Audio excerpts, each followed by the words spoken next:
Okay. Hello.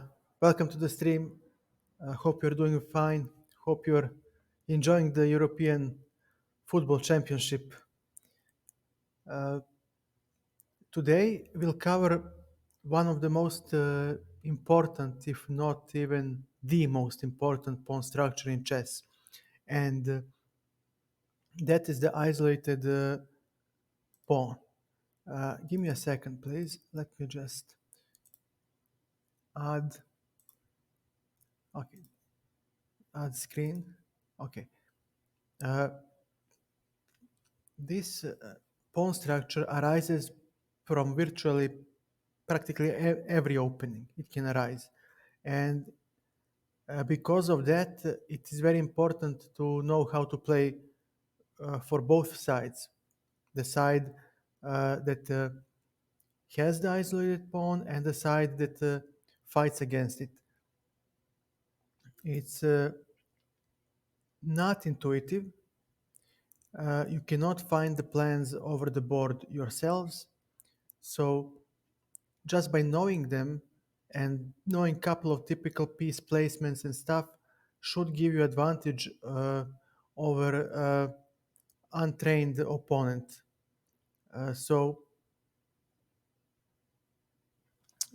Without further ado, let's. What is going on? Sorry, I got uh, I got a notification that Lichess will restart soon. I'm using Lichess board because there are many, like 8 chess-based boards on my desktop. You don't see that, and there is a limit for chess-based number of windows, sadly. So I have to improvise with Lichess. Anyways, uh, isolated pawn. Isolated pawn is a pawn. Let's do it like this. Is a pawn that cannot be defended by a pawn on his adjacent files. So d4 pawn, marked with the green color on this diagram, is the isolated pawn. And this pawn is a static weakness. We talked about pawns. You can already derive some general principle that if a pawn cannot be defended by a pawn, then it is a static weakness. And also, we talked about the squares in front and around that pawn. They are usually weak and serve as great outposts for the opponent's pieces.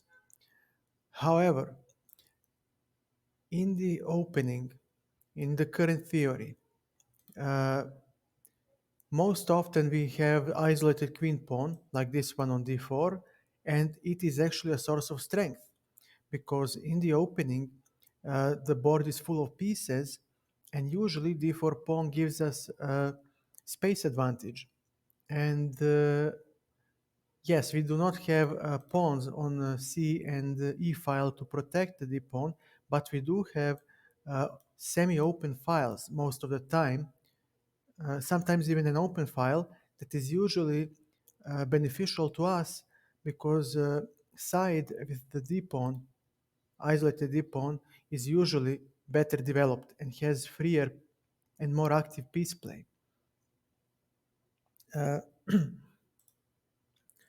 Therefore, uh, we can continue. Actually, this is a nice segue into plans uh, uh, for the side with the isolated queen pawn. So, side with the isolated pawn uh, strives to advance the pawn and open up the game advantageously, or maybe simply put the pawn on d5, for example, in this position, and simply maintain spatial advantage and cramp the opponent. It's very rare to find positions with this motif. I try to find illustrative games that can be used for your own practice. And it's hard. It was hard for me to find them because Usually, in the opening, pieces are developed in such a way to take control over the d5 square, and it's not easy to push d5 advantageously. Actually, most of the time it is not possible to push d5 at all. But it is a motive that needs to be uh, remembered, because it can be used in your practice if opponent misplays the position.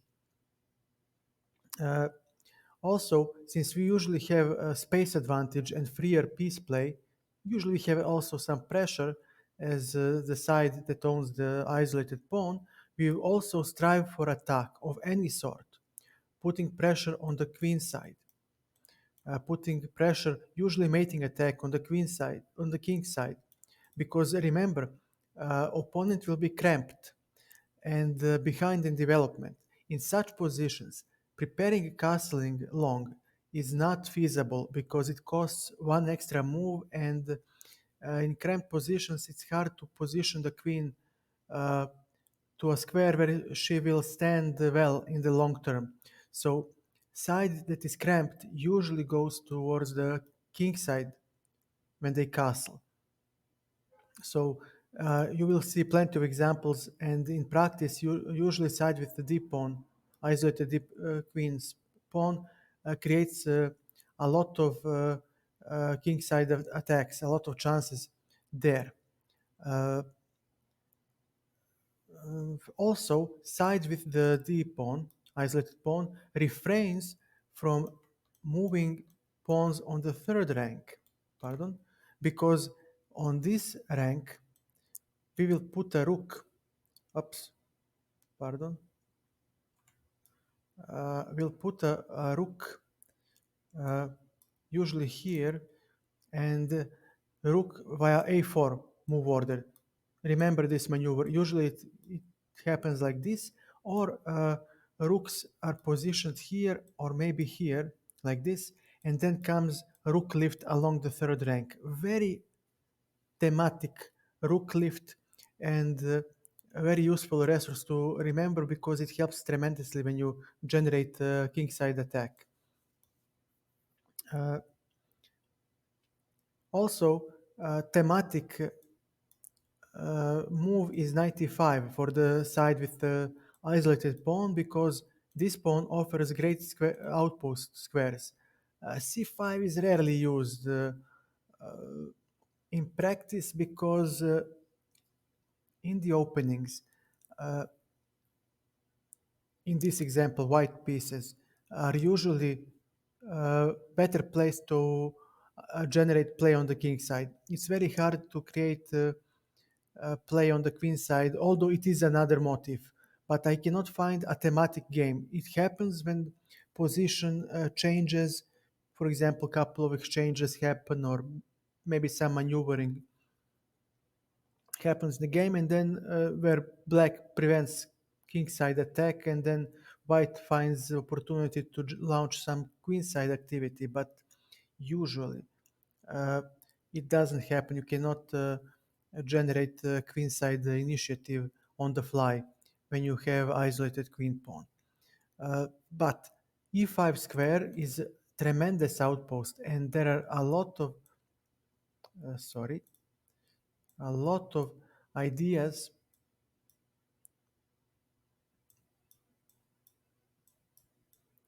where knight f7 works, because queen usually goes to e2 in these positions. Most likely 90% of the time you will put the queen on e2, and then she might go to d3. You will have bishop c2 maneuver, or maybe you will have rook c3, pardon, rook c3, rook g3, or rook f3. But this knight f7, queen e6 tactics is a motive that is met very often in these positions. So take this into an account as well. Uh,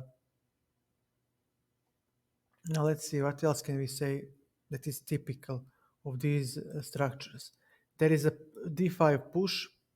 Also, we strive to push the pawn. Uh, Sometimes we can even sacrifice the pawn like this. Uh, and the opening file might come very useful, especially this f5 square, because knight may hop here and we can get some sort of an attack. This is also a thematic, uh, a thematic move in these positions for the side that has isolated pawn. Uh, okay, enough about the white chances. Now, regarding the side that fights the isolated queen pawn in this diagram, black, well, uh, this d5 square is a tremendous outpost, and black usually posts a knight there to blockade the pawn, to stop the d5 push. Side that fights the isolated pawn actually wants to exchange pieces because this pawn is a static weakness. D pawn is very weak. In the endgame, most notably in the heavy piece endgame. So we would like to play endgames as black where we have queens and rooks on the board. We would like to exchange minor pieces uh, because they are useful for white to launch kingside attack and to uh, generate all kinds of nasty threats, because minor pieces, knights and bishops, are the fastest to develop. It takes only one move and to develop them there in the game. They play 90% of the opening and early middle game. So we want to exchange them. We want to head uh, for a pure. Give me a second, for a pure heavy piece endgame, and this is something. Pardon. A structure that we aim for. This is known as a Yechin's gun. This is the idea where we play then, pardon, uh, we play e5 next, and white may not take because then uh, we simply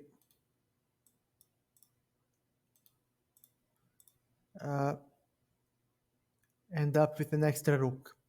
So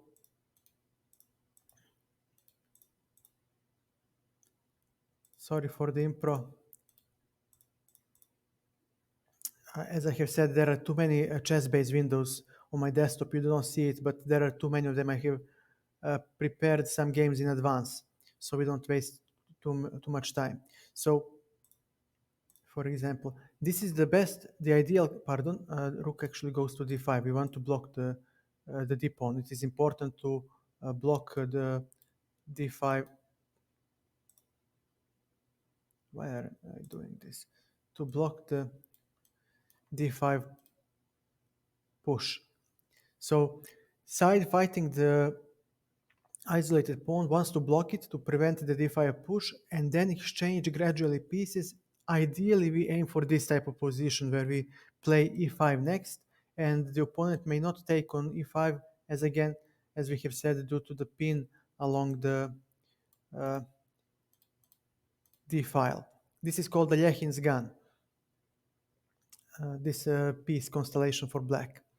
Uh, Sadly, this is not enough for black to constitute winning advantage. Most of the time, white plays f4, and you will need to break this type of structure by playing, for example, g5, maybe sometimes even f6 and e5 will come into play, or h5, h4, which is very committal, and this type of push needs to be timed precisely. And this is not easy. I'm talking from my own experience because I played a lot against the isolated pawn. I didn't like to play with the isolated pawn, but I have a lot of experience playing against the isolated pawn, and although I have managed a lot of times, even versus computer, to reach this advantageous position for black, uh, engineering the correct g5, for example, push, or maybe some sort of tactical e5 strike was never that easy. And even against the skilled opponents, it was also a problem. So although this is advantageous for Black, Black needs to create a second weakness if he wants to win. But this is the best we can get if both sides play strong chess.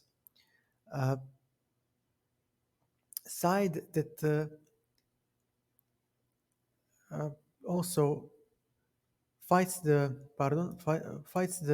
isolated pawn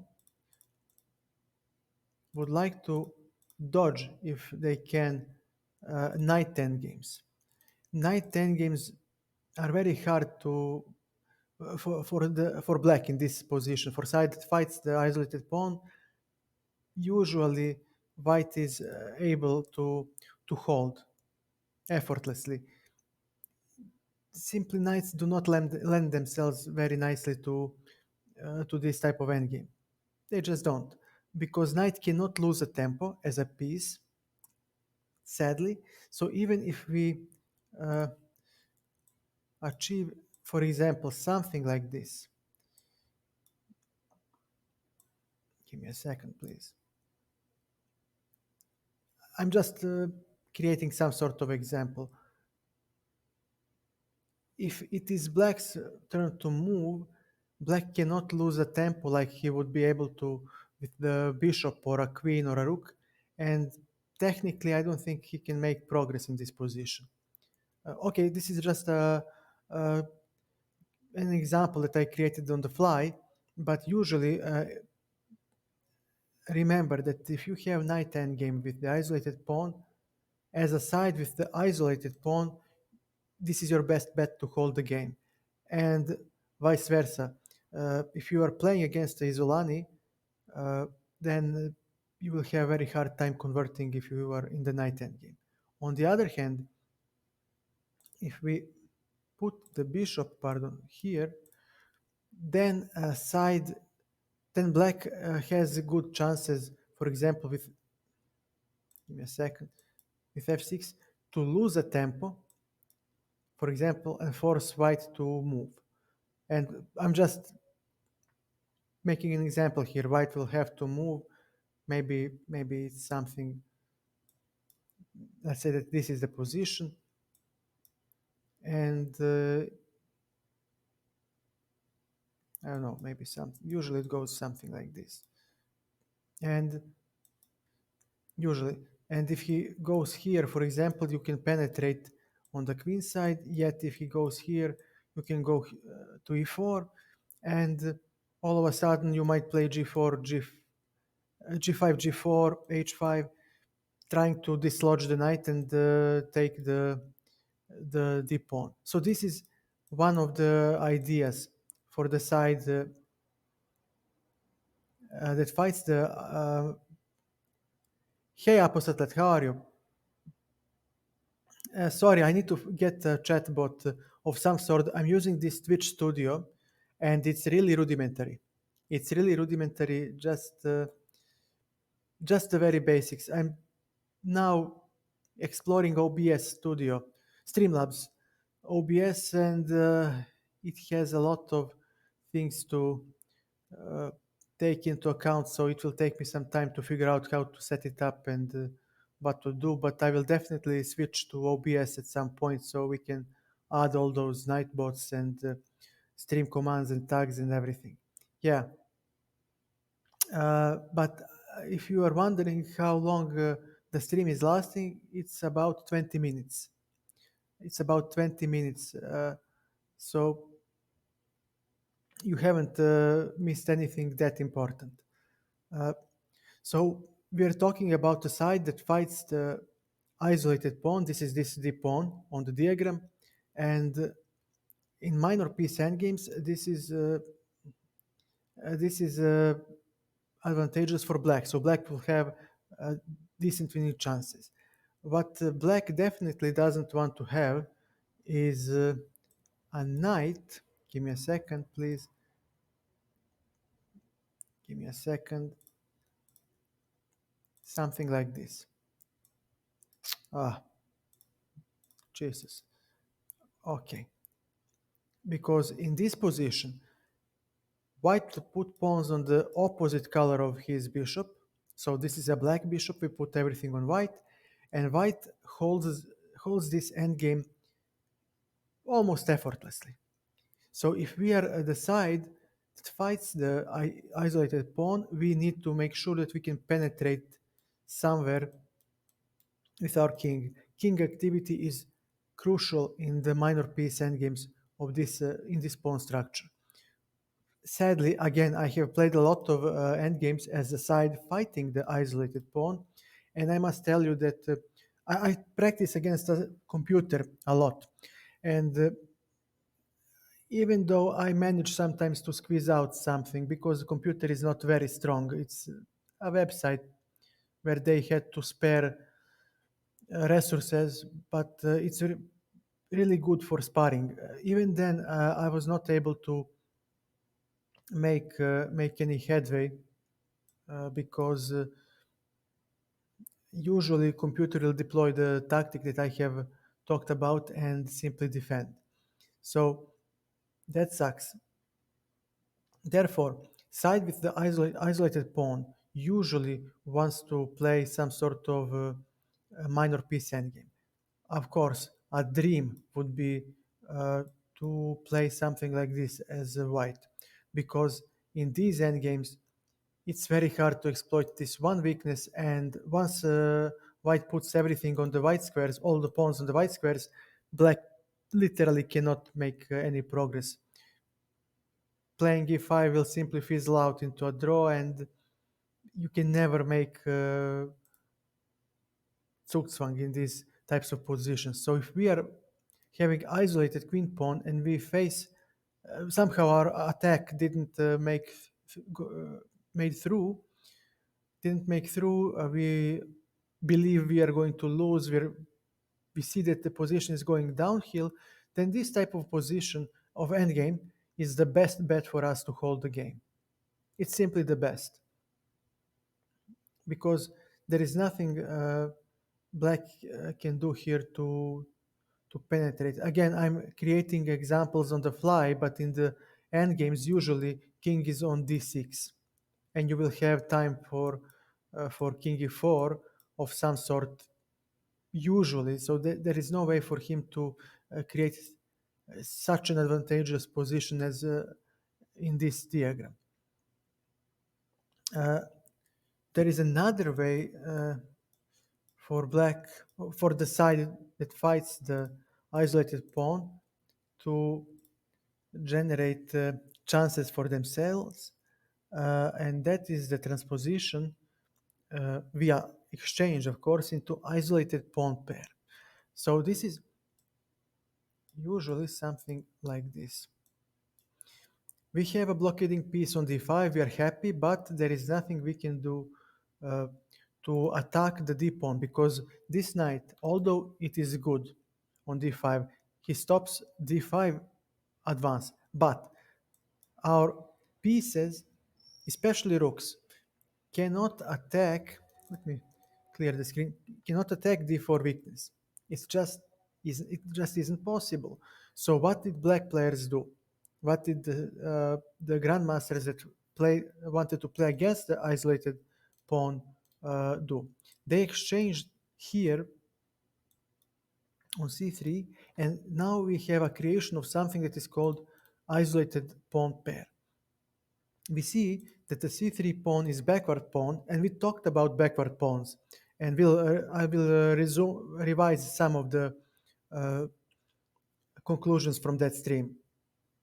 You can find the entire stream on my about page. Sadly, it is deleted now on Twitch, but it is we have a backup on YouTube on my channel, so you can rewatch it. There is a link direct on my about page.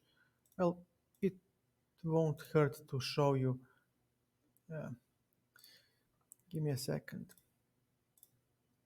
About, here it is. Let me see. Here it is. Go from 0 to 2000 Fidel series. So here you will find backward pawns video on my YouTube channel, and materials are here. And we remember uh, that side that fights the backward pawn exchanges pieces, guarding the square in front of the backward pawn. So this is a weak, a weak square for white, but it is excellent outpost for our pieces. We block the pawns, and uh, then we siege the pawns. We simply siege the pawns, maybe something like this, and then before, maybe there will be a dangerous lining up on the on the C file. Usually something like this happens, so there is no way for white to recapture on before because rook could fall, or maybe there is a combinative strike, for example, something like this, where again taking would drop the rook. So these are typical strikes in this type of position for this specific backward pawn. So this isolated pawn pair is also a static weakness, but also a dynamic strength, because now the d4 pawn is no longer weak. It is the c3 pawn, but usually in these positions, black needs time to attack the c3 pawn to reshuffle his pieces advantageously. So bear in mind that now that the d4 pawn is strongly protected, white has uh, more freedom to generate a kingside attack. Also, when you play something like when you play, pardon, give me a second, please. When you play knight takes c3, bc3, make sure that you do not allow your opponent to play c4 because these are now hanging pawns, and we talked about them also in one of the earlier streams. Also, you can find that video on YouTube because it is deleted on Twitch. Again, you can find the links on my about page. We talked about it a couple of seconds ago.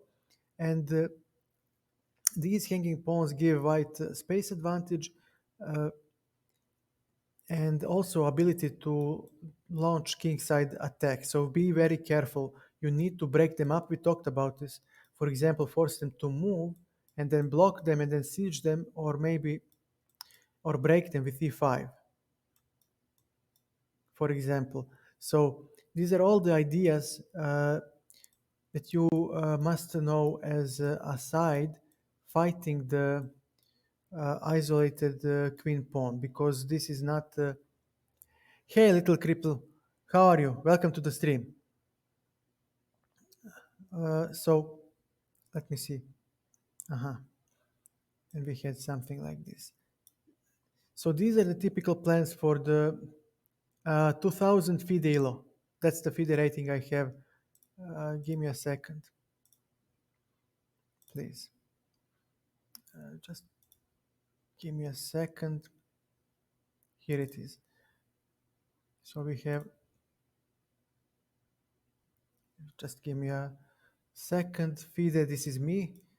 No picture yet, but here it is. Classical 2011 FIDE ELO, roughly 20 years ago. I'm trying to return to, let's say, competitive chess once the pandemic passes.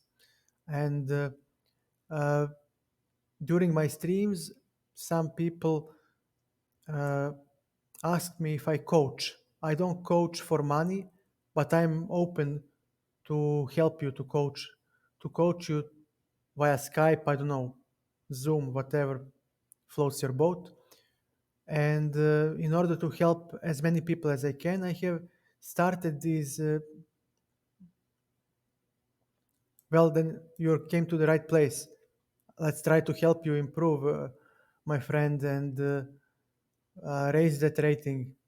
Uh, so I wanted to share all my knowledge that helped me back roughly 20 years ago to reach that FIDE rating. So, hey, thank you for the follow. Thank you so much.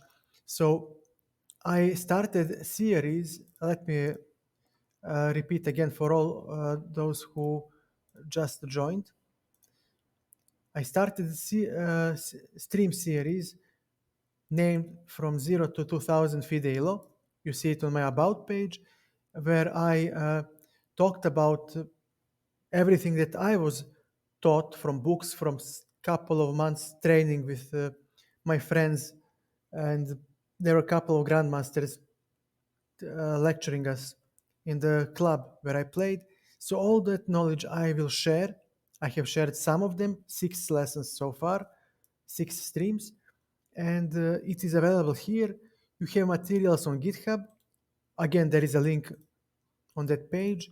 So every stream, including this one, will consist of a small guideline in simple text file like this, brief tips and tricks, and there are illustrative games that you can watch in any PGN friendly software. So these games illustrate the concepts from the stream and the guidelines outlined here. So if you cannot watch the stream because they're usually long, you can at least go skim through these short but important guidelines, and you can watch the games uh, at your own uh, pace, and hopefully some of it will stick in your head, and you will apply hopefully that knowledge in one of your games and win hope again. So the same is with this stream regarding the isolated pawn. Again, we talk about isolated pawn. That is the pawn that cannot be protected on with pawns on the adjacent files because there are none. So in this position, d4 pawn is a isolated pawn. We talked about the plans for the side with the isolated pawn. I will repeat it again for those of you who just joined.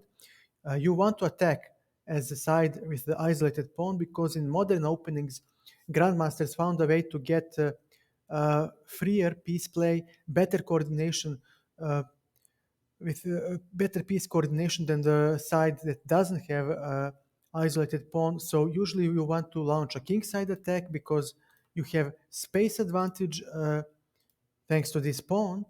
You have a development advantage as well, and better piece coordination. And all this forces the side that fights against isolated pawn to castle kingside because there is no time to prepare a long castle. I haven't found yet a position with isolated pawn where the side that doesn't have isolated pawn, black in this diagram, for example, castled along. It just doesn't happen.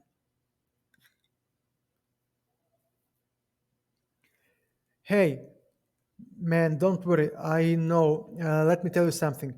I broke my arm back, well, let's say 25 years ago, and they still didn't fix it correctly. I cannot use it entirely. So I can understand to some point how you feel, and I wear glasses as well. So uh, I know how it's like, and I can relate to you. So if I can help, just ask.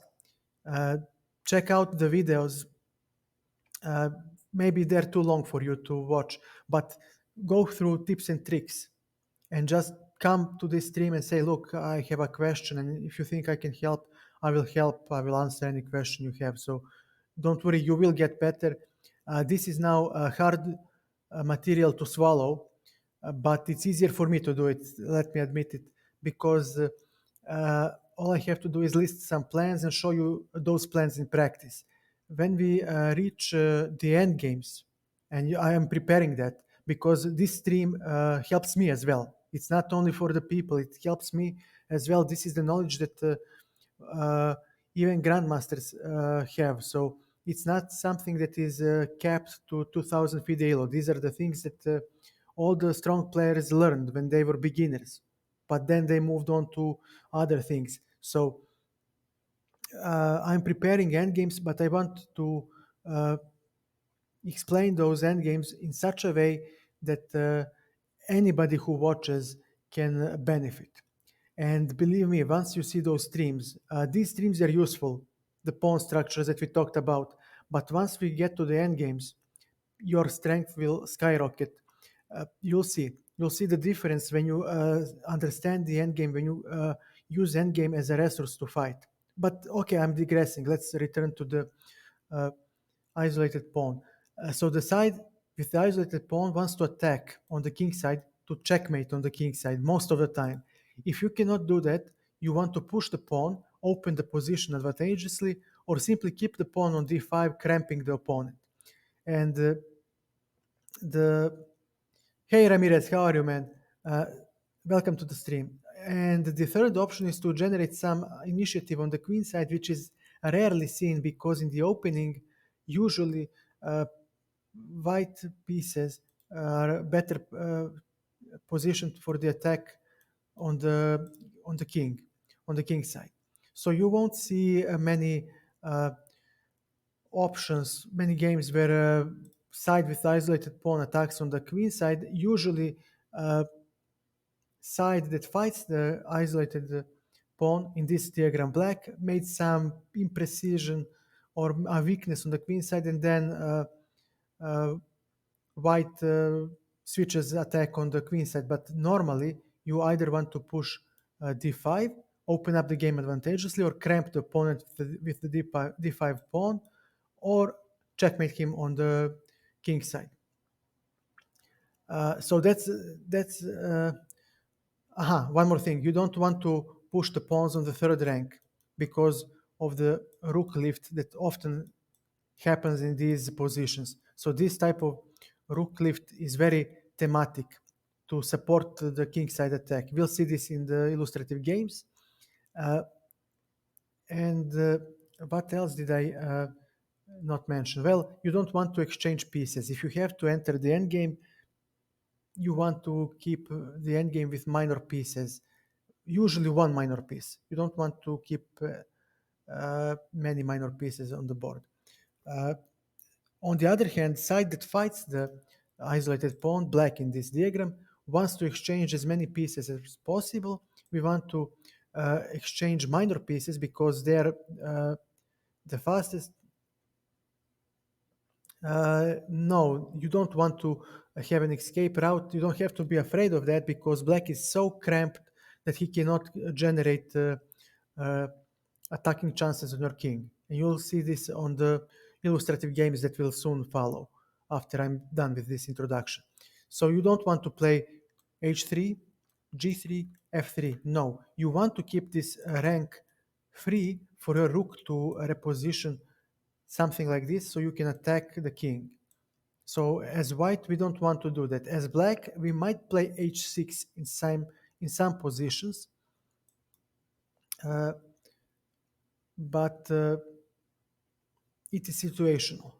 You must be very, very careful when you play with these pawns in front of your king, because white can generate a quick attack real fast. Like, I'm not kidding. You'll see this in one illustrative game. It can happen like a bolt of lightning out of the blue sky. Just you were fine one move before, and you made this one mistake, and you lost. You lose. You're lost. So we'll see this. Another. Let me again repeat this for the for some of you who came after, who joined later. Another typical sacrifice.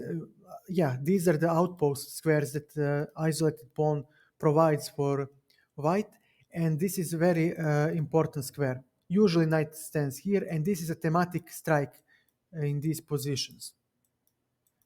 Usually, just this is just an example, but beware of this example. I had a coach who was an intermaster, and he played against his student who was my teammate in the club, and he fell prey to this knight f7 tactic as well.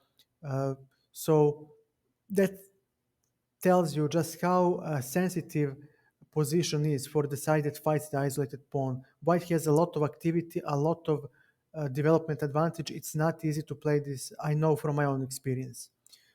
usually preferred positions without isolated pawn and fought them. So this is a thematic sacrifice that arises. And let's see, what else can we say? Well, that's pretty much it for the side with the isolated pawn. As I have said, as black, you want to exchange as many pieces possible. Usually, you want to exchange minor pieces, so white doesn't have this type of uh, initiative. As black, ideally, we aim for Alekhin's gun. We block the d5 square. We need to block the d5 square to prevent the d5 push. We block the square, and this is the ideal setup with heavy pieces that we aim for. It's called Alekhin's gun, and as black in these positions, as a side that fights the isolated queen pawn, we want to play we want to leave the heavy pieces, and we want to line them up like this, because now we can play e5. He cannot take because of this, and he loses a piece. So there is no way for white to defend, and beware, it's not that straightforward. I'm talking from my experience playing against computers, against many strong players. White to play f4, and you need to play something like g5 or generate some other weakness on the board, because relying simply on e5 push will not yield you winning advantage. You will have pressure, you will have advantage, but you will not win the game. I tried this against a computer, I tried this against grandmasters, against strong players. You are human. Even computer cannot win this. I pitted engines to play against each other in the setup position. It's just not easy to play. To convert. Of course, I have all the advantage in this position, but that's not the point. The point is to win the game. So remember, there is some thematic push like this. We'll see in the illustrative games ideas, but remember, as a side that fights the Isolani, this is your dream position, and you want to push e5 to win the pawn due to the pin. Pardon, due to the pin. Uh, so this is the best position. Again, the other position, I mean, we don't want to play minor piece endgames, especially not knight endgames. Knight endgames are the worst to convert, because even if you manage to do something like this, you cannot lose a tempo with the knight. And because knight will have to move, the moment he moves anywhere, you see that his attack on d4 will disappear. And that's the problem with the knight. It's a stupid piece when it needs to lose a tempo or to gain a tempo. You just cannot use it to gain a tempo. The moment it moves is the moment where it no longer controls this important square, because it is a short range piece. It's not long range like the bishop. So uh, if we see that our position is going downhill as the side with the isolated pawn, we would like to enter into the endgame with the knights. You have the best chances of holding the position with knights. On the other hand, if we are the side with the bishop, already now we have better chances, because we can play something like this, and if knight is forced to move, well, we get the pawn. So we have a lot of opportunities to create Zugzwang, because you see bishop can oscillate between these two squares and still keep the attack on the d4 pawn. So this is something that we do like. On the other hand, if we play for example, this type of position, uh, our chances of winning are very slim. Very slim. Yes, we do have an advantage, but white will put the pawns on the white squares opposite of the color of the bishop, and technically will just oscillate between these squares, claiming that he can lose a tempo and you cannot gain a tempo, you cannot generate Zugzwang, and one weakness is not enough for you to win. And usually in practice, although it is very hard to defend as white, they manage to do so. So again, minor piece endgames are better if you can choose for the side with the isolated pawn. So we want to exchange those pieces and play with the heavy pieces. Pawn endgame. Pure pawn endgame depends entirely on the king position. So yes, for example, in this position, I think it is a draw already. Uh, it's everything is about king position, and let me tell you, you will never get this ideal square for the king because usually, uh, in my experience, when you play against the isolated pawn, usually white is so ahead in development and he pressurizes you so hard that he chooses when to enter the endgame, and even if he doesn't, well, play might go something like this. And you see white will be the one with the more active king. Wherever he puts it, it doesn't matter. He will be the one with the active king and he will hold. I played this against the computer many, many times. I try to practice. Usually white holds by putting the king on these two squares. He is just way too more active, and if you try to go somewhere to penetrate, he just pushes d5 and immediately equalizes. So the pawn endgames are dependent on the king positioning. So remember this. If you want to play the pawn endgame and want to win, if you have the choice, you transition to the endgame when you are certain that your king will have decisive penetration into opponent's camp. Uh, Again, let me repeat the last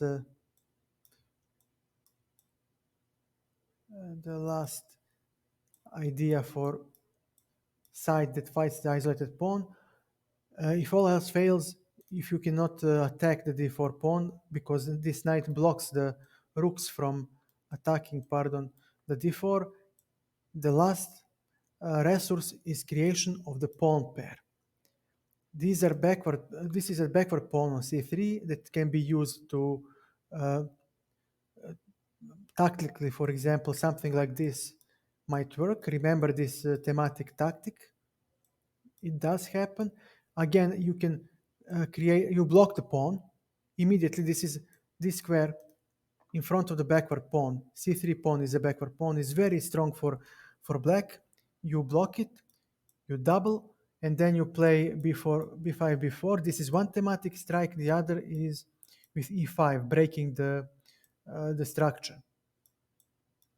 Uh, Also pay attention now d4 pawn is protected. It is no longer isolated pawn because now it has a pawn on an adjacent file that protects it, which gives white a lot of uh, stability in the center so he can launch a kingside attack more freely. Uh, if you don't block the pawn, white may play c4 and we have hanging pawns, and this is an entirely different pawn structure that we covered in previous streams. And again, you need to play b5 to, for example, try something like this to double and siege the backward pawn. You want to create again backward pawn and siege it and break it, or uh, uh, simply, well, he cannot take. But if he takes, you have isolated pawn and you have transposed into material from this stream. So these are all the plans that I know.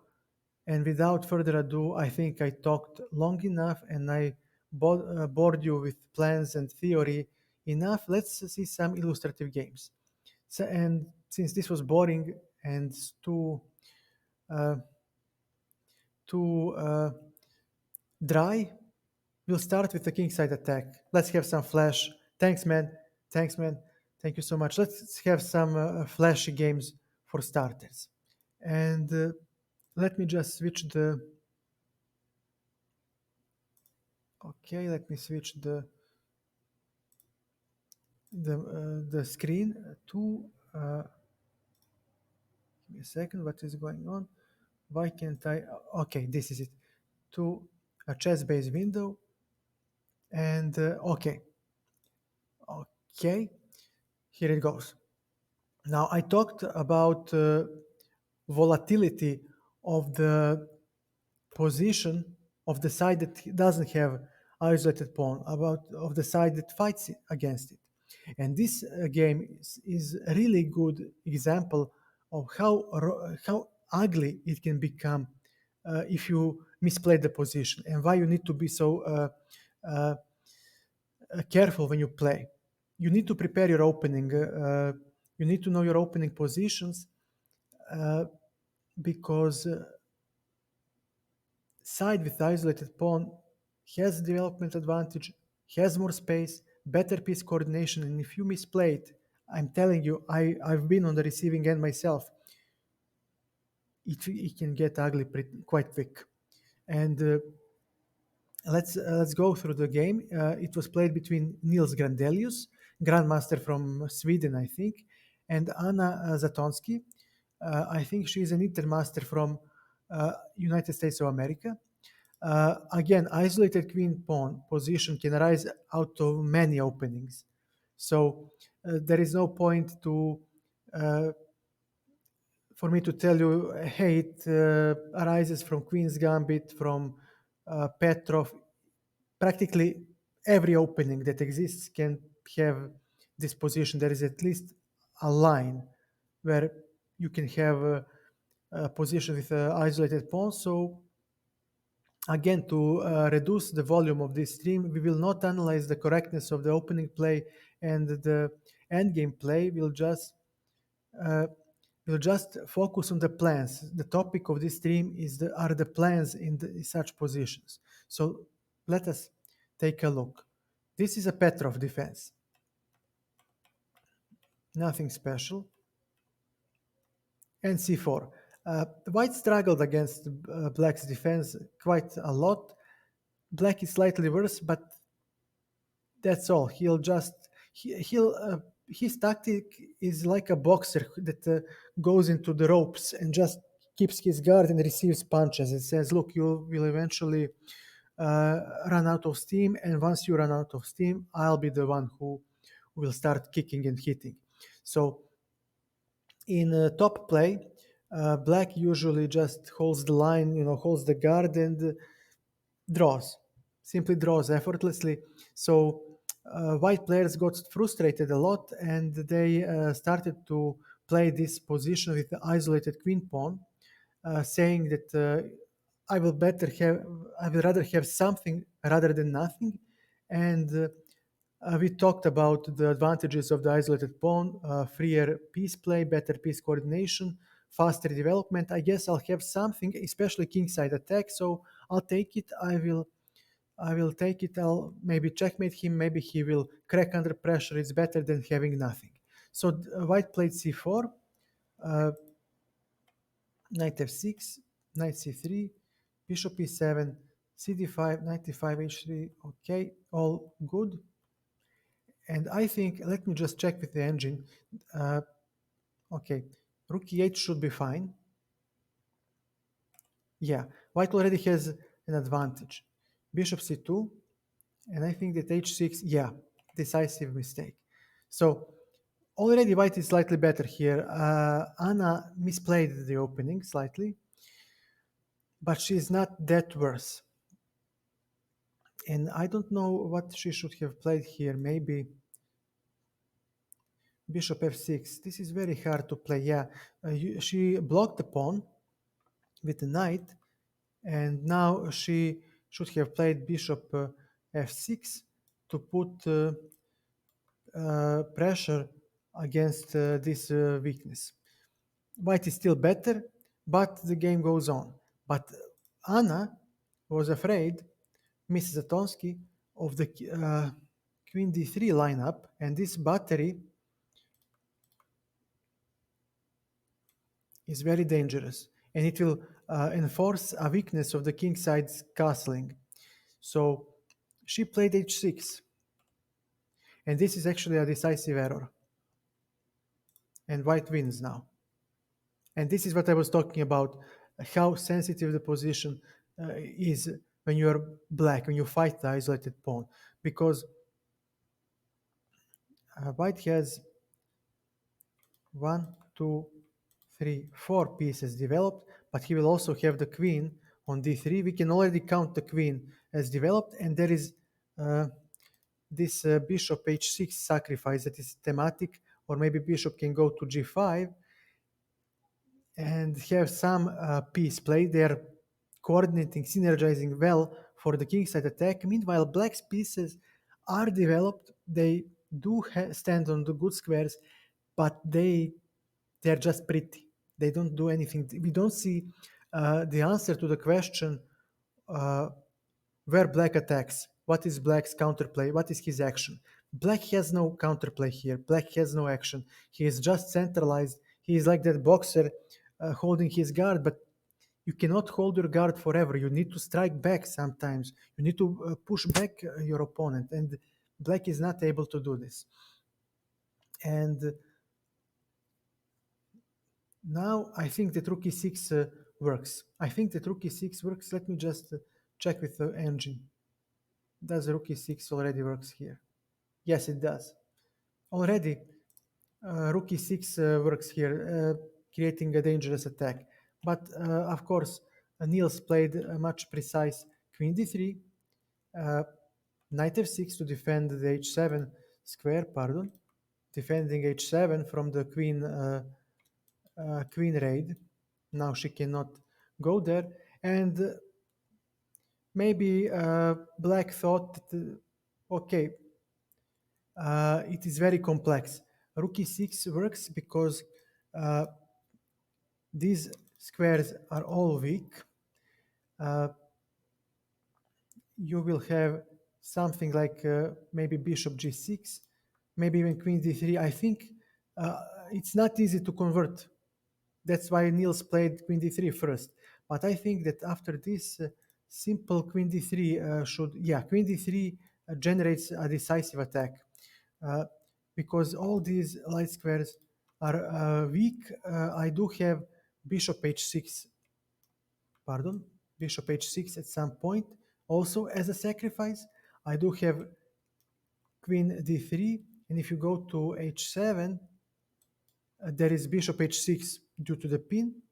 There is once that happens, this rook will join the attack via rook e1, and your rook is actually buried on the queen side. Queen is blocked by the bishop. She cannot help. This knight is also restricted by the d4 pawn, so he cannot, he cannot reach defense also because he is poorly placed. And actually, and if this knight, he's the only defending piece. If he is such a problem, I can simply exchange that knight and okay, fine. You don't have your best defender anymore, and your pieces are actually your rook and bishop are walling off the king. He cannot go. Your king cannot go to queen side because of the physical wall of the black pieces. It's hard. It requires a lot of precision to convert, but I think that white has a decisive attack here.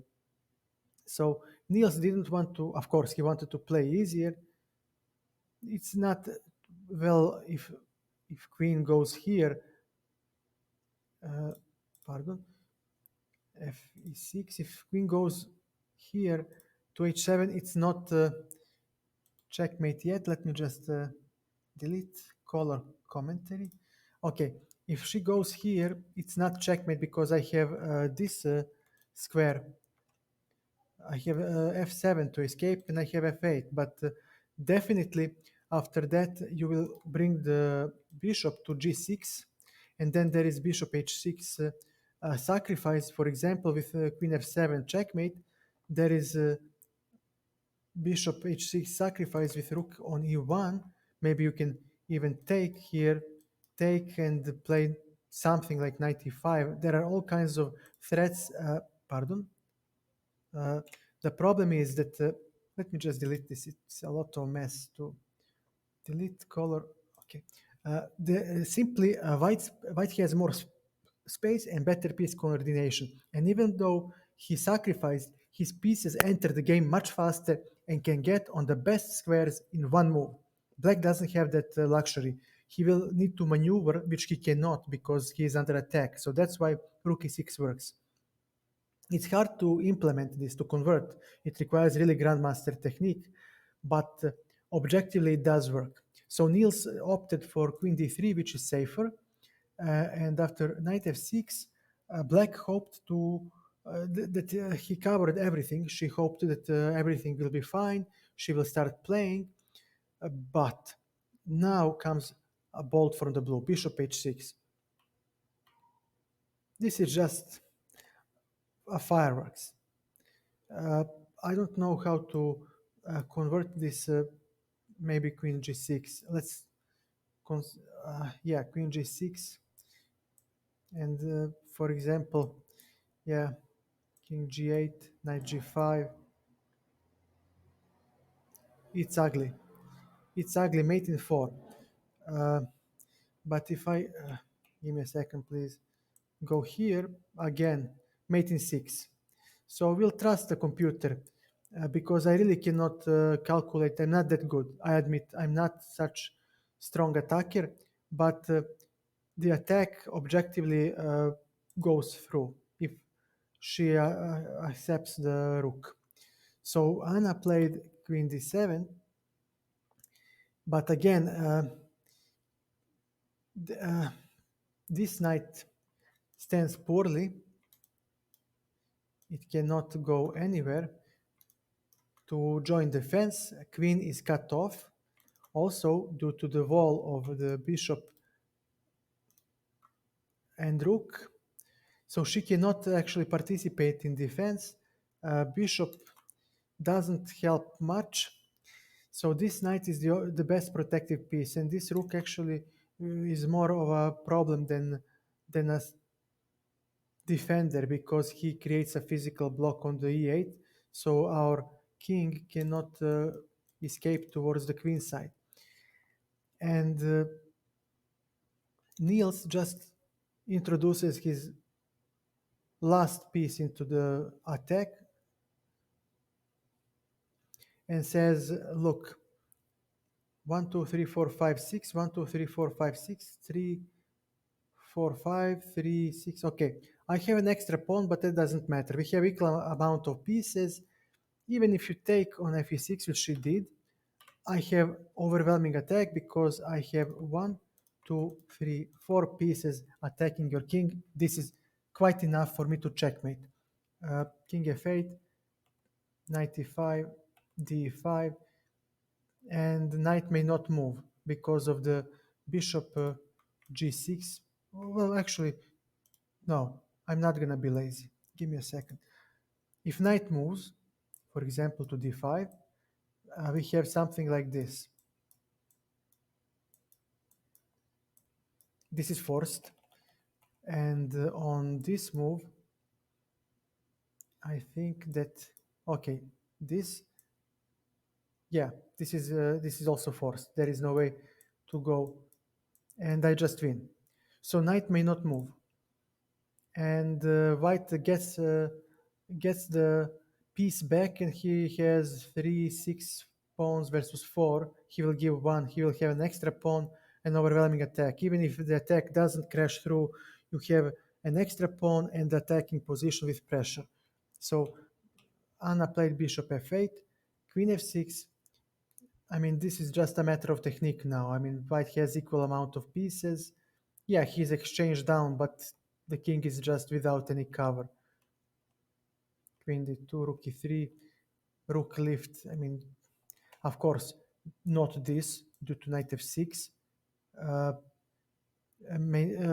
this is impossible due to the pin on the king,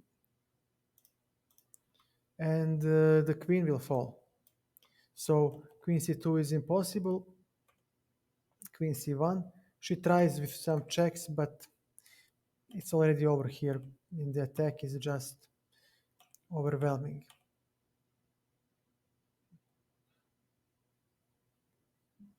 If king g8, this is checkmate, right? Yep. And if you play here, I have rook f7 and something like this. And yeah, If you interpose the rook, I take with the queen and checkmate. If you go with the king here, I just checkmate. So either way, you're busted. And after rook f3, Anna resigned. Anna resigned after rook f3. I just continued the analysis to show you why she resigned. 30 moves, almost a miniature. Almost a miniature. Uh, and it all began with h6. One lousy mistake. One lousy mistake where I make a logical move and I get crushed. So this is a nice illustrative game that can stay in your mind as a reminder of how vigilant you must be uh, when you play against the isolated pawn. It's not a picnic. And I know it myself. I fell prey to many knight f7 tricks myself. So the opening was imprecisely played, but still she could have uh, stayed. She could have stayed in the game with bishop f6, but she didn't know the opening line. Maybe she played on her own, hoping to get by in the opening, but it's not good enough because white pieces. This is what I was talking about. They have great coordination because they do aim towards the king side. You see, they do aim towards the king side. They do rook. This rook can actually go to e3 and then to g3. So this is the only bad piece that I have. But look at this knight. This knight doesn't do anything. It is restricted by the d pawn. So this bishop. Hey, no problem, Ramirez. Have a nice lunch. Uh, so thanks, man. Thanks, man. Catch you later. So this bishop on e6 also has no future. Actually, black pieces do not attack any white weakness, and that's the problem. If you do not attack, then you're a punching bag, and you will get squashed. And that's the best, the takeaway that we can get from this game, apart from the beautiful attack played by Grandmaster Grandelius. You need to have counterplay. You need to put pressure on white somehow on the side with the isolated pawn. Otherwise, they will crush you with the free play of their pieces. Oh my God, it's our friend Lula. Welcome, Lula. She's a streamer. Check her out. Great variety streamer. Let's help her reach 2,000 followers. Give her a go. Fantastic girl. Thanks so much for everything, Lula. Appreciate it. So uh, we'll move on to the next game. And again, for those of you who just came, let us. No problem. Hey, have a nice day and thank you for lurking. Thank you, Lula. Thank you so much. No problem. Uh, so we are talking about the isolated pawn position. Again, isolated pawn is, give me a second, a pawn that cannot be defended by his pawns on the adjacent files. Pardon. What am I doing? So in this position, isolated pawn is, pardon, d4 pawn for white. And we are now going through illustrative games where we show plans for both sides with the isolated pawn and the one fighting against it in action. Again, side with the isolated pawn wants to attack. In a nutshell, 6 activity, 6 piece play, 6 d5 push to open up the game. In a nutshell, side fighting against the isolated pawn seeks stability, seeks to stabilize the game, to deaden it, to make it dead, so it can reposition advantageously. Block the, of course I do, and we can play in Monday because tomorrow I plan to do Carlsbad pawn structure. So, or maybe tonight I'll hold a stream as well. Yeah, tonight we can play. Uh, Side that fights against the isolated pawn, well, in a nutshell, seeks a simplification, and if it is not possible, then wants to generate. Let me use this diagram as an example. This type of pawn structure with a backward c3 pawn seeks to block the c4, the backward pawn by putting a piece on c4 square and then slowly siege it. So either you transpose into the endgame or you create this pawn pair, uh, you block it and you siege it. So that's it in a nutshell for those of you who just joined. We've gone through first illustrative game where we illustrate kingside attack for white, for the side with the isolated pawn, and just how dangerous positions are for the side that doesn't have isolated pawn. They're usually cramped, they're usually uh, behind slightly in development, or their piece coordination is not the best.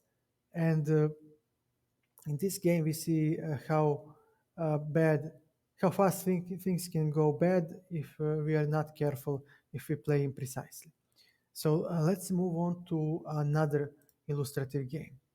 Uh, and let me just change the window, switch to that game. Okay, great, done. Now, this is a game that I included in the examples. There are plenty of games that we can watch, but the reason why I did this is because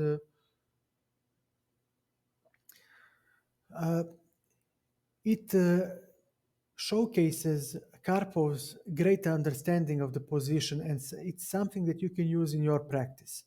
So you can remember this trick and use it in your own games. So let's take a look at the game and see what type of trick is in play. This was some sort of still King's Gambit. King's Gambit, and this is Lasker defense. Okay, and this is Capablanca's exchange maneuver. And okay, I like this move ed4 by Karpov. Black has poor piece coordination. His queen is misplaced after ed4 because now I have rook e1 hitting the queen, amplifying my development advantage. I have tremendous bishop that hits all the way to the king side. f7 is under pressure. I will have knight on e5 posted that will hit f7 as well. And my rook is on the third rank, ready to swing to g3 and attack the king side. So Karpov practically finished his development. Pardon. Karpov finished his development. We can see, and let me just remove a color commentary so it doesn't obstruct your eyes. So Karpov here finished development. Entire white army is mobilized. Black is behind in development, and black does have weaknesses in his position. Also, there is d5 push. Should we ever evaluate that the d pawn is a weakness, advantageously opening up the game, because when your opponent is behind in development, you actually want to open the game. We talked about this in the opening basics stream. So this ed4 move, give me a second. This ed4 move is a fantastic move because with queen d4, white would not achieve much had he taken with a piece. It's not the same. Position remains semi-closed. After knight f6, black will play bishop e6, and finish development, you don't get the opportunity to attack as fast as Karpov did with e4. Rook e1, queen d6, knight e5. Now f7 is under pressure. Knight d5. Optimistic move. I would rather play bishop e6 here. I think that bishop e6, contesting this strong bishop, was critical. Yusupov plays knight d5, rook g3, and already this is not so easy for black. Bishop f5, I don't like that move. I would rather maybe play bishop e6 again. But already it becomes hard for black because we need to answer the question where the white bishop goes. And right now it cannot be repositioned properly to defend the king. And you know what? After queen h5, some queen h6 sacrifices might arise at some moment.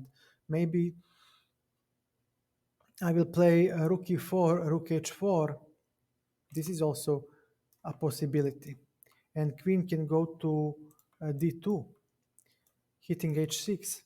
And already white will throw everything at black king, and this rook doesn't play, and this bishop needs to find a role. It's not so easy for black, and that's why I loved this game. It made such a strong impression on me because Karpov accepted something that people say is a weakness, isolated queen pawn, but his great understanding simply enabled him to figure out that actually he is the one who will attack first, and that the black doesn't have proper coordination to exploit the weakness. So that trade-off gave Karpov an initiative. Queen h5, this is attack. I'm attacking. And again, black has no counterplay. Black has nothing to attack, which reduces him to a punching bag. And no matter how strong you are, after being hit long enough, you will fall, especially human beings. Computers somehow defend sometimes, but here you just crack under pressure. Bishop h7. This bishop is poorly placed, doesn't contest the bishop on the diagonal. It is very important to king f7 is not covered again, and you just don't defend. This rook doesn't participate in combat. This rook needs time to contest the open file. Black's coordination is poor. Yes, his pieces are developed. Yes, his pieces objectively stand on good squares, but they don't have synergy. They don't aim to attack anything. They are just there on the board. Meanwhile, white's pieces all aim towards the king. They all aim at the king's position. Only this rook needs to be introduced into play. But again, I have 1, 2, 3, 4 pieces attacking. You have 1, 2, 3 pieces defending, maybe 4. I'll give you this rook somehow, but he's not entirely defending. 3.5, okay. And now g5. I mean, that's what happens when you are under pressure. You crack. So I don't even think that bishop g. Yeah, bishop g. Take with the knight, and I can simply grab a pawn. It's lost. I mean, this is the simplest. So g5, but you weaken your king horribly, and now Karpov simply has a winning. This is winning attack. I don't think even engine can defend this. Yeah, not you cannot defend this. Just way too many weaknesses. And look, h4 immediately threatening to take the pawn. Takes. You may not take on e5 because of check, threatening queen g7 checkmate. So if you go to f7, I can at the very least play something like this, and no matter where you go, I have this check. For example, just saying, and at the very least I can get back the piece, double the rook on the 7th, and this is just hopelessly lost. So king f7 won't work. Queen g6, we have intermediate move queen e6, queen is pinned to the rook, so she cannot catch the queen, and you lose the queen and you lose the game with it. Bishop g6, d5 simply dislodges the queen from defending the bishop. There is no way, because this pawn takes f6, e6 is taken away by the queen, so queen must relinquish the defense of the bishop. It's lost again. So Yusupov didn't take the knight, he took on g5, took back. Karpov just doesn't stop. f4, another strike, because this bishop pins the knight to the king, you see. Knight may not take on f4. This is also, impossible, because queen pins the pawn to the king, and again attack simply flows. Finally rook comes, but it's too late. g6, the bishop is trapped, and after this move, again this intermediate move, it's a matter of technique, and Karpov just liquidates into a one endgame. He has an extra pawn, and we can just admire Karpov's technique. It's won after this. Just, yeah, d4. He tries to generate counterplay, but with the d pawn lost, there is no way. And this is something that Yusupov counted on. He counted on rook takes on g2 and perpetual check along the second rank. But look at really impressive maneuver by Karpov. And now king stands in front of the rook, blocking. But this is not the end. Beautiful deflection, sacrifice. A pair of rook is exchanged and no counterplay is. And now this is just, I mean, he will escort the g pawn to queen. Yeah, and there is nothing left. And Yusupov resigned. So again, the takeaway of this game, you need to learn to weigh in pros and cons. It doesn't matter if you, hello Mosias, welcome back. How are you, man? It doesn't matter if you make a mistake or you do it right. You just need to learn to ask yourselves, what are the pros, what are the cons of the move that I'm going to make? Hey, I'm fine. I'm fine. Thank you for asking. You need to learn that to do that, and to figure out what do you get in return and what do you give in return. Karpov did accept weakness in view of isolated d pawn, but he got e file for the attack, which gave him space advantage, and was able to generate kingside attack. Knight f6, again knight e5. I think the bishop e6 is the best. Let me just quickly check. Yeah, bishop e6. Yeah, but he played knight d5, rook g3. Everything goes towards the black king. Bishop f5. Horrible position. Again, synergy. Look at the synergy that white pieces have, all aiming towards the king. And when we look at black, his pieces have no synergy. They have no weakness to attack. They are black is not sufficiently developed to generate any counterplay. So here he's just a punching bag. Very important to remember. Just a punching bag, and you will fall eventually if you don't hit back. And this is decisive move, in my opinion. I mean, if you, what will you play? You cannot play g6 and because, as we said, knight g6 simply lost, and g5. After this, you just the opponent and you enjoy the game. You know, you grab popcorn, you know, and enjoy the show to defend this. Just impossible. And he just gave him zero chance. Just Karpov. And this deflection sacrifice really made such an impression. Just every ounce of counterplay. I mean, he hoped for rook on g2 and perpetual, but just every ounce of counterplay, everything that you imagine, the guy just counters and it looks so easy, like beautiful technique. Beautiful technique. And yeah, he resigned here. He could have resigned much earlier, but this was a candidates match. So he wanted to fight as much as he could, but after this, no, you don't win this.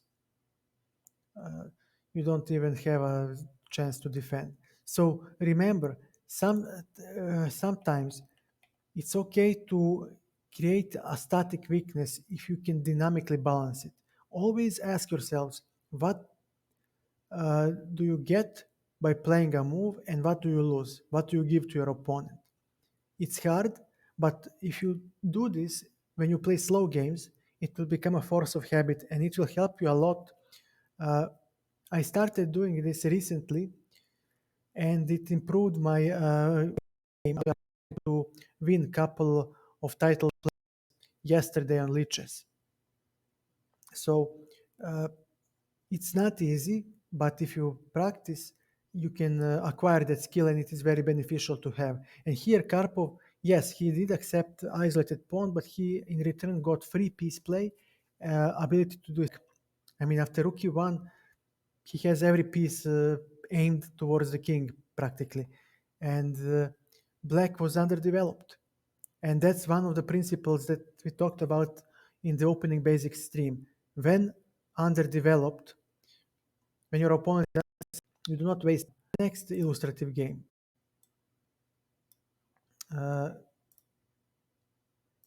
Let us enjoy these beautiful attacks.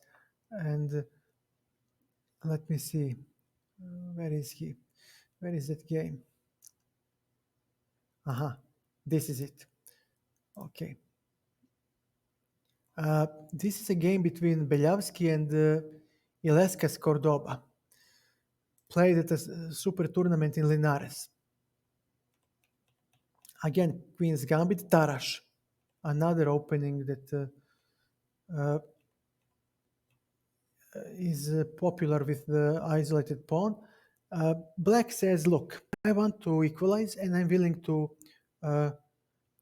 accept isolated pawn in slightly constricted space as in usual lines of the Queen's Gambit. No, I'm gonna pay. I'm gonna give you my static weakness on d5, but I will get free piece play. I will get all the advantages of the isolated pawn, the attacks on the king side, blah, blah, blah, blah, blah, and I'll stand well.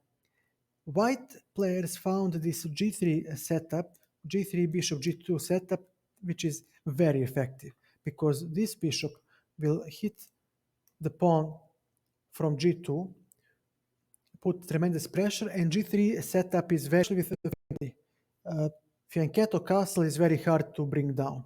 You cannot check it.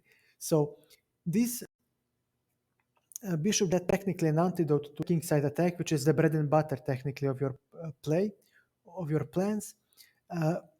And my bishop is actually better posted to put pressure gambit. So, and because you won't see Tarash very much on top level. Knight f6, bishop g2, bishop e7, castles, castles, okay, fair enough. Bishop g5, this knight defends the exchange because he will put play e3 at some moment. So he will have dark squares sufficiently covered. So White says, I'll live without my dark square bishop. In return, well, I will have a knight which is not in these positions. Weakness on d5 even more because one of your crucial defenders will disappear. cd4, okay, we have isolated pawn, and now White returns. Created the weakness on d5. This bishop now aims. This is now nasty. P5. Knight blocks the pawn. And now White needs to figure out how to put more pressure on the d pawn. Rook e8, queen c2. Bishop g4, h3, nothing special happens. Rook a d1, white finished development. Important to note, white finished his development. Entire army is mobilized. Black lacks development of and his pieces are clumsily lined up. They don't have any proper counterplay. They don't have synergy jointly attack anything. They just stand there. Hey, I developed pieces. I found. Yeah, great, great, good for you. But you didn't put any pressure on white. Where do you attack? What do you pressure? What do you threat? Nothing. Meanwhile, white will, for example, play queen b3. For example, hitting the d pawn. White can play knight c6, transposing into isolated queen, isolated pawn pair, but he didn't have to. This lining up is also very, very unpleasant. What do you have to show as black? Nothing. So I think that white is already, I don't know much, but date, okay, he hits the h3, but if this is the best you've got, I mean, king h2, bishop f8, and this is the problem. Now black struggles to find a plan. It should be the other way around. Black is the one who is slightly constricted here, and it shouldn't be like this. Black should have more space and more active pieces. Games I found, well, these are the games that I studied when I was studying chess, and I find most of them on chessgames.com. There is this website that is online database. So these are the games that were shown to me by grandmasters when they trained us couple of months in the club, by my friends who were more experienced than me, and some other players when we talked about post-mortem and so on and so on. I don't have any from books that I read and so on and so on. These are the ones that stuck at my mind. Bishop f8. There is a rook e3, exchange sacrifice, very thematic in these positions. But it doesn't work yet here. Rook e8, rook e5. White did create any threat in these couple of moves. I don't like his play. I think he could have played much more actively, but he didn't. And now black seizes the opportunity to improve his pieces. And this rook e5 move is a thematic move that can be used in your games. That's why I chose this game. Remember this maneuver with rook e5 and then rook to h5. It can help you generate an attack. Rook h1. I mean, really, are you? If you have to play a move like this, you might as well resign. Rook h5, king g1. This rook is horrible. It's trapped. And bishop h3, he lost a pawn. And this is already a matter of technique.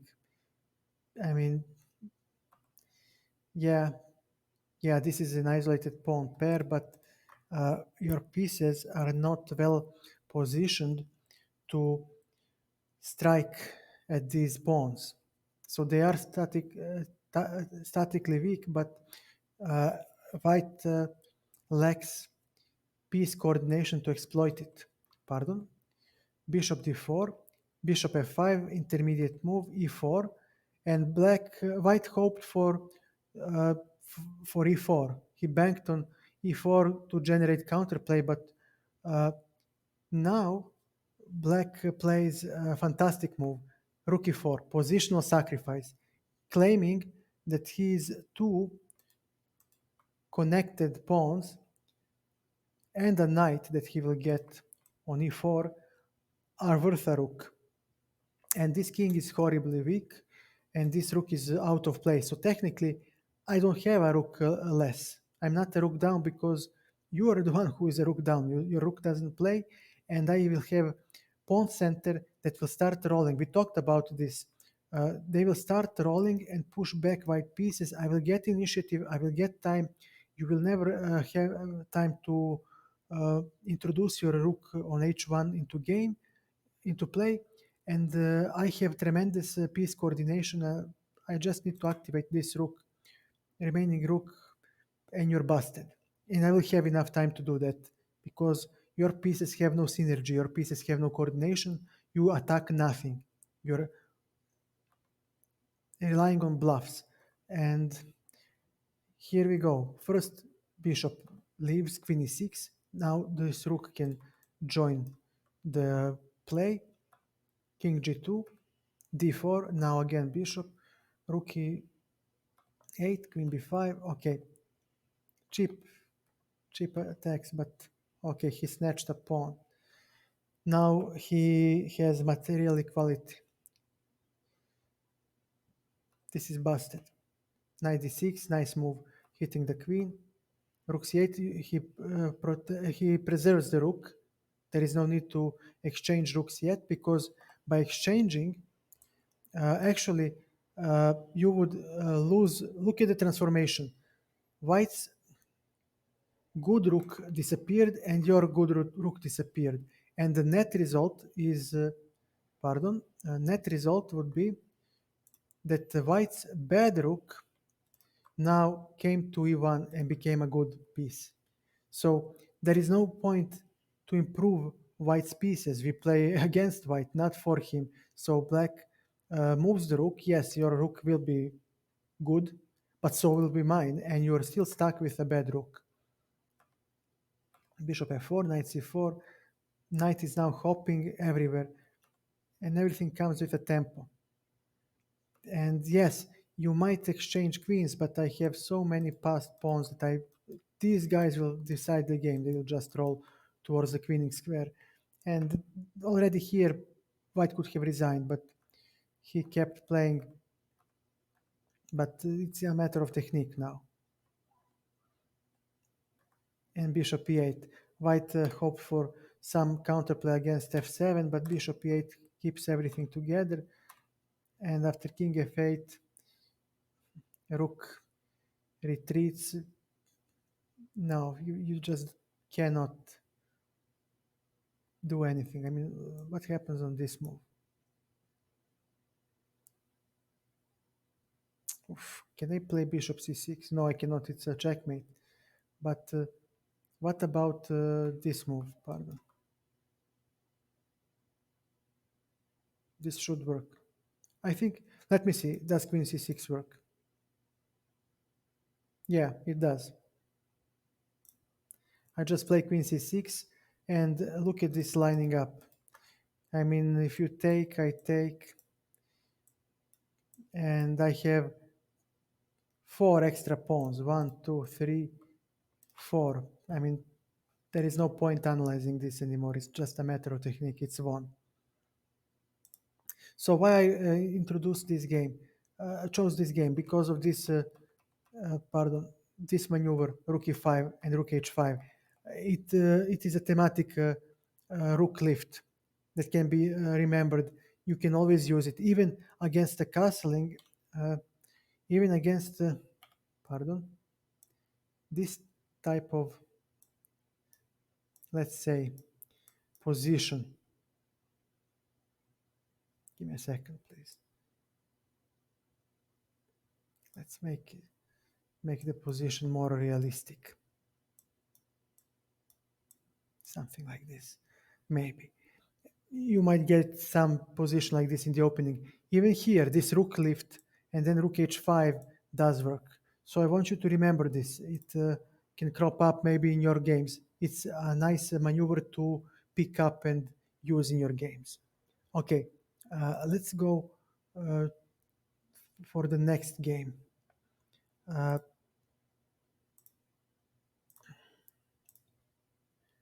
Botvinnik Vidmar. Great. This game is shown in every manual about isolated queen pawn, and rightfully so. It illustrates a typical attack with the f pawn that the white can use to generate kingside attack. So remember this very well because this knight a5 and f4 maneuver is very thematic and you can actually use it in your games very often. So this was in English, and then it transposed into Queen's Gambit. Okay, c5, dc4. Okay, nothing special. Black is happy. He plays against isolated pawn, but notice how his pieces are constricted slightly, and we see that White has much more space and much freer game. So Black will waste time to reposition his pieces and to re-establish coordination. Knight b6, bishop d7, queen d3, knight d5. Okay, maybe bishop c6 was better. I would put the bishop on c6. It's a thematic square for the bishop. Knight e5, bishop c6. Okay, knight b4. Yeah, but it's too late. It's too late. This move should prevent queen d3, knight b4. That's when you play it. Now it's kind of late. I don't like this move because now this knight is away from the king side, and these positions are very treacherous, very sensitive. Look at this. Look at this now. Already we see that there might be some knight f7 trickery. Where there is smoke, there is fire. So this is not something that I would play. I would rather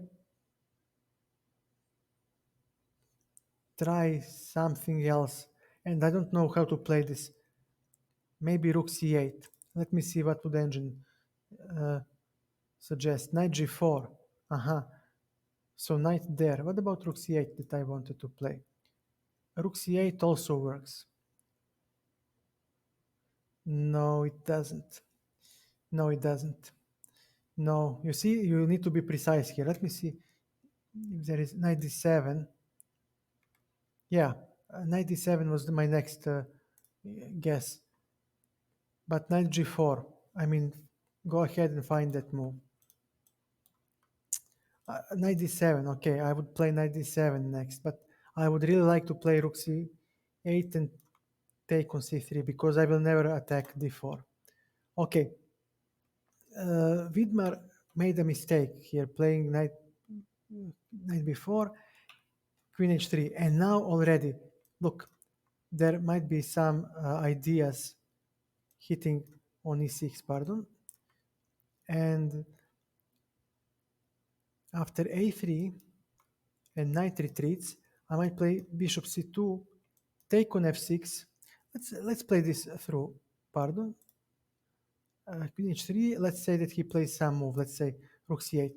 Already, for example, you have bishop c2 threatening, let's say that he plays some stupid move, takes, maybe takes. Okay, just stay with me on this one. Just stay with me. Already we can see that it's not so easy for black to defend. There is a rook d3, pardon, and rook g3 coming at some point. But the most important idea is f4, f5. This is very strong push in these positions because it will open up the file for the rook to go to f3 and g3. It will remove this strong pawn that obstructs the bishop. F file is open, rook may come to f5 as well. Give me a second. So rook may come to f5, then I can double on the f file, and now practically my entire army hits the f7 square, and black should collapse. And Vidmar, I know I am Serbian, I'm from Serbia, former Yugoslavia. Milan Vidmar was a Yugoslavian grandmaster, and we were never much of workers. We were always winging it, solving problems on the fly, and he just didn't prepare this position. And he played on his brain, on his muscles, and he didn't realize the danger. Bishop d5, not good. I would rather move knight back into defense. Botvinnik takes because this knight actually is poor. It doesn't do much to attack. So it's good to exchange it. And now comes f4. This knight now obstructs the d file for the queen. So d4 is safe. And again, black has no counterplay, black has no attack, black does nothing. He just exists on the board. He cannot attack anything, and if you don't punch, you're a punching bag. If you're a punching bag, eventually you drop because you cannot withstand the attack forever. Rook c8 doesn't, but this rook does nothing. He attacks blank air on this file. He has no counterplay, nothing to attack. f5, Botvinnik peacefully continues with his attack, and now this is a winning position. There are just, entire army works, and Vidmar simply blundered. But already here it was lost. Rook on f1 and all kinds of sacrifices will happen in the game. Knight f7, rook f7, typical thematic sacrifice. Bishop takes, bishop takes. This doesn't work because you have rook f6 and you hit both the rook and the queen. So bishop pins the rook to the king, and no matter how you recapture, you're busted. So knight f6 didn't work.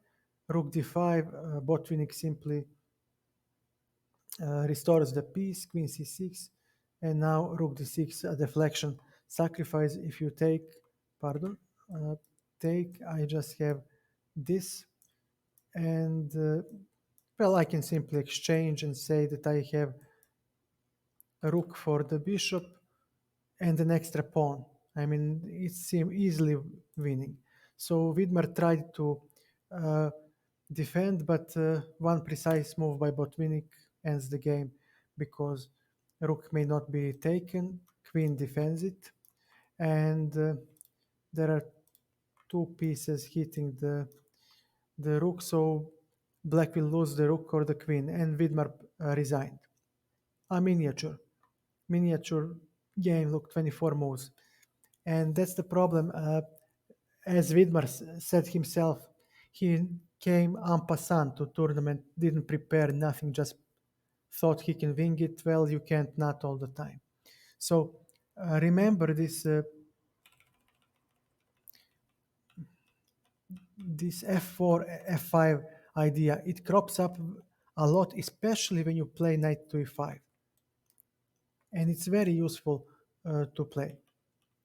Very useful to know and to play because usually it pays off. Usually, it does pay off. Let me see. I think we have another game that features this f4, f5 march. Again, Botvinnik played it against Tolush 30 years later. Yeah, this is Nimzo Indian. And here, black exchanged his dark square bishop, and that is not good because that bishop is a very good defender. Knight e7, bishop g5. Now this bishop is strong, and this lineup is very unpleasant. Knight g6, f4. Again, f4 push. White has enough time, just enough time to make this push work because there is no bishop on e7 to enable knight to d5. So after f5 is played and e takes f5, this bishop will have this diagonal. White bishop will just be a monster. Rook will reign on the f file, and then we might play something like this and just get a tremendous pressure on the f7. And even if that doesn't work, after Jesus Christ, man, after f5, ef5, our pawn can actually move forward, which is another a good feature of the position. That is why f4 is so strong and so important to stop as black. f5, intermediate move, uh, takes, and now with tempo, again, this rook doesn't play, this bishop hits the thin air, this rook is passive, you are defending with two pieces that are not properly coordinated. I'm attacking literally with my entire army. And of course, that black position is going to get crushed. Of course, a couple of clever tactics won't work. Rook f7, a nice intermediate move. Now on rook f7, takes. Botvinnik would have an extra pawn and would stand better, maybe even winning. On rook f7, okay, on this move, pardon, okay, this intermediate move was something that black counted on, but this double attack on the king uh, saves the rook, and now we hit the king with tempo, and after bishop e6, knight is stranded. Knight is stranded, he cannot go to c4, he cannot go to a4, nor to d1, he can only go to, he can only go to d3. But now the most important feature of the position is this pass pawn that will start running down the board, and we have rook f7 hitting the bishop and the g7 pawn, and white has dangerous initiative because he might play even knight b5, and now there are three pieces and a pawn around the black king. Mating attacks will start coming up for white. Rook f7, rook d6, extra pawn, and Botvinnik converted this. You'll just go through the moves, but there was no way for black to save this. Again, f4. Just look how annoying this is, and the strength. I mean, if he moves the queen somewhere, I mean, just look how many pieces would, hit the f7 square. And there are some things like, I don't know, that's some dumb move. And you just have an extra pawn. Usually after you play in this position, let me remove the color. So this extra pawn, extra pass pawn, and the pressure on the f file, on the f7, are usually good enough to give you a stable advantage. Maybe not winning, but usually you're gaining huge advantage or a winning advantage. So remember this plan really well. Again, let me revise what we talked about. Protect past pawn. You want to exchange minor pieces. These are the pieces that we want to exchange. We want to leave the heavy pieces because they're poor blockaders, ideal, and we want to escort it to the queening square, of course. This is one motive that you have. The other one is the attack down the f file, and usually it will work. You will crush your opponent. So I think this is enough to illustrate the f4 push. Let's illustrate again better piece coordination for the side with the isolated queen pawn. Because going through these games, I hope you can see just how much such a small thing like better piece coordination actually plays a role. d4. Okay, this is Queen's Gambit again Tarrasch, but this time Smyslov didn't go for the g3 bishop g2 plan. So now we have some sort of semi-Tarrasch. White plays patiently, and now we have isolated queen pawn. Bishop f6. I like this move a lot. This is a thematical move. Please remember it. If you are ever playing black, this constellation of pieces is the way you play the game. This knight goes to e7. Remember this. This is a typical uh, piece placement. This knight goes to e7 and bishop goes to c6. This is thematical piece placement in these positions. Remember it. Queen c2, h6. Okay, white achieved a concession from black by black playing h6. King side is slightly weakened. Rook d1, queen b6. I like black's position a lot. He puts pressure on the uh, isolated pawn. Rook d8, knight e2. Okay, bishop d7. Yeah, that's the problem in these positions. As I have said, this pawn blocks the bishop, and you really need to deal with this bishop, and that's kind of unfortunate. Okay, knight e7, nice. Bishop d3. Knight a4. Bishop a4. I don't like this. I don't like this because now there is queen h7 threatening, and there should be some other way of defense for black. Maybe knight g6. Let's see what is the best defense. Knight f5. Yeah, and he is better. What about knight g6? I wanted to play knight g6.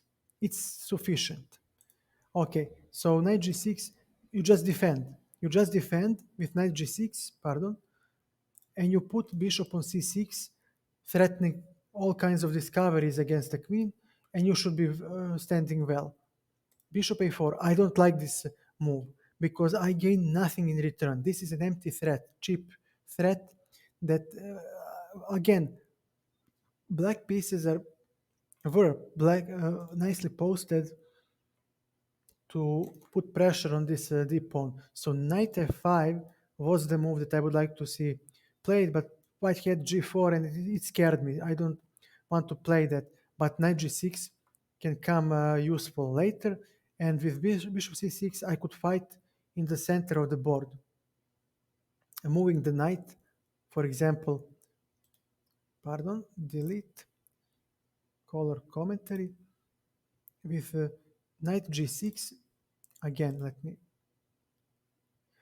okay, yeah, let it stay. Knight g6. Okay, we play bishop c6. We move the knight to c3 due to the discovered attack, and we exchange a pair of knights. We are playing against the isolated pawn. We like exchanges. We want to exchange minor pieces, especially because they are the ones that generate kingside attack. Rooks need time to reposition themselves to generate attack, and even then they're clumsy. Bishop a4 does nothing. I really don't like this move. Let me see just the computer evaluation. Yeah, already white is better. Already white is better. Just an aimless move. And now we have an attack on the king. And here, white defended. Look, white defended from the bishop a4 threat in one move. And what is your play? What is your concept? Where is your strategic plan? What do? You don't put pressure on d4 anymore. No, sir. You have two pieces doing that. I have two pieces defending. This knight is now a problem because it blocks the king. My queen is going to raid here.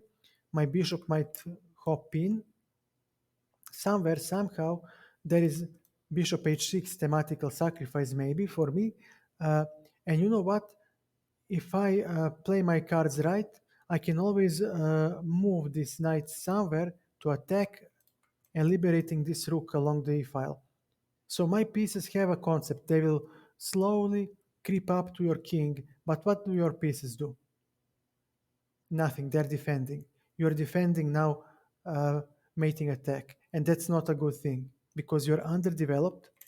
Your piece coordination is horrible. I mean, you have no play, you have no attack, you have nothing. So horrible play by black. Now he has nothing. Okay, I will exchange the bishops. and now I have enough time to move the knight. That's why he exchanged the bishops. You see, queen attacked, queen and the bishop attacked twice, and I defended twice with the knights. With this exchange, now he attacks only once the knight, the isolated pawn. Therefore, one of these knights can move to another square to do something more useful. And knight e2 moved to g3, and now he will hop to h5, joining the attack. Now I can sacrifice a bishop. I don't have to, but it is looming in the air. So I have 1, 2, 3, 4, 5 pieces ready to attack somehow the king. This rook is horrible. Okay, my rook is horrible, but your knight doesn't do much. Your queen is out of position, and most importantly, you have no pressure on white position. Black has no counterplay. He exists on the board. He does have pieces. When we look each piece on itself on a good square, he does have each piece on a good square, but they don't have synergy. They don't work together towards some goal. They just play for themselves. And on the other hand, white pieces, they they do aim towards king side. All of them, look, they all strive to attack the king, and that's why white is better here, and that's why white will win, because he is faster. He has better synergy, better mobilization. He already has some counterplay that will cost black time when he defends. Knight, knight g6, preventing queen h8, pardon. Knight e5, threatening to eliminate the knight. Knight e7, and already you are all these pieces suffocate the king, and Smyslov found a tactical shot. Bishop h6, knight e5. On gh6, I checkmate. I simply checkmate. So this was important. Knight h5. Now there is bishop g7 if you move the knight. And black tried to play this move. Wait a second. Aha. This is impossible because I take and I get the queen. So black played knight f3 to weaken white king along the g file, but he cannot use it. He cannot use that file because he is poorly coordinated. So knight f5 defends the g7, knight f6, the only way to recapture the piece, and now d5. This game shows,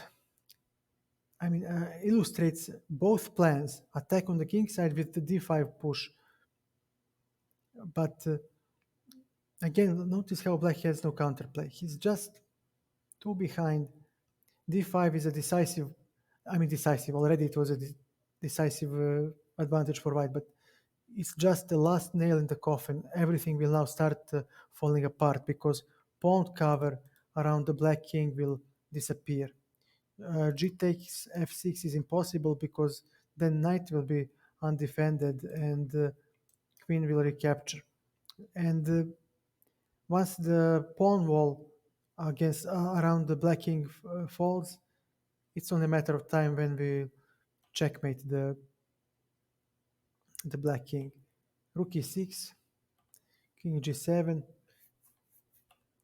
d6, and he won the queen. The rest is it's just a matter of technique.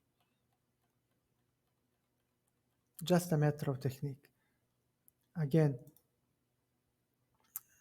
this from this game, remember, this is up to this point Ribley played well, black played well. This is knight f6 setup, bishop f6, pardon, setup, knight goes to e7, c6, knight goes to e7, then to f5 to put pressure on d4, Bishop c8 goes to d7 and c6. Pardon. Remember this setup. Let me play some stupid move by. Actually, no, I won't. No, I won't. I'll do it like this. Okay,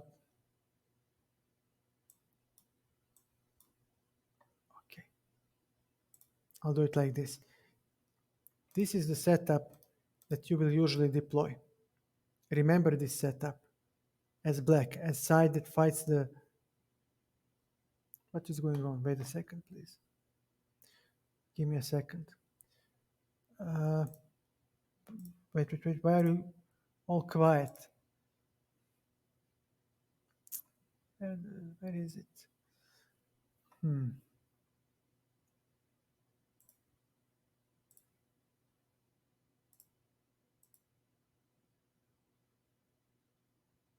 What is happening? Why are you not seeing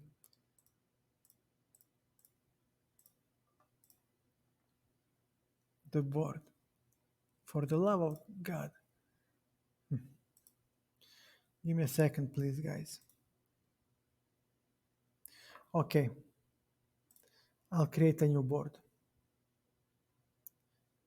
Give me a second. Software bugs, but never mind.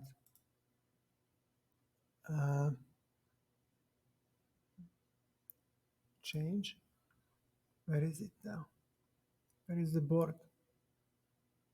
Enter new game. I think this is it. Okay.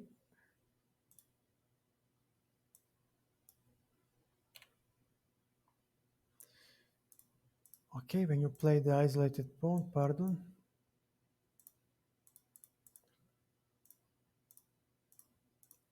Give me a second, please.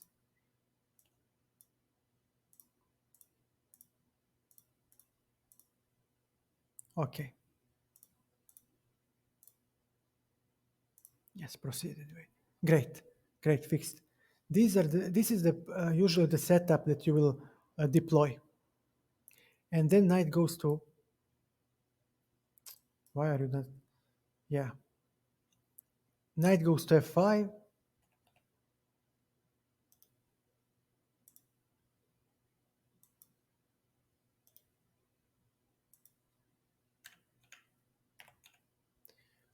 This knight goes to f5, and then you attack. Maybe you will exchange a knight somewhere, somehow. This knight moves and you put pressure. Or maybe you'll take on c3 to create isolated pawn pair. But remember this piece constellation piece setup. It will come in handy. It's a thematic piece setup that you make again when you fight isolated pawn. Okay. There is another game of Smyslov's.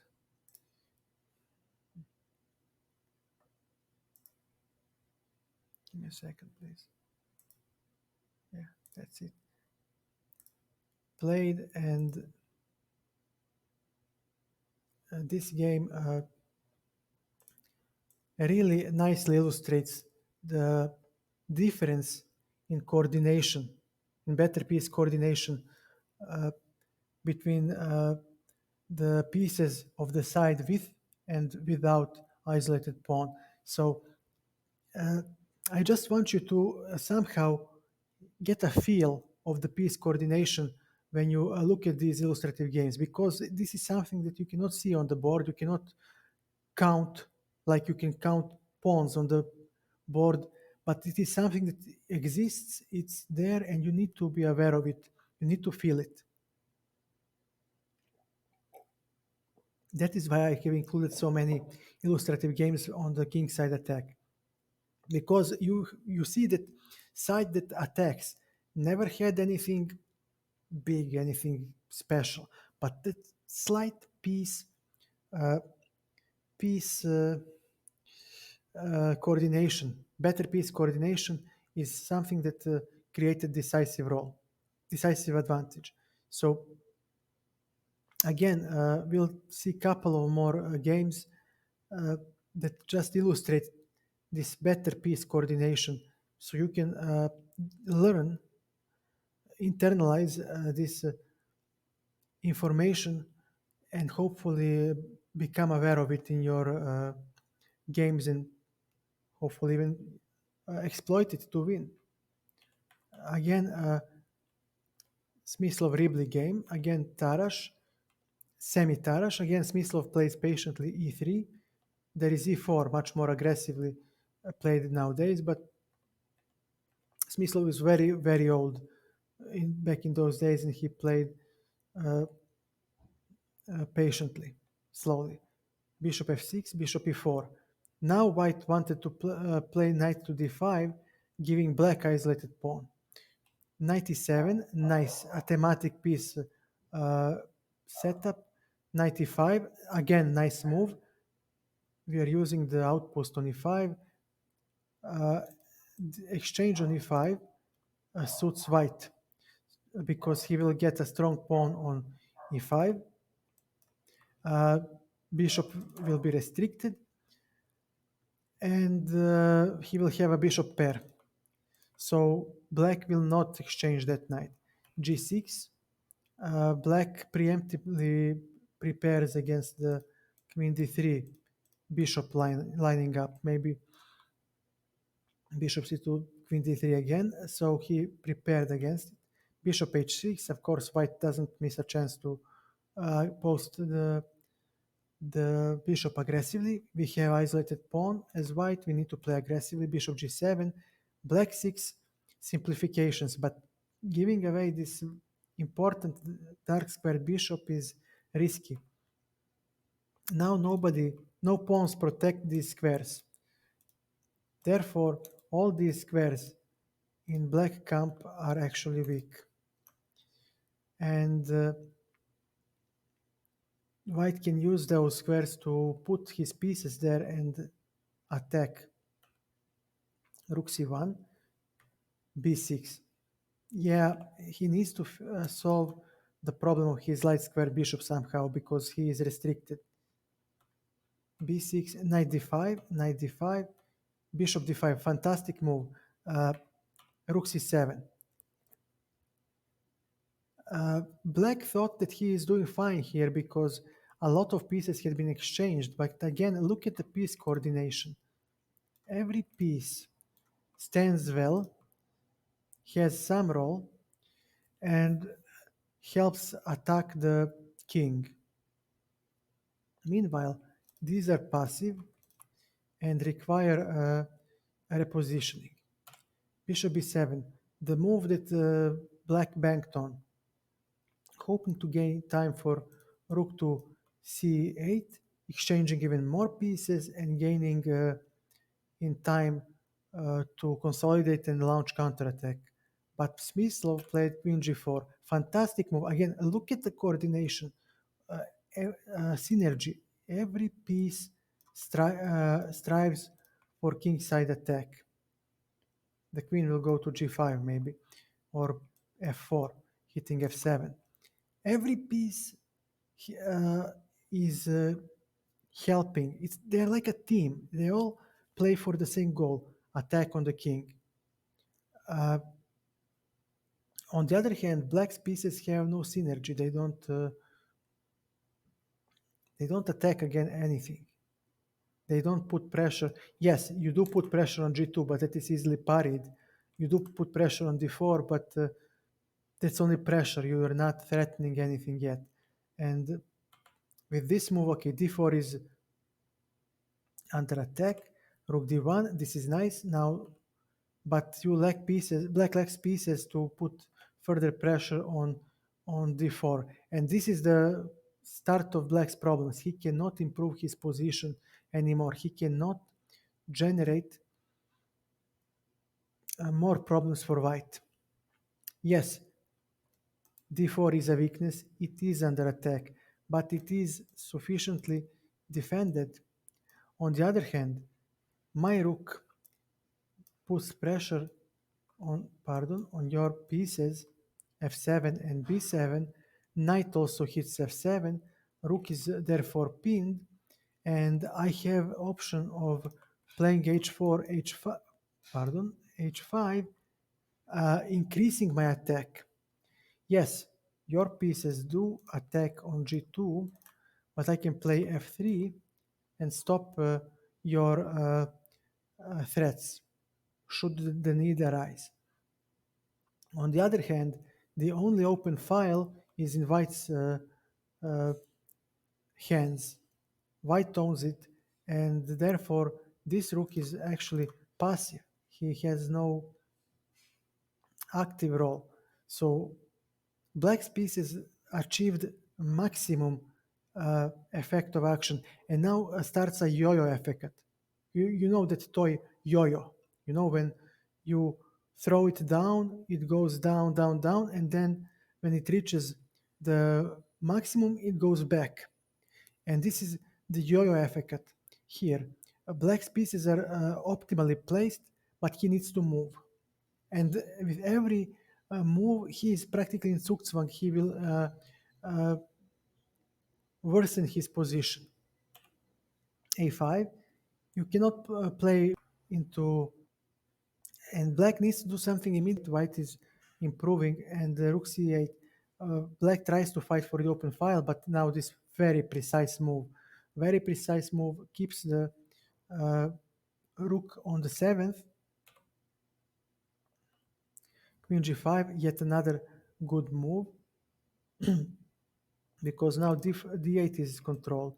So neither rook can go to d8. And you don't have f6 because of this pin. So h6 might be the only move. Actually, it's not, because I have, let me show this. On h6, I have, what can I play? Nothing yet. I cannot play much. Okay. What does happen on h6? Give me a second. How do we refute this?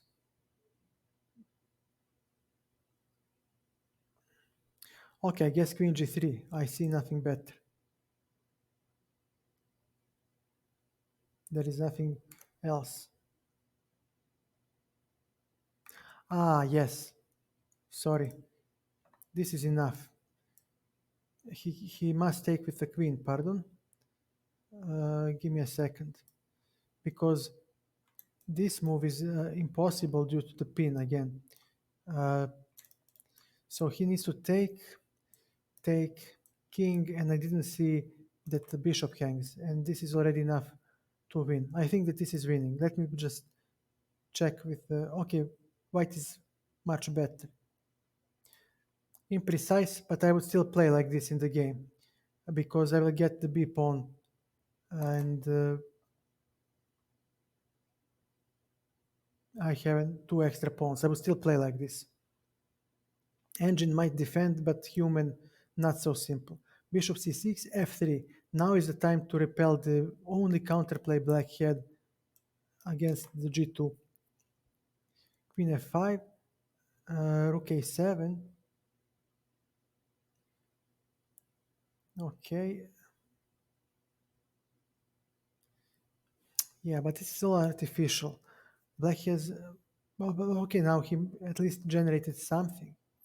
Before bishop b3 takes, rook e4. The last piece to come into play. And now rook f4 will come, hitting f7, h6. Queen e3, of course, you do not take on f5. You want to keep this file open. Now rook g6 is a threat. You see the coordination. You see the coordination that Smyslov made. Such a wonderful coordination of his pieces.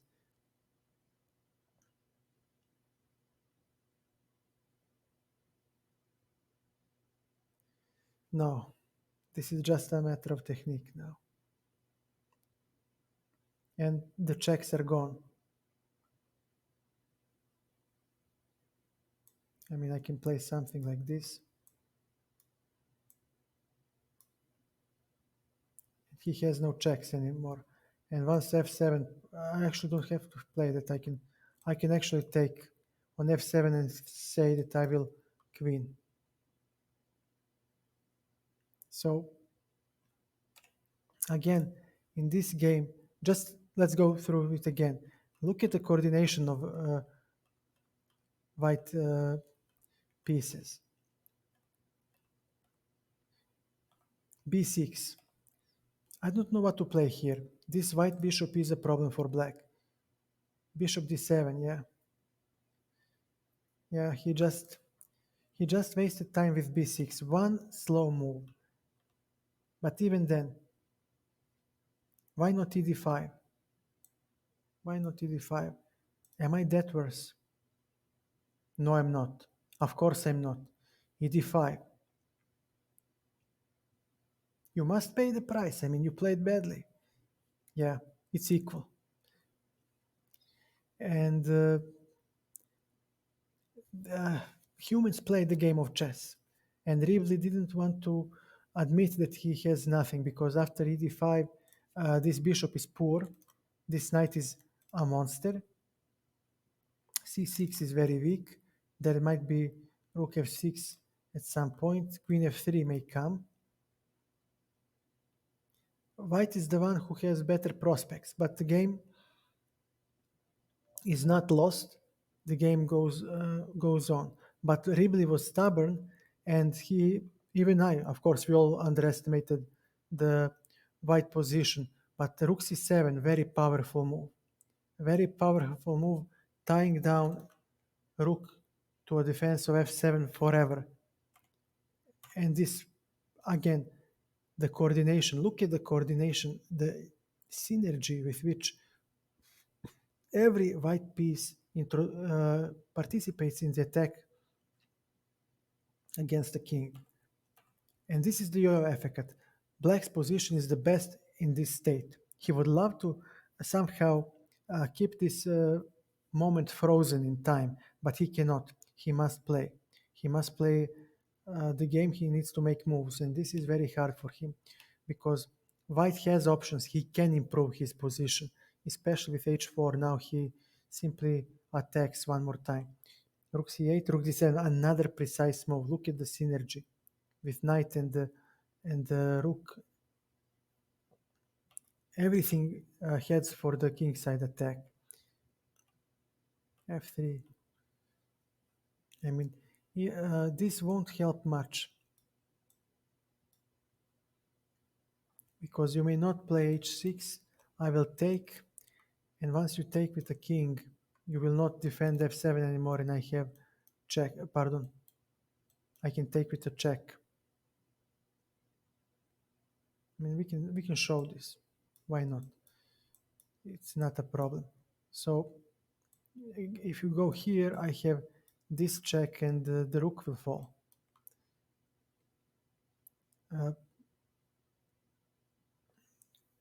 Yeah, and Ribli tried his best to make some sort of play on the queen side, but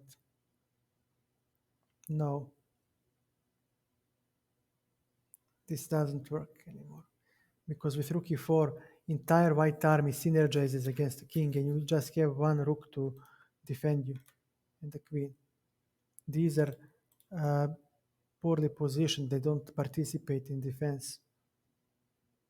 Fantastic game.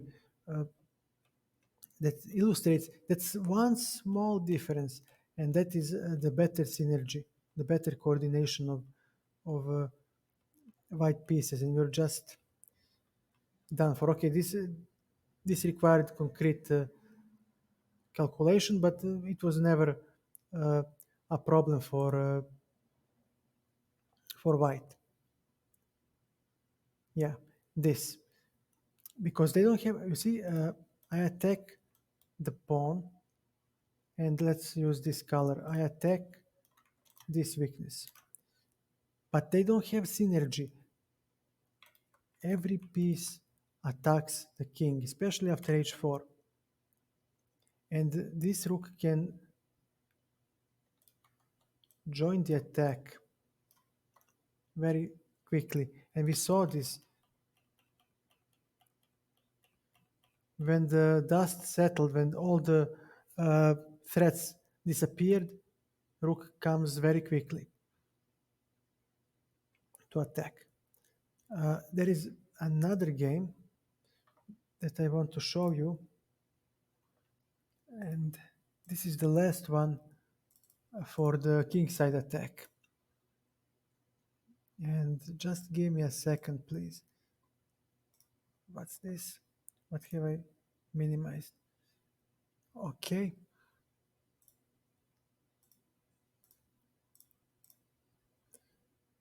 Where is it? Here it is. Done. Okay. Played between Razuvaev and Bagirov. Delete. Text commentary. Okay. Wait. Sorry. Delete. Okay. Queen's Gambit accepted. Queen's Gambit accepted, and we have isolated pawn from the start. Knight d7, again, the coordination.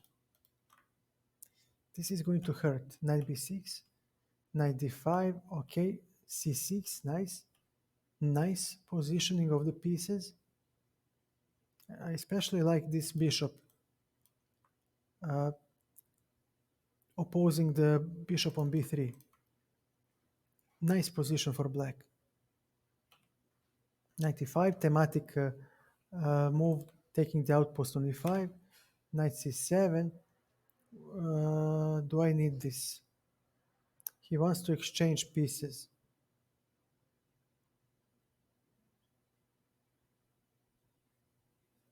I don't like this move, but black needs to play something. I would like to play queen b6. Does that work? I wonder. Rook e8. No.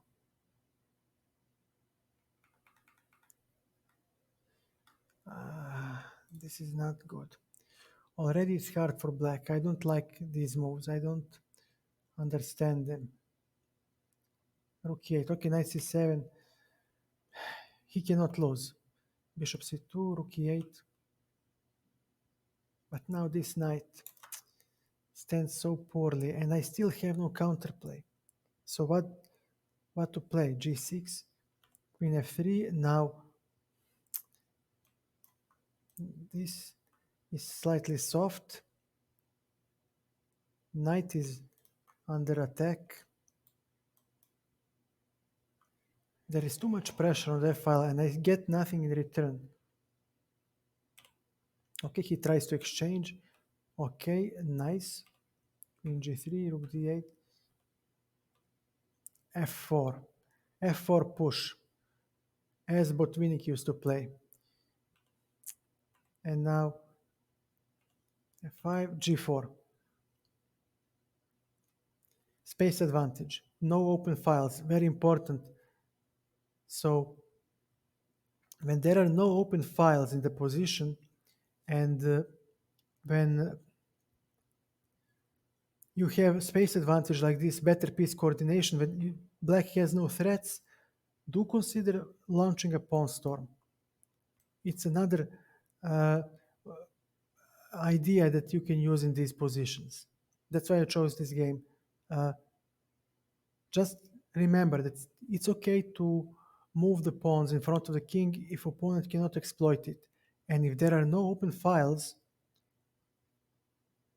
that can benefit you. Not to mention that you have space advantage and black has no counterplay. He has nothing to attack. Knight g7, takes, and now king is relatively safe, and we have g file to attack. Black again has no counterplay. Nice tactics. So he tried to generate some play on the diagonal, and this bishop is very strong there.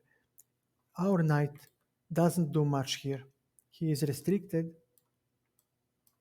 and there is no good square for him to go to. I mean, knight e2, where does knight go? Nowhere special. So Exchanging it was a good decision by white. Rook g6. Of course, you do not take because bishop takes, hitting both the queen and the king. And this tactical move helps white to spare time, to gain time to bring the other rook to the g file. And already this is hard to defend as black. Rook h6. Now bishop also lines up against the king. And of course, tactics work when you're in such a passive position without counterplay and with poor piece coordination. All these pieces are clumsily placed. They have no unison, they have no synergy, they don't strive for anything. So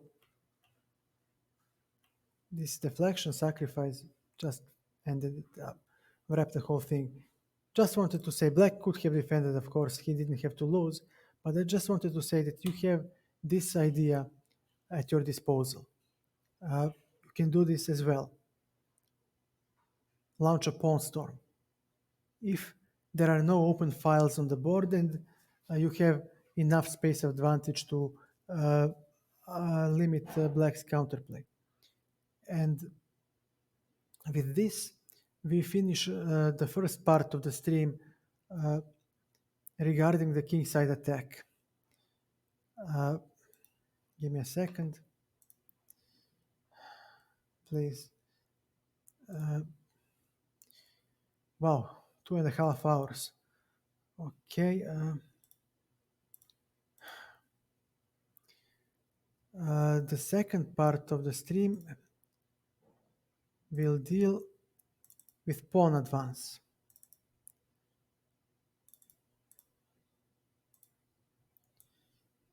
When to move the pawn forward to gain some sort of advantage. Usually the favorable opening of the game, maybe cramping the opponent.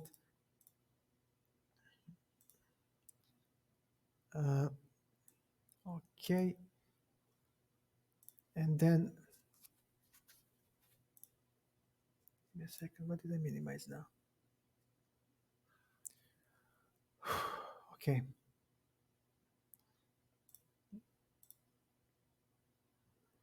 Okay, let me get in some fuel. I guess everybody are off watching the Euro, I assume. Yeah, Hungary, France, it's live. Yeah, I'm not gonna make much out of this. Never mind. We continue.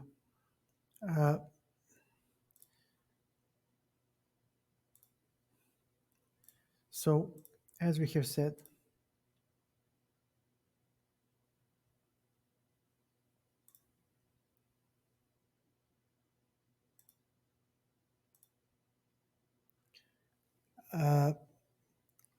we would love to use our isolated pawn to attack on the king side. We saw how well usually white's pieces are coordinated and how much space advantage can help to implement that plan. However, sometimes you cannot attack on the king side, it's just not possible. And then opening of the game with d5 can come into play, especially because opponent is usually underdeveloped and cramped. So opening of the game can come very unpleasant to him because our better mobility and coordination can generate initiative that can put such pressure on the opponent that we get material. Maybe we win a pawn or even a piece.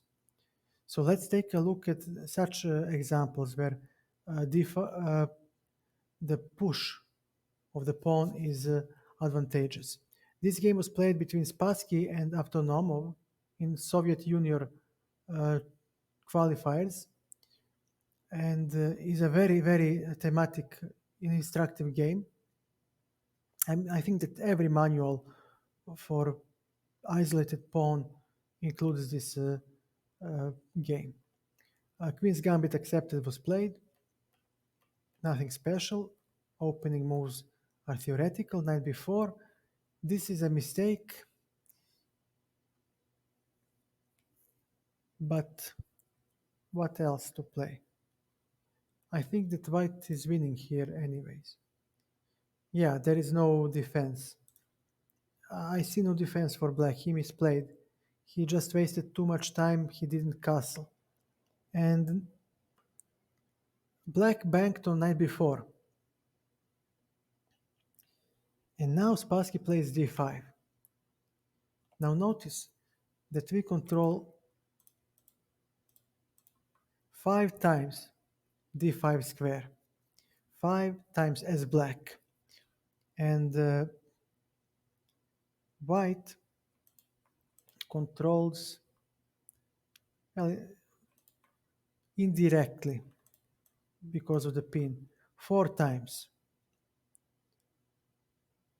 Black thought that he would simply win a pawn. But look, Spassky now opens up the game. And remember this bishop g5 move. It is a thematical follow-up to d5. Thematical follow-up. And now knight cannot move. Pardon. Due to the pin. If I exchange on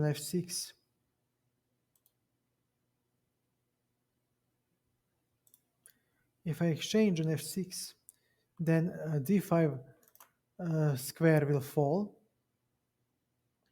So black played bishop e7. But Spassky exchanges anyway because there is no way to defend the d5 square. G takes f6, recapture because he wanted to, he had to, because after bishop f6, he loses a piece, right? This is impossible. So this was forced. And now we take, and he needs to take with the pawn. And yes, black is a pawn up, but his king is horribly weak. f5 is weak. d5 pawn is weak.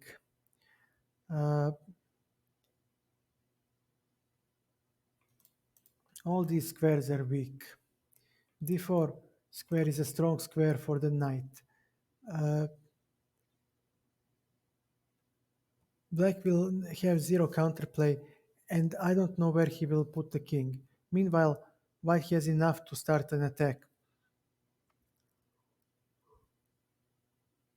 Worst case scenario, he can play rook d4 and rook e1, and he is done. He has mobilized his entire army, he is attacking. Knight d4, and this is winning. We can just enjoy the Spassky's technique. Rook d5, fantastic. Deflection, sacrifice, checkmate is threatened, or so we threaten checkmate and we threaten knight on e7, hitting the queen and the king. It was just over. So remember that when opponent is underdeveloped, when d5 square is not sufficiently controlled, you should look to play d5. It's even stronger than the kingside attack because usually side with the isolated pawn is better developed, and they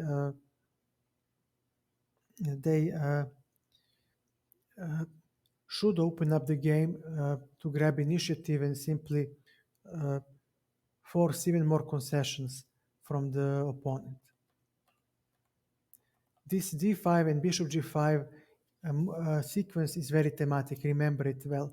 After this move it was simply lost, and yeah, Spassky just destroyed it.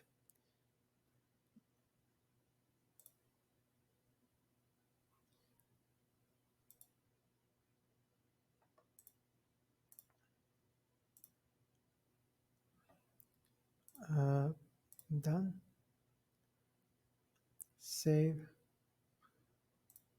Okay, there is another game that we can take a look at. Played between Byrne and Znosko Borovsky. And again, the Tarash. And already I don't like this move. Giving up the strong bishop. E3.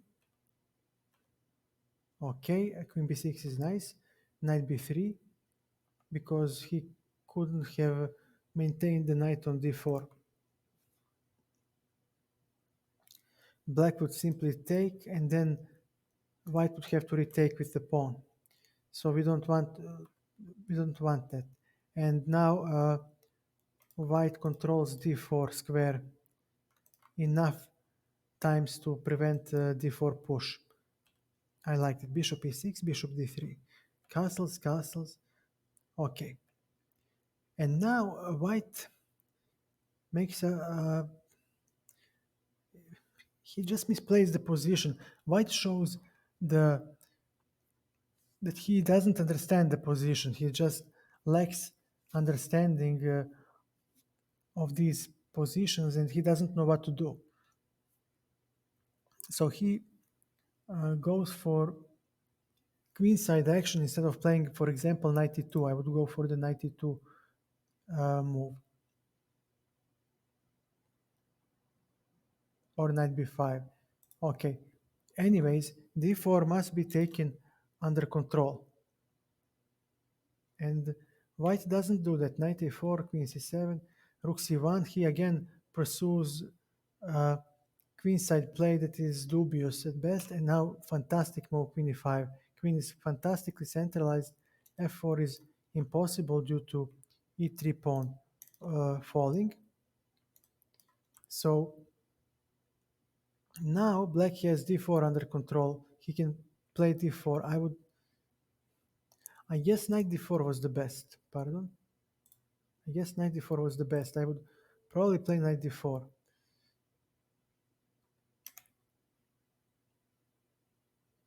No. Computer disagrees. Well, he has to play something. Queen e2, rook c8, f4. Weakening. Weakening. f5, bishop d7. But there is no kingside attack really, because these knights are, and this rook, they are misplaced. They are not able to participate in the attack. You practically have no attack after this. Pardon? Maybe e4 can help. No. But again, no. Okay, he goes for the queenside play, but again, this is too slow. And black now has a perfect setup to push. King h1, rook d6, queen g5, nice blocking, simply stopping entire white play. And d4 comes, opening of the center. We know the old adagio, the attack on the wing is refuted with the action in the center, by opening up the center. And now white must keep things closed, but now we have a backward pawn, and we talked about this.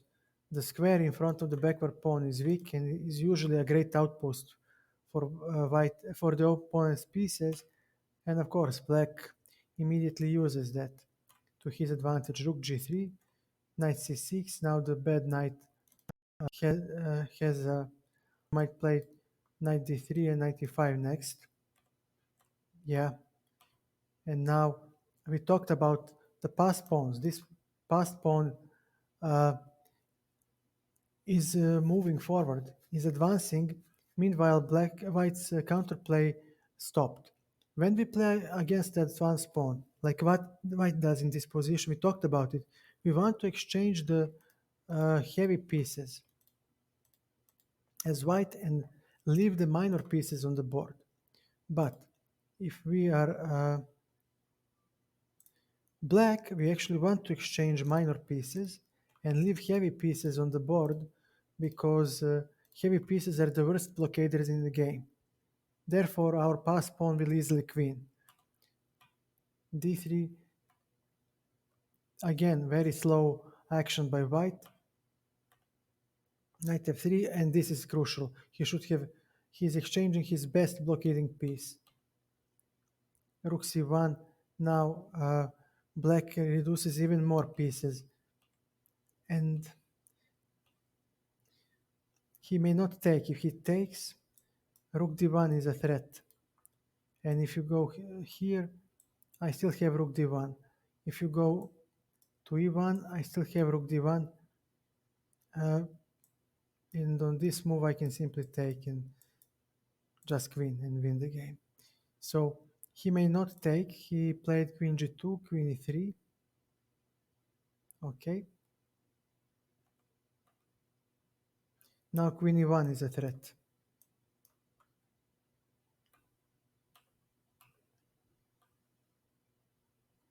And now queen is overloaded, defending the rook.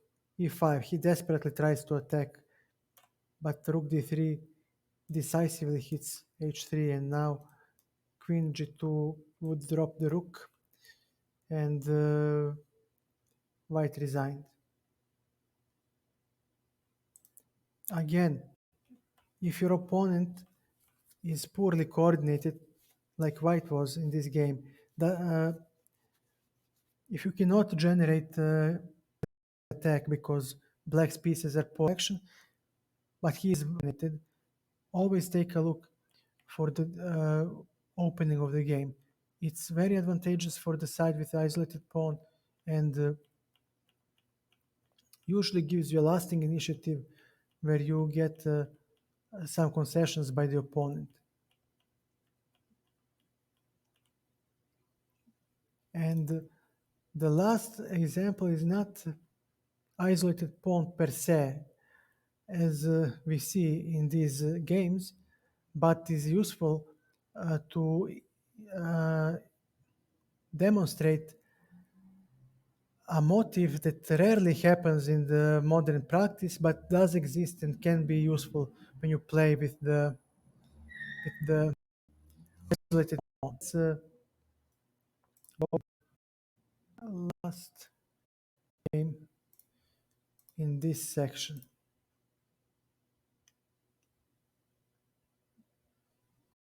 And that's the game played between Smyslov. The motive is cramping effect of the isolated pawn. So here we have two isolated pawns that cramp black's position. He would love to play e6. Bishop cannot go to e6, which would be nice. Knight cannot go to c6. Black is cramped. Black's coordination is disrupted. And this is the motive that I wanted to illustrate. I couldn't find a good game. And therefore this one will have to do the work. So this is the cramping effect of the isolated pawn, and let's see how black tried to remedy it. Bishop c4. Okay, now we have typical, the correct sort of saying position of the isolated pawn. And we see that the d5 pawn, he cramps e7 pawn, and white can now put pressure on that pawn. So we saw at first moment the cramping effect of this d5 pawn, cramping black's pieces. Now we see that this pawn is annoying, especially after rook a d1 for black, because he has no counterplay, he has no pawn break. This is another motive that you can use in your games. Remember that sometimes you don't have to open up the game. You can just push the pawn and keep it there to cramp the opponent.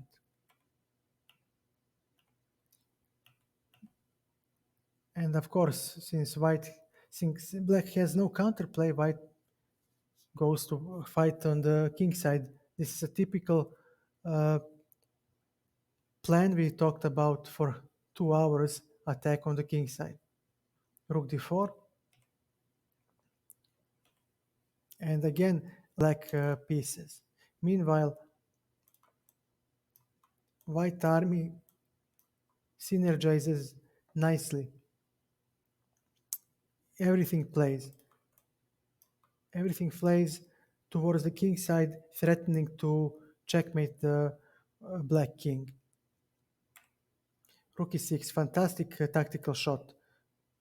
F e6 will drop the rook. Let's show this. There is no need to illustrate. We'll simply drop the rook, and there is a decisive attack on the king. So black played queen d8, rook e3, and now this weakness is under a gun. Again, e6 is impossible due to the cramping effect of the d5 pawn. A5, a4. We want to maintain the bishop on this diagonal. Queen f6, rook f4, and now comes rook g6. After this move, bishop. Is it the bishop? Let me see.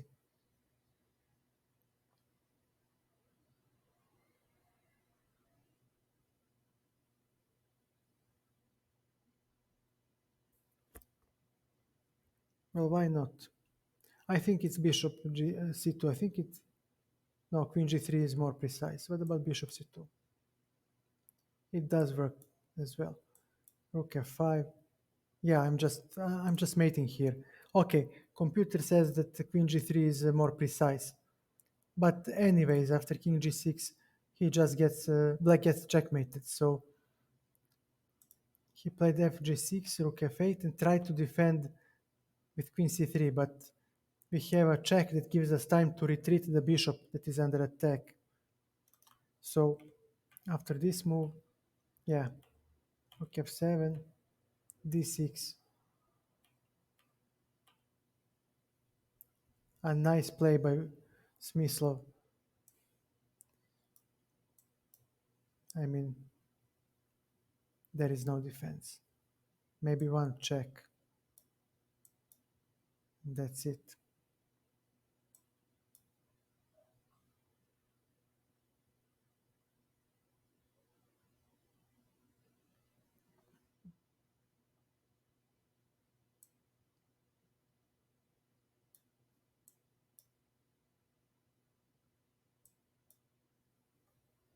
Yeah, I cannot even defend that either. Yeah, he's just busted. Okay. Let us recap a little before we continue.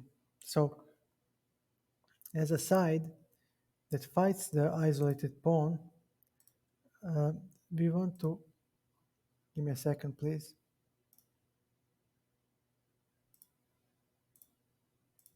Let me change the screen. Where is it?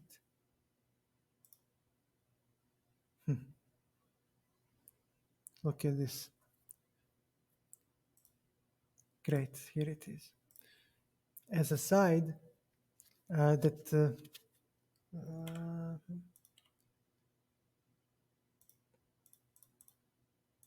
okay.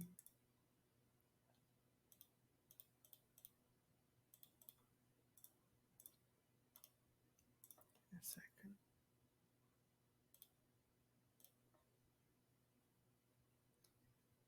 Okay.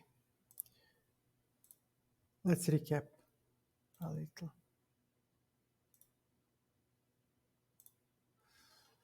Before we, and I will make a break soon and we'll be back.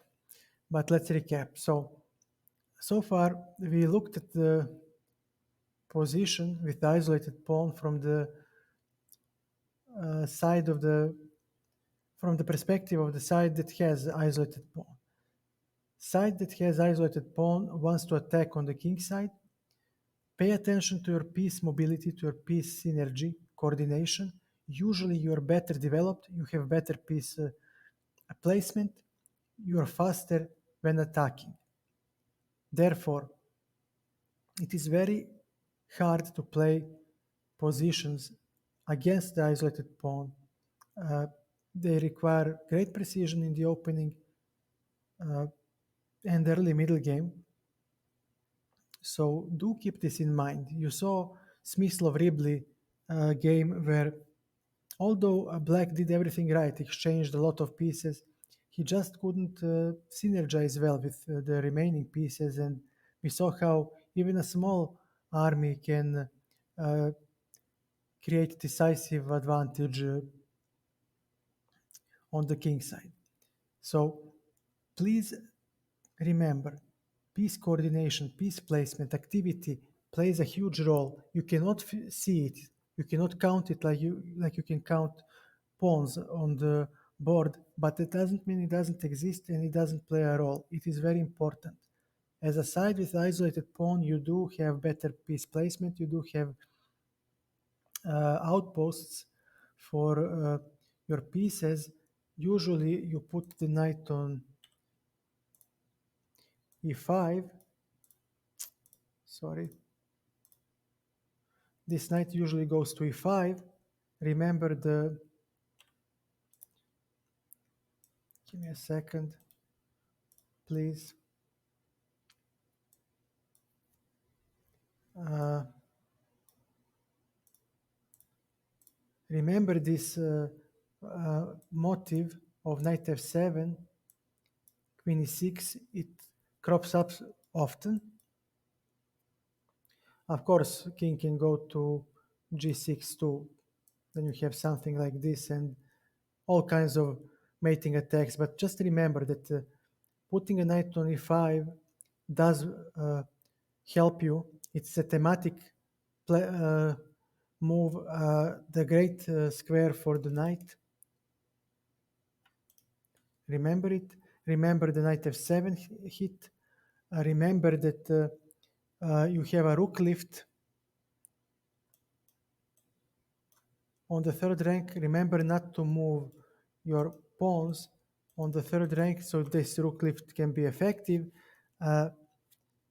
And if you cannot attack on the king side, remember that you might play a d5, even sacrifice that pawn to open up the game because you are better developed most of the time. You have better piece coordination, so any opening of the game advantageous that gives you initiative is good for you.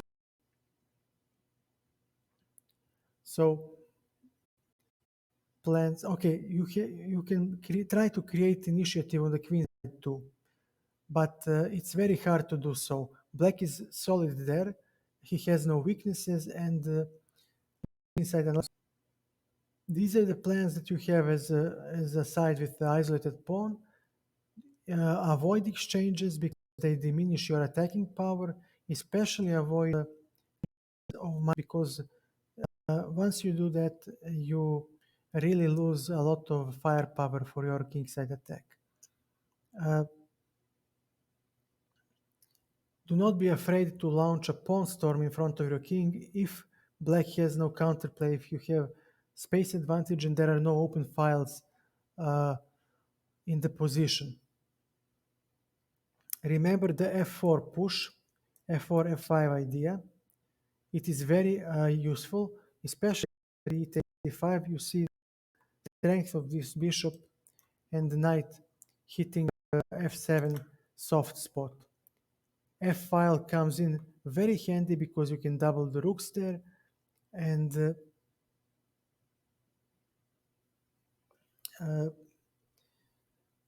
that's pretty much regarding the white as the isolated pawn. Since I have been streaming for 3 hours, I will make a small break,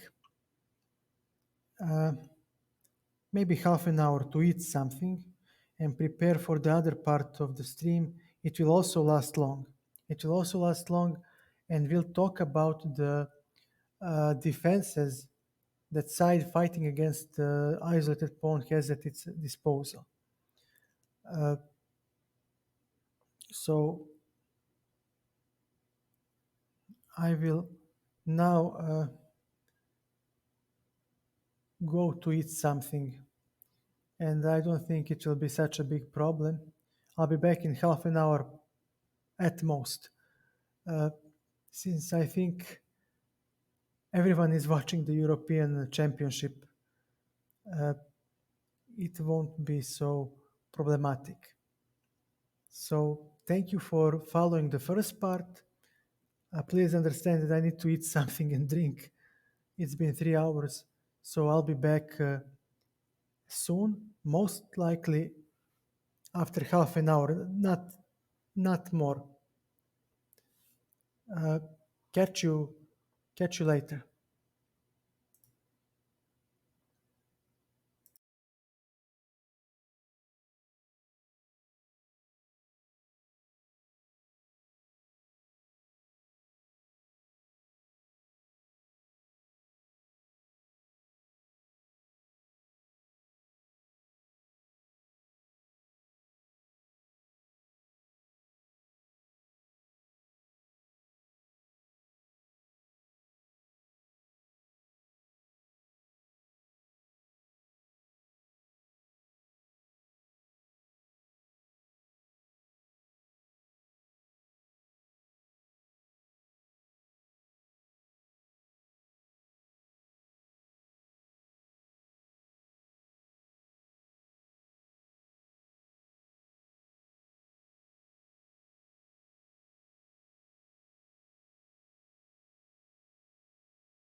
Hi, thank you for coming.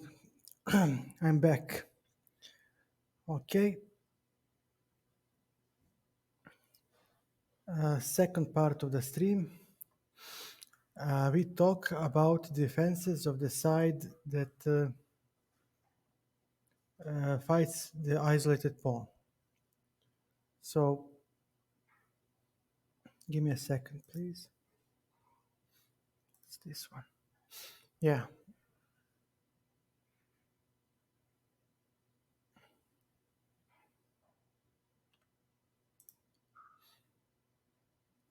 Okay, this one is unnecessary. Give me a second. And this one. And this is it. Yep.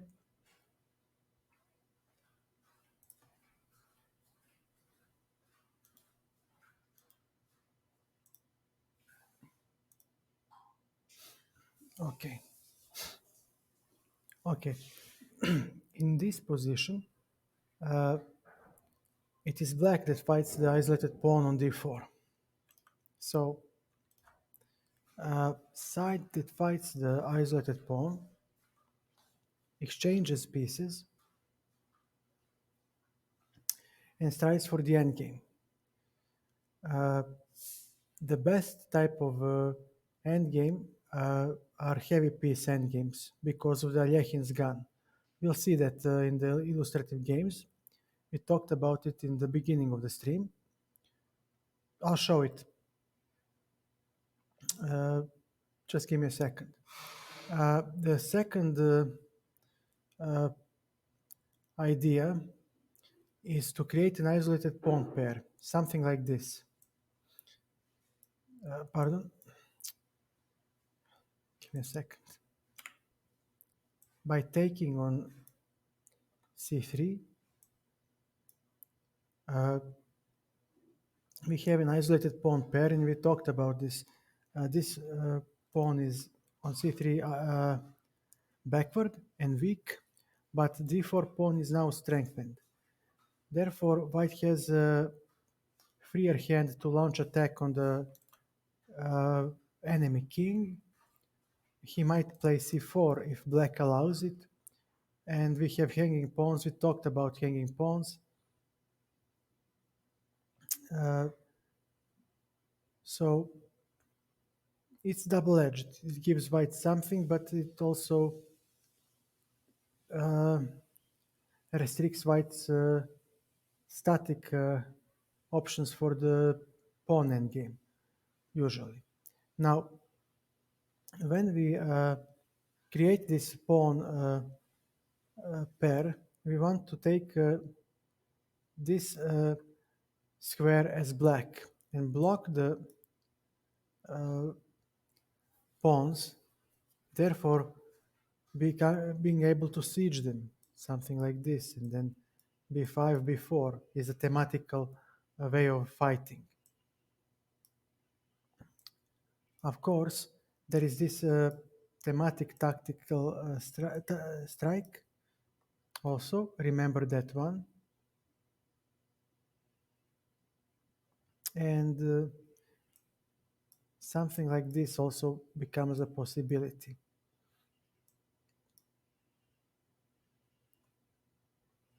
Or maybe rook d3. And then we collect the pawn on c3. Or maybe exchanging like this and creating isolated pawn again. But okay, these are the ideas for black to fight the isolated pawn pair. But definitely they need to be blocked on the c4 square. Again, we benefit from most from the heavy piece endgame by creating Alyekhin's gun. And I'll show you what Alyekhin gun is right now by setting up a new position.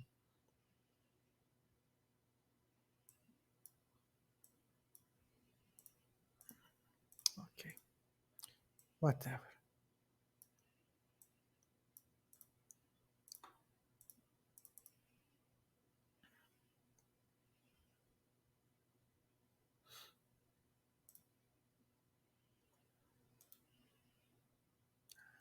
set.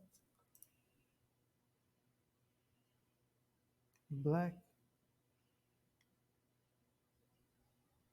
What is the problem here? Nothing.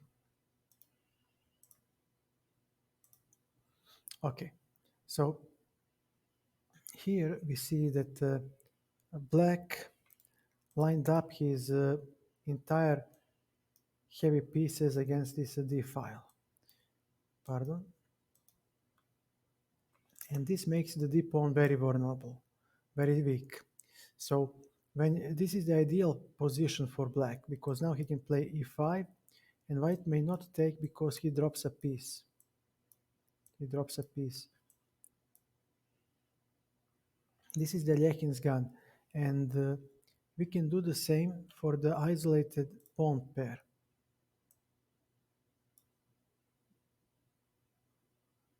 I'll just put it like this. Give me a second. Okay, so even in these positions, we do have, that's why C4 square needs to be blocked. We would like to play B4, but there is C4. So let us say that we simply have a knight here. This is what we want to play. And then after takes, let's say something like F3, we have again E5 and we win the pawn. So again, we fight with the Alyekhin's gun against the isolated pawn pair. Or, for example, it could go something like this.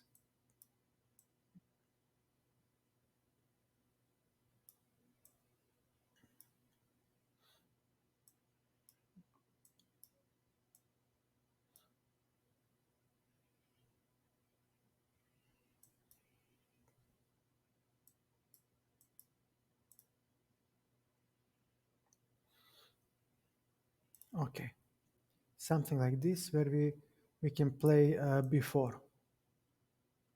And again, white may not take because we end up with an extra piece. These are the ideal endings for black. Heavy piece endgames are the best type of endgames we can get when we fight isolated pawn or isolated pawn pair.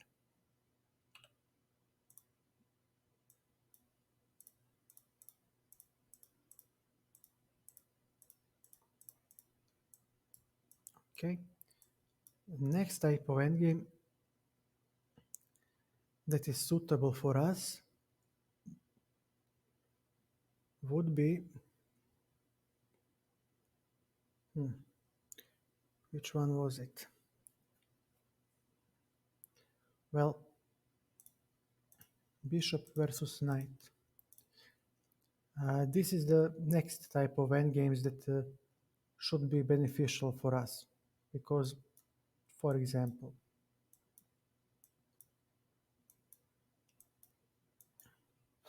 we achieve a lot here. And now white needs to play something. For example, we have E5. And on 95, we simply collect with the skewer.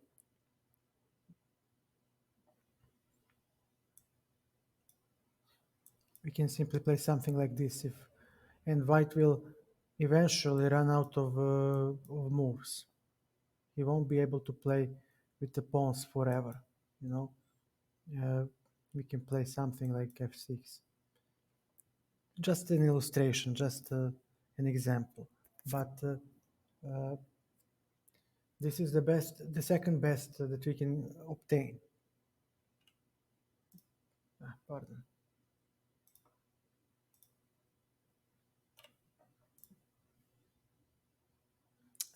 What else can we get? Well, we can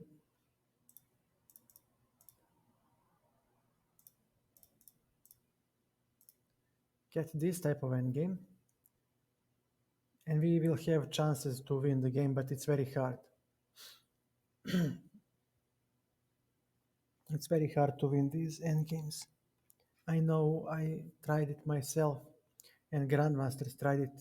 You'll see it in the illustrative games, but it's not gonna work. Uh, Usually, if there are no major weaknesses in the position, white will be able to hold. Uh, Second best, I guess, is this type of endgame. Again, very hard to win because white has only one weakness and he is able to cover it sufficiently. And the worst type of endgame that we can face is the knight endgame because here there is no way for us to make headway. I have never seen anyone win these endgames because weakness on d4 is not enough. It's just not good enough. It's about kings and knights activity. It's very situational, but I don't.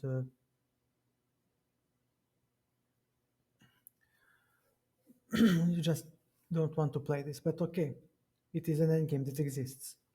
Uh, these are the endgames that are good for us, and we also listed those that are very hard for us to win, but still we have some chances. Uh, we talked about isolated pawn pair, and that's pretty much it. You just need to remember to blockade the isolated pawn to stop it from moving forward, because if he moves forward, he will exchange itself for the opponent's pawn, and then poof, our opponent got rid of his weakness. So the method of defense is following, usually. You block the isolated pawn by putting a piece, usually a knight, on d5, on the square in front of it.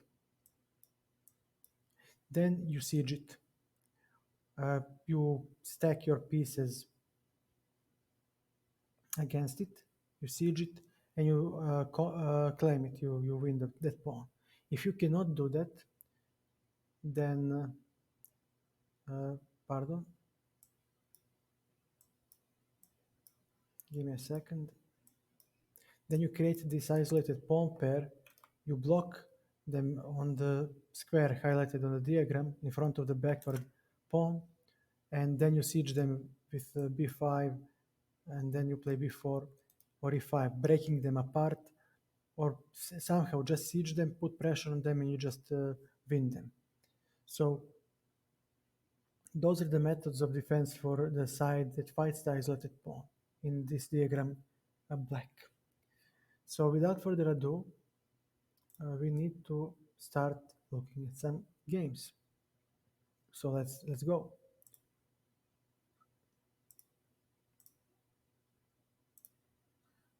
Uh, Botvinnik, Zagoryansky. Okay, let's start with this game. It was played between Mikhail Botvinnik and Evgeny Zagoryansky. I never heard about Zagoryansky, so he must have been a non-professional player, not on the level of Botvinnik, definitely. Knight f3, this starts off as a Reti. Yes, it was Reti. Now it's some Kolek Zukertot, what God knows what. And now we have isolated pawn. Black didn't play the opening very precisely. He is behind in development. He has no pressure that the isolated pawn usually brings. He has no space advantage, and he has no better piece coordination. And now he plays right into white's hands by exchanging the pieces. And we can already take a look at the position and see that white controls a blockading square, uh, blockading square as he should, because he fights against isolated pawn. Yes, black's pieces are decently placed, but they don't have synergy, they don't have aim, they don't have any coordination. They do not attack anything, they do not put pressure on any opponent's pawn or a piece. And in such positions, as time passes by, pieces get exchanged, and as they get exchanged, the weakness of the isolated pawn becomes apparent because there are less and less pieces able to defend it. Now Botvinnik just sieges the pawn. We just attack the pawn because he cannot move on d4. d4 is under our control, and uh, there is no other way to get rid of that pawn. Another tip, as a side that fights against Isolani, we want to exchange minor pieces. If we have all minor pieces at the board, it favors the side with the isolated pawn. If we have three minor pieces at the board, it's position dependent. It really depends on the position. If we have two minor pieces, like we have in this position, it's beneficial for the side with the isolated, fighting against the isolated pawn. So every time you have two or less minor pieces and you fight against the isolated pawn, you know you're doing well. Okay, knight e5, another nice move because now both knight and the rook are attacked. So black actually needs to exchange knights, and now we have a good bishop and a bad bishop because black's white bishop needs to defend the d pawn, and white's white bishop can attack that pawn. This pawn structure is indeed bad regarding the bishop placement, but these pawns can move forward later in the game. Therefore, this pawn structure is not permanent. So white is able to get rid of his pawn weaknesses, but black cannot play d4 yet. Queen c5, bishop f3, everything hits the pawn, just everything. And the d4 square is under white's control. So, so black is in dire straits. Black needs counterplay, but he has none. Weaknesses are nicely protected by the rook, and there is no other weakness in white's camp. So there is no other weakness in black's camp either, but he does have one. I mean, white's pawns are not a weakness per se, but they are soft. But black has a true weakness. And okay, this will be a draw if white sits and does nothing, just says, hey, I have a better pawn structure, you're under attack, blah, blah, blah, blah, blah, blah. Yeah, great. Nice. But my friend, how will you exploit it? You attack with all your army, I defend with all my army, and we can shuffle pieces like this until the doomsday. So white needs to generate a second weakness somewhere in order to break black's position. And Botvinnik shuffles a couple of moves and now plays g4. And you need to remember this. Uh, it, I tried to play these positions against computer. I played it against grandmasters, against FIDE masters, intermasters, strong players. You can be better, you can be prettier, but you're not gonna win the game unless you generate another type of weakness in black's camp. So playing g4 is the best way, the queenside action is the best way to generate some chances to win. Uh, why is white able to play g4? Didn't we say not to move the pawns in front of the king? Well, because there are no open files, because black's pieces are tied to defense of the d5 pawn, because black's coordination is only good for defense of the d5 pawn. It is not good enough to, for example, go to sixth rank and make some play to exploit the weakening. Because white has pace advantage, white has the bind, he can play practically anything he wants. Black has no counterplay. Black has no counterplay whatsoever. Maybe b5, a4 can be some sort of counterplay, but it doesn't work. Queen c6, g5. And Botvinnik misplayed it a little, but it doesn't matter. We're not going to judge the game. We're here to absorb plans, ideas, tips, tricks, something that we can use ourselves in the games. Up to this move, black defended well and the position was still equal. Now, white actually had a weak king and black had a compensation for his weakness. Now Zagoryansky makes a mistake by playing f5 and still black can hold, but now he needs to be precise. And of course, human beings are not precise by nature and we make mistakes when put under pressure. And this is the moment when Zagoryansky made a mistake and Botvinnik won. So, okay, the point of the game is not some, I mean, we are not going to see some fancy uh, maneuver, fancy something that will struck awe in our heart. The point was to show you just that he, before g4, we can even see that I think even the engine will say that white is slightly, yeah, white is better because he'll play g4 on the queen side. But without g4 move, you cannot penetrate black position. And that's what I wanted to say, to advise you to remember. You need another weakness. I tried to win this against many people. Uh, you cannot. If they are skillful, if they know what they're doing, if they have any competence, they will defend this forever. And you cannot break through. So you need to generate some other action as well.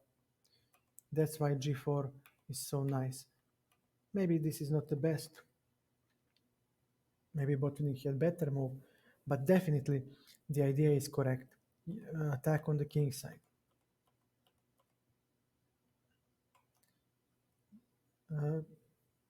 This should be equal. No, he is better.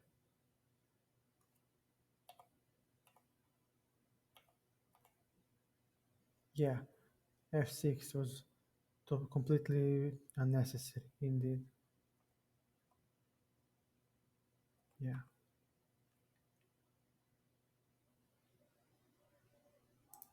Yep. And he could have sat here in this position and claimed, hey, your king is slightly loose. Are you certain you want to play like this? So, okay, remember this motive when you play against the Isolani. No matter how well you blockade it, no matter how well you siege it, most of the time it's not enough. Most of the time it's not enough and you'll need to generate some other sort of play on the other, somewhere on the board to create a second weakness in order to win the game. Uh, Another game, give me a second.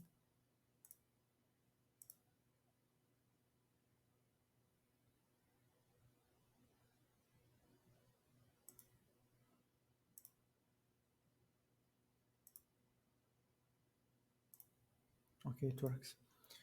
Another game that is very instructive is the one played between Gata Kamsky and Anatoly Karpov. It was a FIDE World Championship, I think in 1996. Yeah.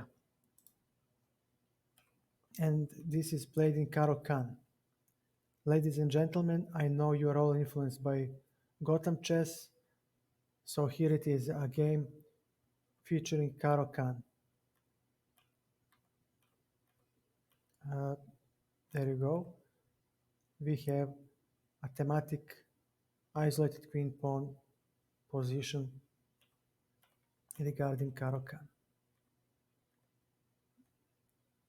Okay, knight e4 I already don't like. He exchanges the knight. We don't want to exchange minor pieces, we said so. But okay, this is only one exchange. Okay, queen b2 of course doesn't work in view of rook a b1. Queen has nowhere to go. She is trapped. a3, bishop d7. Okay, rook d1, rook a d8.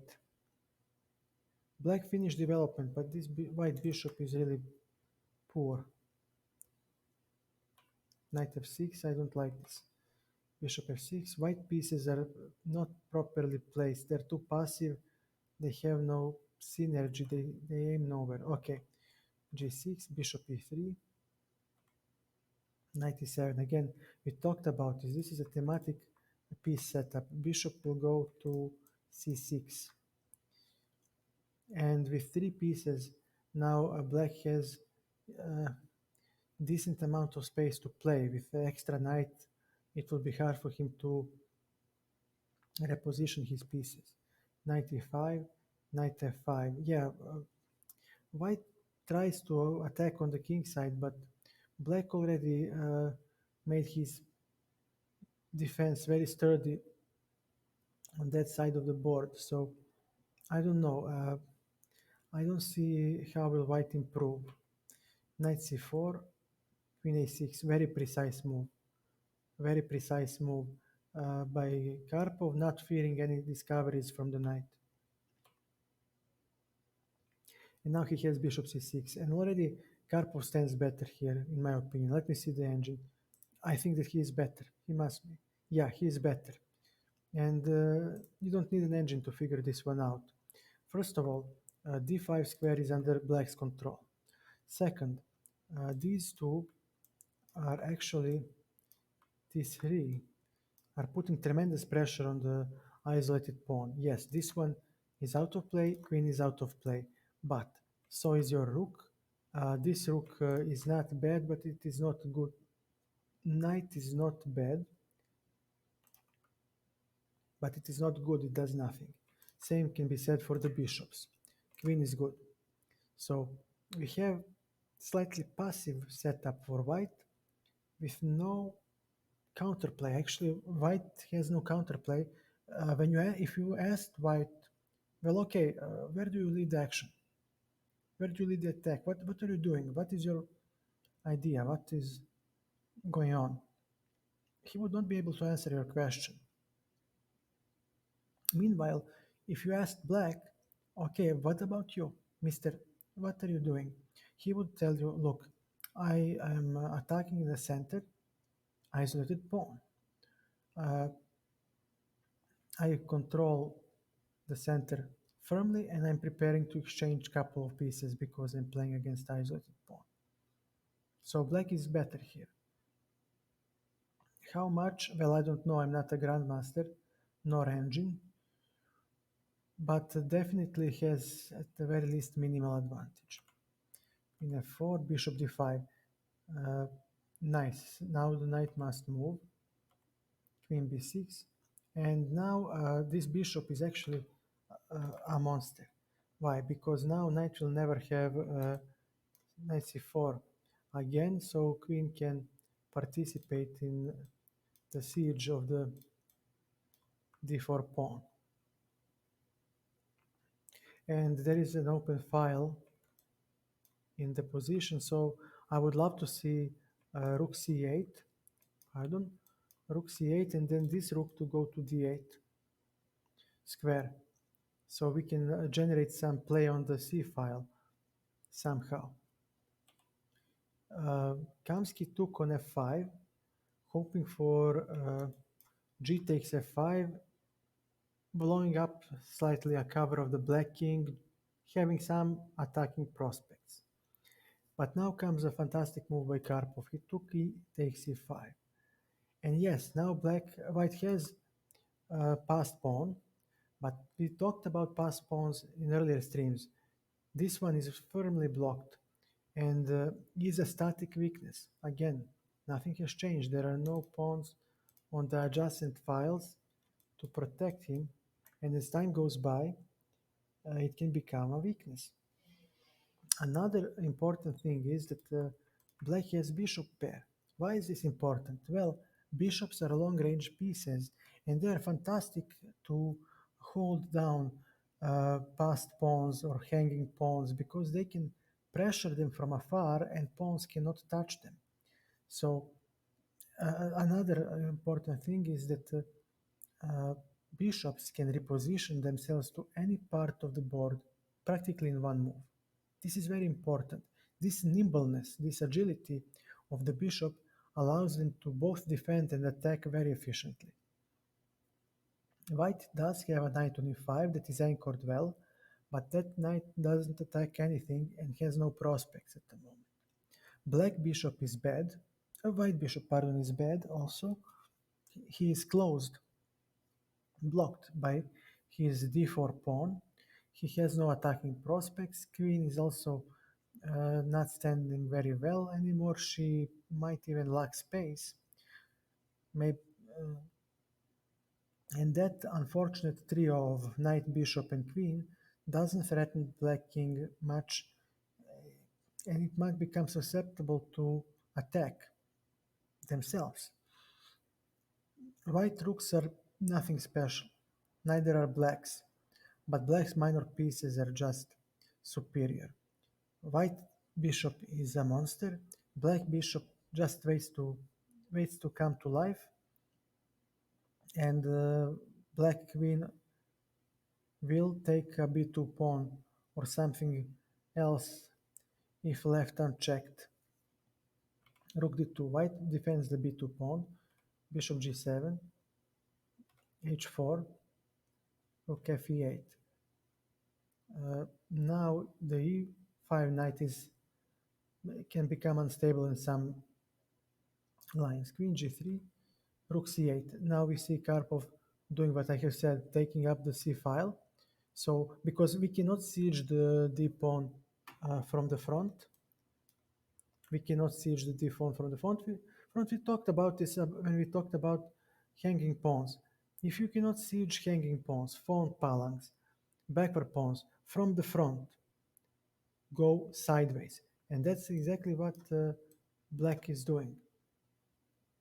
He'll pressure them from the side when time comes. He has all the time in the world. He may play rook c7, rook f ec8, and then drop the rook on c1, exchanging one pair of rooks. Black now wants to exchange as many pieces as possible because right now white is under severe pressure, and the only reason why he is holding together is because he has many pieces to glue the position together. It's like super glue. The more pieces you exchange, the more important pieces you exchange, the ones that keep everything together, the harder position for black becomes. Knight d7, queen c6, knight c5. Already a capitulation. I mean, Kamsky practically admits that his entire kingside play was misguided and a mistake. So he tries something on the queen side, but there is no way for him to achieve anything there. Black has no weaknesses, so he retreats. a5, rook e4. d4 is under attack. Knight f4. Okay. b5. Yeah, he does nice move. Karpov doesn't allow opening of the second front because right now the position revolves on one front only, and that's center of the board. The only open file, C file, is in Karpov's control, so he doesn't want to open up the A file because it would give white counterplay along the A file. And why would we want to do that when we have white literally stalemate? I mean, his coordination is so horrible, and he's so out of counterplay that he's becoming a punching bag soon, and we know how that ends. Human cracks under that pressure. Rook d1, bishop c4.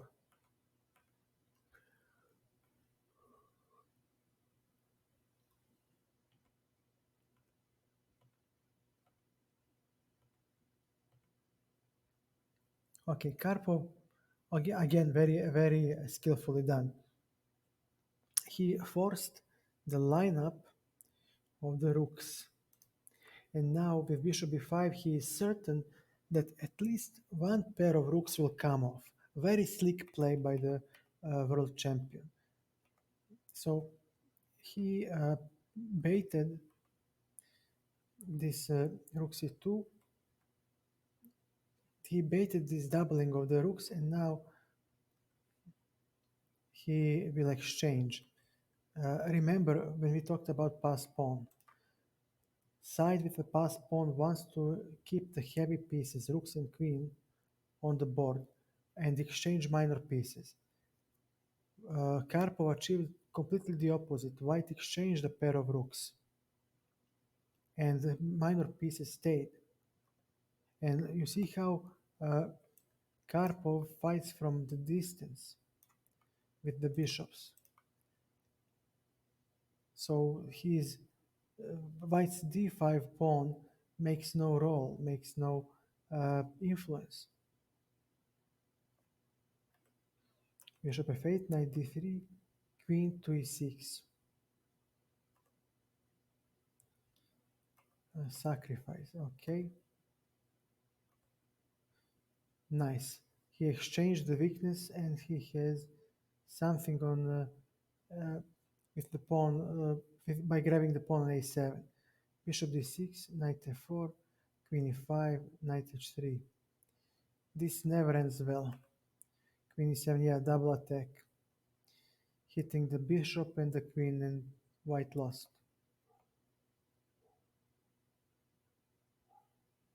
But is there anything else for white? No, there was simply no escape. Okay. So we see a nice implementation of the typical defense for the side fighting the Isolani. Block the pawn by taking control of the d5 square. Exchange pieces, couple of pieces, and siege the pawn. This is a classical, a typical piece setup that you see. This bishop is a huge problem. So what did black players do? They played knight to e7 and to f5, and bishop would go to c6. This is a typical setup for black. Remember it well. And then rooks are doubled on the d file. White has no good piece coordination to attack on the queen side, so he's just bluffing. Nothing will happen. And after this precise queen a6 move, a c6 square stayed available for the bishop. And now simply black controls the d5 square. There is no thematic d5 push that we talked about, and his white's kingside attack reached the dead end. So now it's black who will start to shoot. White is left without ammunition. Again, firm blockade and a fantastic move that keeps his king safe. And yeah, you might have a passed pawn, but he will never move because my blockade on the d5 is so strong. And I have a pair of bishops, so they will catch the passer anytime he makes progress. And now Karpov wants to exchange heavy pieces because they cannot attack along the d file. Pardon, they just can't. So white's best defenders are actually the rooks, and black's worst pieces are the rooks. So black would like to exchange them, and this type of this maneuver is actually fantastic. Fantastic the way Karpov played it. I mean, simply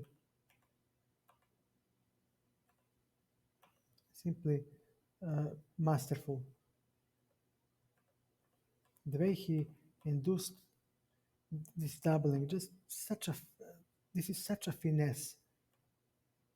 And of course, you will lose a pair of rooks, and once that happens, you are pretty much busted. Uh-huh. So he hits, yeah, he hits twice the knight and the a5 pawn, so he gets the extra pawn. Yeah, with his bishop especially. Just a distraction. Very nice game. Very nicely played. Okay, let's try to see. Okay, let's see another game by Karpov.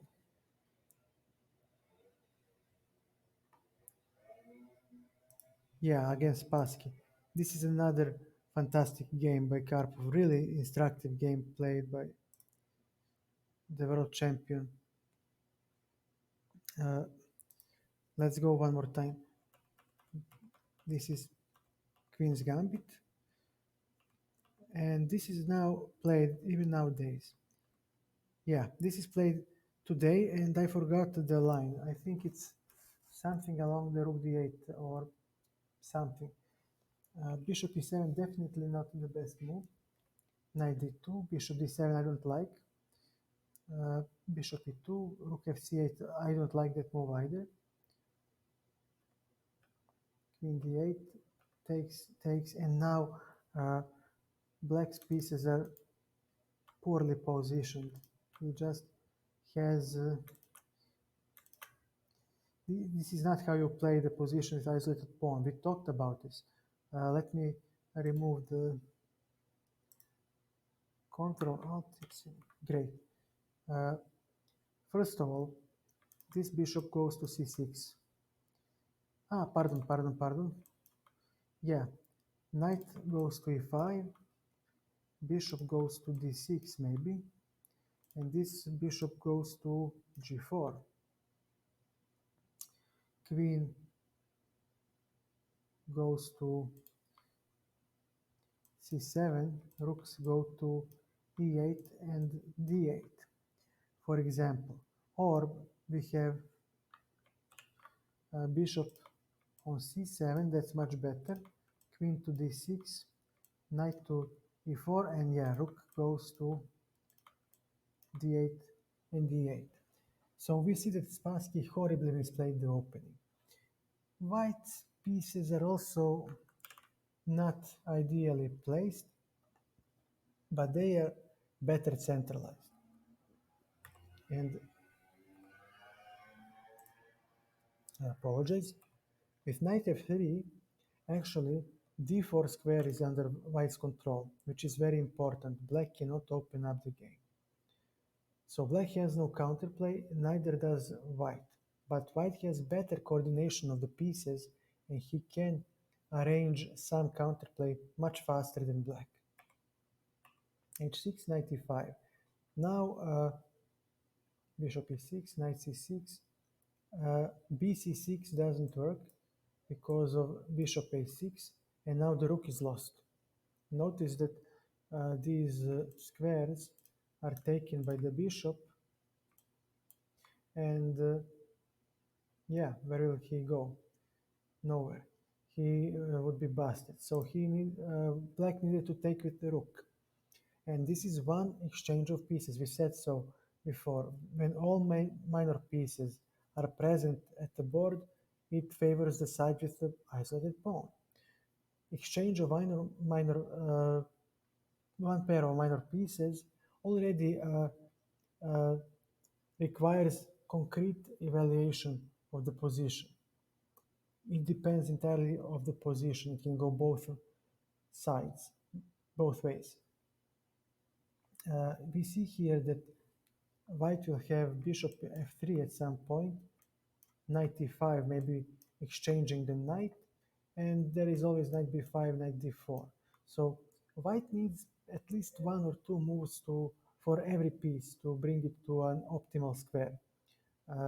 Meanwhile, for black, he would need to play bishop to c7, queen to d6, knight to e4, and find some usage for the bishop, and the rook is okay, but this pawn on h6 blocks the rook lift to h6, and that might be useful later.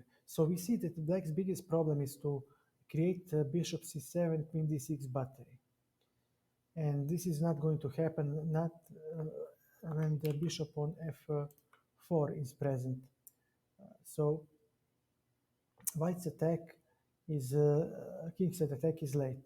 White may not play d4 either. So these two most popular, most strongest uh, weapons are not here at white's disposal. White cannot generate counterplay on the queen side. There is nothing simply to attack. So white has no counterplay. Black has no counterplay. So black is actually now a punching bag. Uh, Without any counterplay, without any attack, without any pressure on white position, black is doomed to simply passively wait for the development of events. Now white, on the other hand, does have bishop f3, bishop e5, as we said, maybe rook d2, rook fd1, queen b3 at some point after blockading knight b5, knight d4, after blockading the d4 square. So black can actually generate decent pressure on the d5 pawn. Uh, so white, sorry, I'm mixing colors. So white has some prospects of generating effective play. Therefore, white must be better here. Bishop f3, queen b6, bishop e5, knight e4, queen to e2. And now knight e4 threatens. D takes bishop e4. So Spassky should retreat. I would keep the pieces on the board, but Spassky exchanges very bad. With two minor pieces on the board, remember this, side fighting the isolated pawn is the one that benefits. And yes, you don't want to have bishops fighting the isolated pawn. Usually you want to have at least one knight. But here it works. It works because White's pieces are more harmoniously posted, and he might actually try to create even a kingside attack at some point. He will definitely create a pressure against the d pawn. Rook d3, rook d6. Okay, and this is what we talked about in the introduction. Alekhin's gun with d4 under White's control. So d4 is impossible. White is now waiting, is actually trying to create a moment where he will play e4 advantageously. So black again has no active play, he needs to make moves. g3, Karpov plays prophylactically, creating loft for the king, bishop f8, bishop g2, queen h5, nothing special, just slight improvement of the position. King h2, f4. Another, we talked about this when we analyzed Botvinnik Zagoryansky game, but now it works for white. White generates another front of attack, for attack, another generates action on the other side, on another side of the board. And he can do so because black has no counterplay. There are no open files where rooks can penetrate. There are no pieces that are active enough to generate attack against the white king. White has enough space. Black's pieces are actually constricted, slightly constricted. Therefore, white has enough pros to launch an attack on the king. And now bishop on f5 is threatened. This will generate weaknesses, for example f6, queen d1, e3 pawn is easily defended, so white traded e3 weakness for the weakness on the light squares. Queen b5, g4, g5, king g1, okay, f5, bishop f7, and now e4 comes. The point of the point was to dislodge the bishop from e6 because here he defended the rook. And now Alekhin's gun starts to shoot. You may not take on e4 because I will claim the rook. So the pawn must fall. And now with the extra pawn, it's just a matter of technique because black's pieces are horribly clumped up. This extra pawn does wonders for white. And look at this. With the bishop, there is always some queen a4, queen d4 action hitting the f6. d5, rook e7, d6. And after queen c4, you may not take here because of the rook d3. But after b3, queen must retreat because she cannot maintain attack on the rook. And once she retreats, d e7 is a possibility. Is a move that wins the game. Rook d6. I just take. Okay. And if he moves, yeah. And that's it. Beautiful game by Karpov. Looks like it's easy, but it wasn't.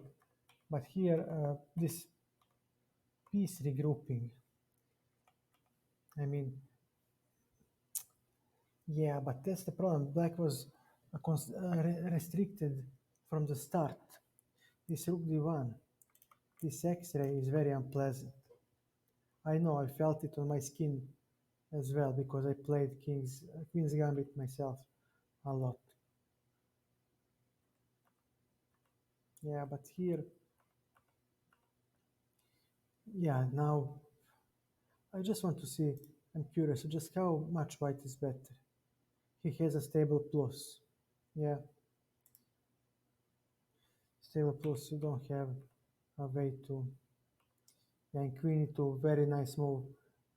Removing from the pin, the queen from the pin, and now after this exchange. But I would play knight f6. Could he defend it with knight f6? No.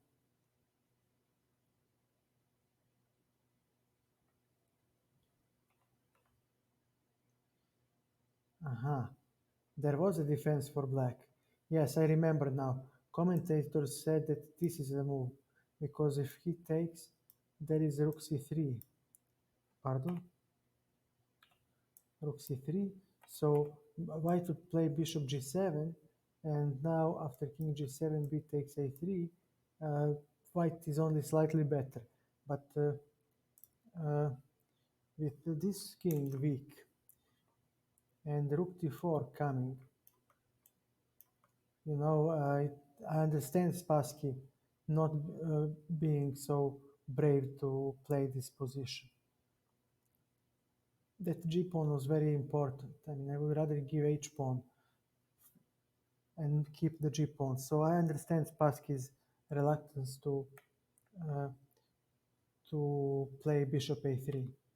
But after that, rook d3, now the bishop is defended, so bishop a3 doesn't work anymore. Yeah, but here you just wait for the execution. So you see, this is like a textbook example. Alekhin's gun, you play e4. And okay, here it took a little bit of time for white to dislodge the e6 bishop. He defended everything. And now Alekhin's gun, you control the d4. It is important, remember, you may not allow d4. That would ruin your entire game, your entire strategy.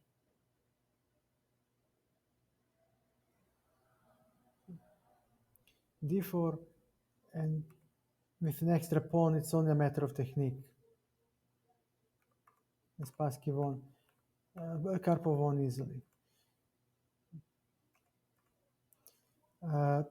Okay, Let's take a look at another illustrative game. Let's see.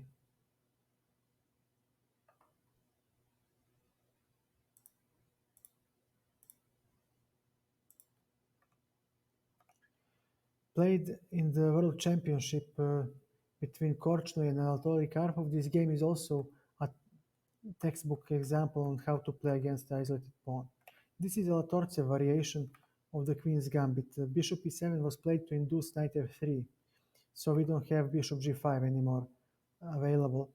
Uh, okay, okay. Knight c6, knight h5, okay, nice. Now, with this exchange of bishops, black got some space, and he controls the d5 square. Knight returns to f6, now the d5 square control is complete. Uh, Knight e5, bishop d7, rook c8, knight e4, I don't like this move. Let me see if f4 works for uh, for white. No, it doesn't. So he needs to play rook fd1 and mark time. Yeah. Uh, uh, the problem for white, I'm looking at the position with my own eyes without the engine now. The problem for white is we always ask this question: where do you lead the action? Always ask that question for yourself and for the opponent. And where does black lead the action? Well, black will deploy this simple plan when he fights the isolated pawn. He will put one knight on d5, bishop on c6, will double the rooks on the d file, queen goes to b6, and okay, I'm waiting to exchange couple of pieces. Maybe I'll transpose into isolated pawn pair. Okay, things are obvious for black in this position. He does have some plan, something to play, but white, we said so. White needs to create something on the queen side, which is very unlikely. It doesn't happen uh, in the modern practice. So the queen side is off the chart. You won't create anything there as white, as a side with isolated pawn. Either you push the pawn, d5 is heavily protected, you don't have that, or you attack on the queen side.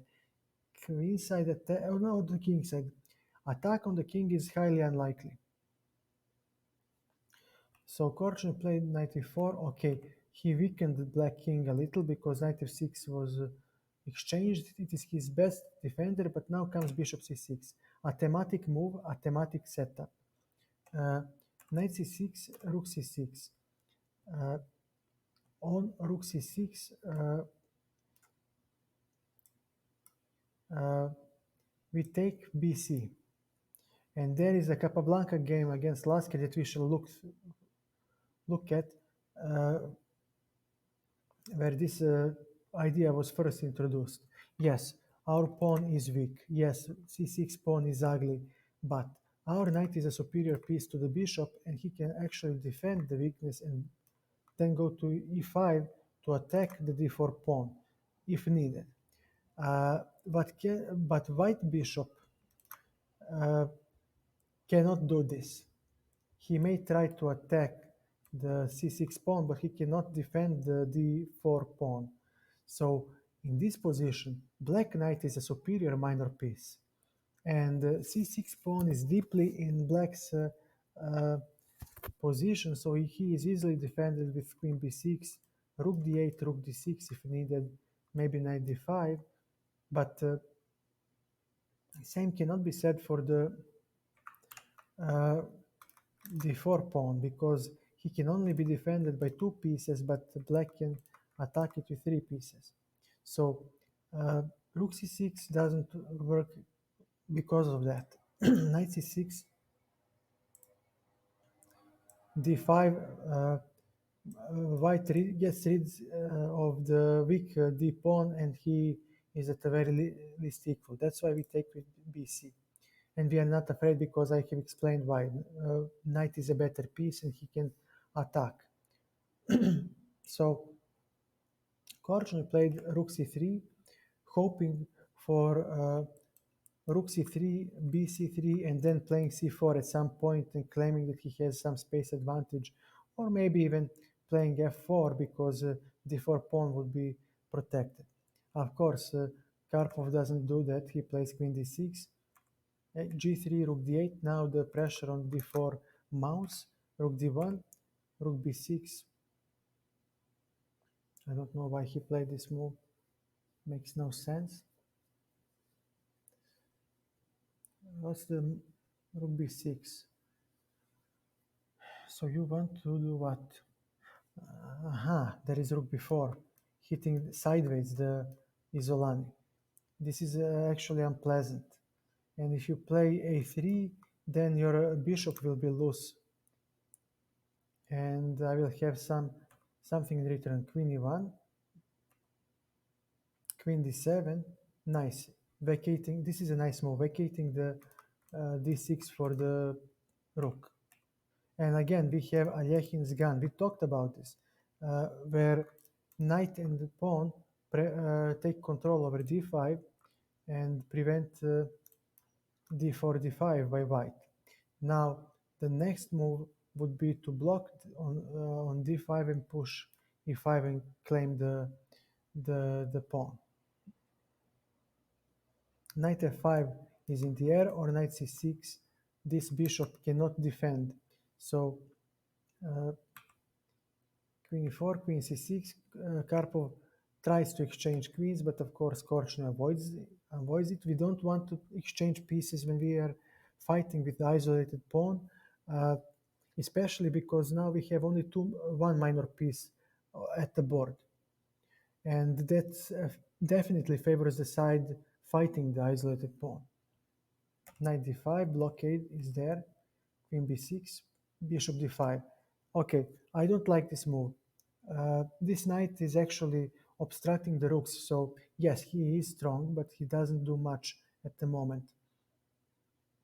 And I think that white is marginally worse. Let me just see yeah, he is worse, but not by that much. Black does have stable advantage, but white is still hanging in there. After bishop d5, I think that white is now black is much better. Yeah, black's advantage is, yeah, almost a pawn up. This is now horrible for white, because now we have ideal dream position. We will soon create Alyekhin's gun. We have heavy piece endgame, e5 is, pardon, coming, and then we'll have a passed pawn, and heavy pieces are the worst blockaders in the game, so our passed pawn will be able to roll. We will be able to expel the blockaders. Queen c6, queen c3, queen d7. Good luck with Alyekhin gun, e5, f4 to prevent e5, because Alyekhin gun is ready to fire. This constellation of pieces is called Alyekhin's gun. Okay, b6, protect. Okay, now this rook doesn't attack b7 anymore. There is no weakness on b7, and this piece coordination is abysmal. It's just horrible piece coordination. b5, this rook is restricted. a4 takes.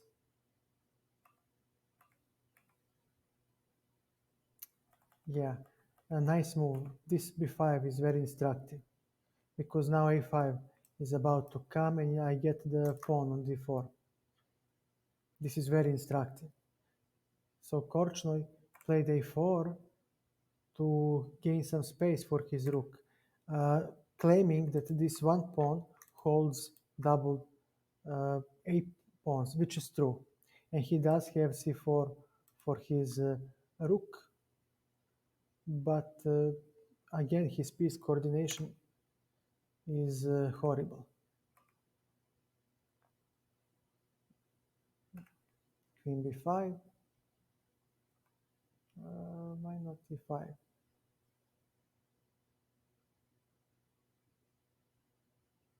Mhm. I understand now. On e5, pardon, uh, let's play it. Takes, takes, takes, then I have this move. And I might hope for a dream because for a draw. I might dream for a draw because even if I give you both of these, uh, if we exchange one pair of rooks each time you claim them, I will have a drawn endgame, or even queens. I will have a drawn endgame. So that's why e5 is imprecise. Okay, queen b5, protecting the a5 pawn. Now e5 comes. And okay, uh, we talked about this uh, pinning. And now black's position is just, I think it's lost at this moment because his coordination is horrible. He has two pawn weaknesses, and his king is weak because look at all these squares where black can penetrate. Uh, these are all the squares. Look, all these squares on the open file. All this is weak. There are no pawns to guard these squares. It's all up to the pieces, and they are already busy defending the pawns. Pardon? So queen a1 defending the first row. Rook e1 was a threat. Queen e8. Now he threatens again rook e8 to take the queen. Takes, takes. I like this decision by white. Rook a5, queen c6, but now, yeah, queen b1, g6, queen f1.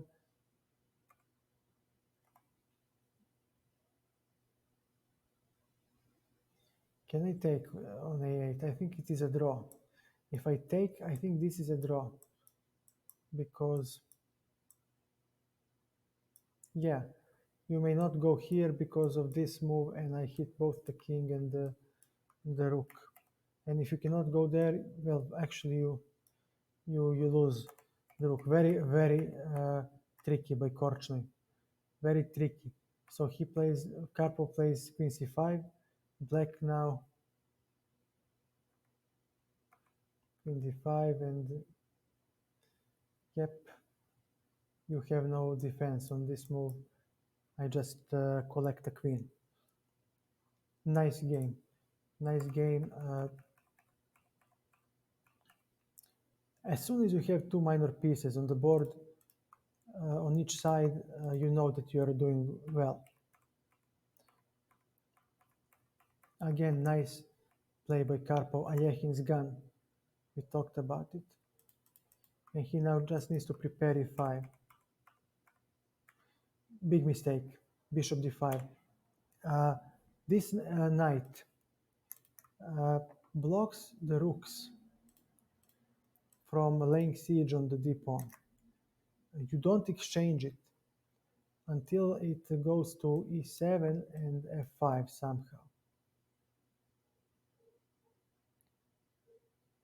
But then you have to play g4. I mean, yes, you are ugly, you're horrible, but somehow you hold. After bishop d5, this is a classical textbook middle game position. That's why I chose this game. Simply, Alekhin's gun will shoot you. And b5, such an instructive move, threatening a5 to drive away the rook.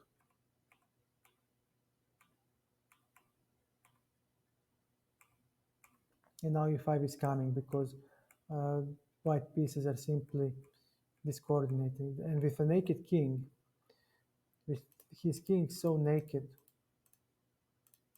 so many squares where you can penetrate with heavy pieces, you will never defend this game in a professional game, in a professional encounter.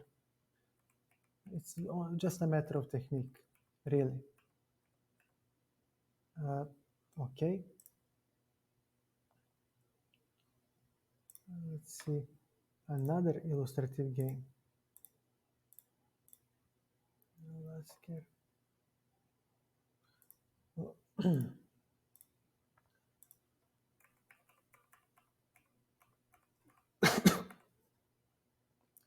World Championship match, 10th game. White was Lasker, Emmanuel Lasker, black was Jose Raul Capablanca. Okay, c5, rook d1.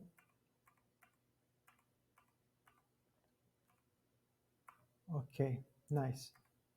Bishop d7, castles, rook c8, knight e5, bishop b5, okay, knight to d5. Black played very nicely the opening, white didn't, and now black's pieces are all harmoniously developed. Uh, First phase of the plan is fulfilled. Uh,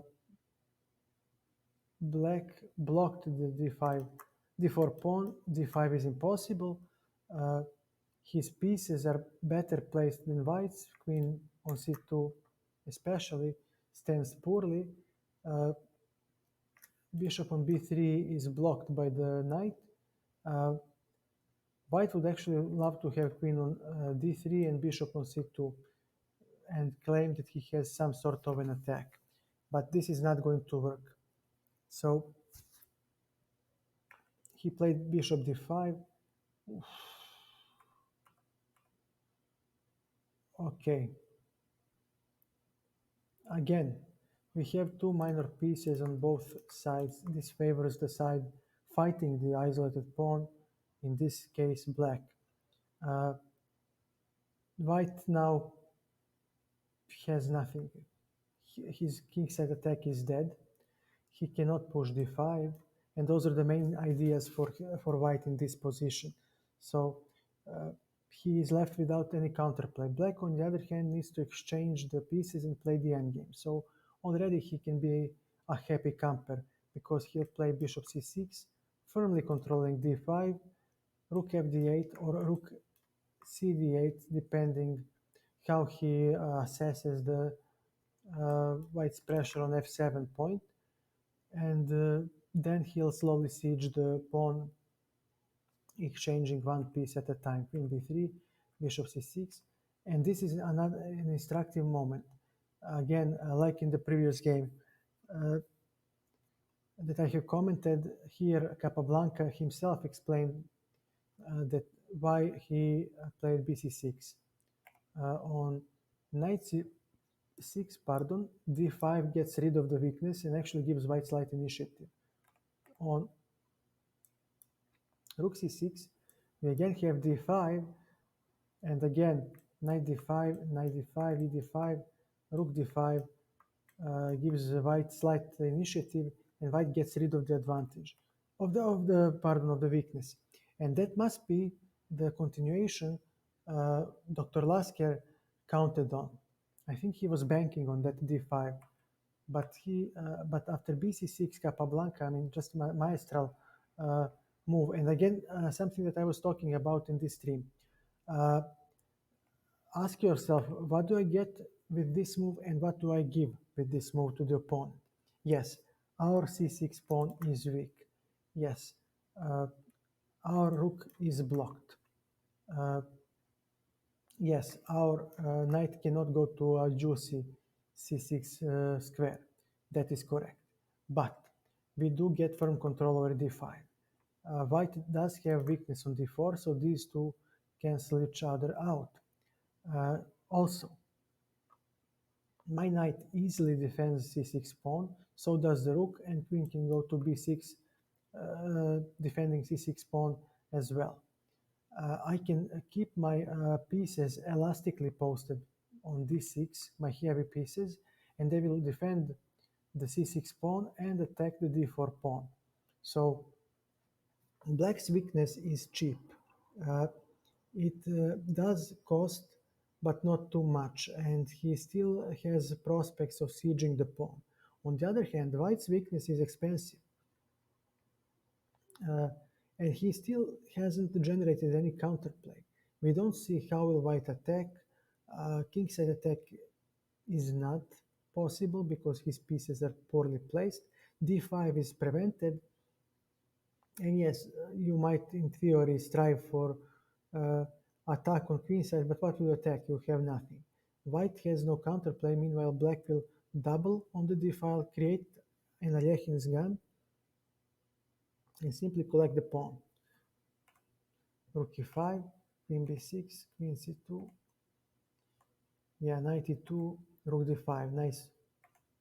And I don't like this move, but Lasker felt like he had no other choice. cd5. Okay, the d file is closed. This is something that we don't like, but it had to be done. On the other hand, c6 weakness disappeared. We got semi-open, we got open c file and semi-open b file.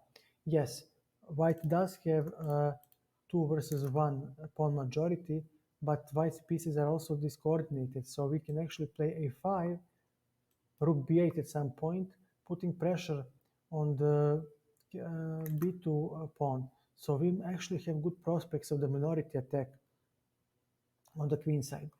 Another good thing for black, d4 pawn hasn't disappeared from the board, so we still have knight f5 and now rook c4 to siege the pawn idea. Why is this not? Okay, so we can still siege the pawn with rook c4, knight f5. Uh, Meanwhile, white still has no counterplay and he has to defend. Knight f5, b3, h5, securing the knight. Now, g4 isn't possible. h4, again, stopping g4.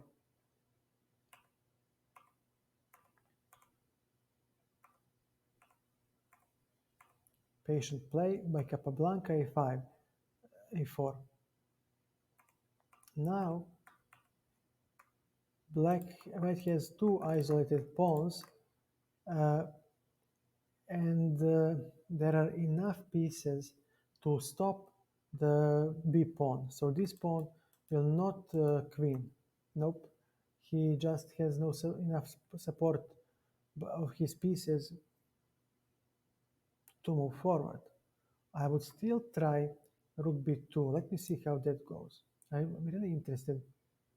Aha, rook b6. So I have little, yeah. Because I remember that this didn't work, yeah, rook b4. And I claimed the pawn, right? Let me see. g4. Knight d4 doesn't work. It couldn't work. Yep.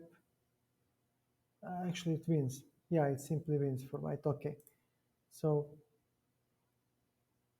rook d3, g4, and now the second rank is is weak. First rank is weak. This is a weakness. This is a weakness, and g3 is a weakness now. There are too many weaknesses, and uh, there is a too poor coordination between white pieces to defend everything. Rook a2, knight c3.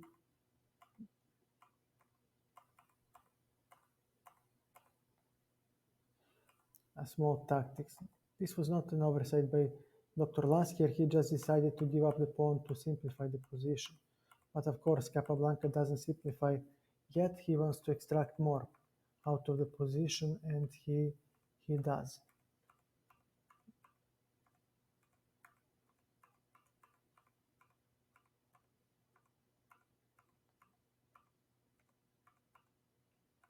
A passed pawn that will become a queen.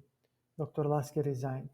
Take away bc6 recapture from this game. This is an uh, idea that can crop up a lot in your positions. So be aware of it, because it does benefit you more than your opponent. And never forget to preserve a knight in such a position, because he is fantastic at defending and attacking the d4 pawn, defending the c6 pawn and attacking the d4 pawn weakness. The arising position is instructive, but it will take away too much time and distract from the topic of this stream. We'll maybe return this to this game some other time to analyze the technique of Capablanca deployed in this game. Okay.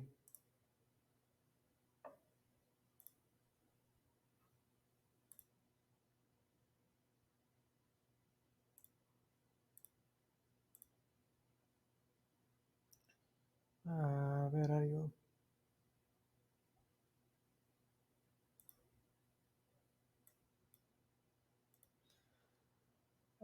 This last game will illustrate. This is the last game that illustrates simplifications and blockade, the siege of the d pawn. After we do this, I will move into endgame transition. So this is the French defense. You see, isolated pawn can arise from practically any opening. That is why this type of position is very important to be mastered, because you never know when you can face it, and knowing it can really give you an effortless win. Bishop f4. I already dislike black's opening play because his pieces are scattered without concrete aim. We don't see where will black lead the attack. He doesn't have d5, d4 push. He doesn't have kingside attack, and these two plans are the main plans for black in these positions. He cannot generate attack on the queen side either, and he cannot open up the position advantageously. So already here I see no, I think white is better. Rook e1, takes, queen b5, exchanging queens. I mean, for God's sake, man, you are playing with the isolated pawn. You are not, you need to keep the queens on the board, not to exchange. I don't like that move. I really don't think he should have exchanged. a3 to generate some weaknesses. Okay. Knight e6, bishop e5. Okay, this is nice. Rook c1, rook a4, knight d4. A nice blockade by white. This is really nice. Now the d4, again, we have exchanged queens. We have exchanged one minor piece. And we still kept control over d4 square. Black's pieces are scattered across the board. Black has no kingside attack. Black has no d4 push. Queenside initiative is insufficient, even if it doesn't exist, but even if it does, it will be insufficient. And we are able actually to simplify at some point. Nice intermediate move. Now bishop will block on d4. Okay, there is some pressure on the queen side thanks to this a4 pawn. And okay, black managed to do something. So b3, g6, 93. Okay, he exchanges pieces. I mean, can you not just take on a3 and shut up? What happens if I take? It's equal.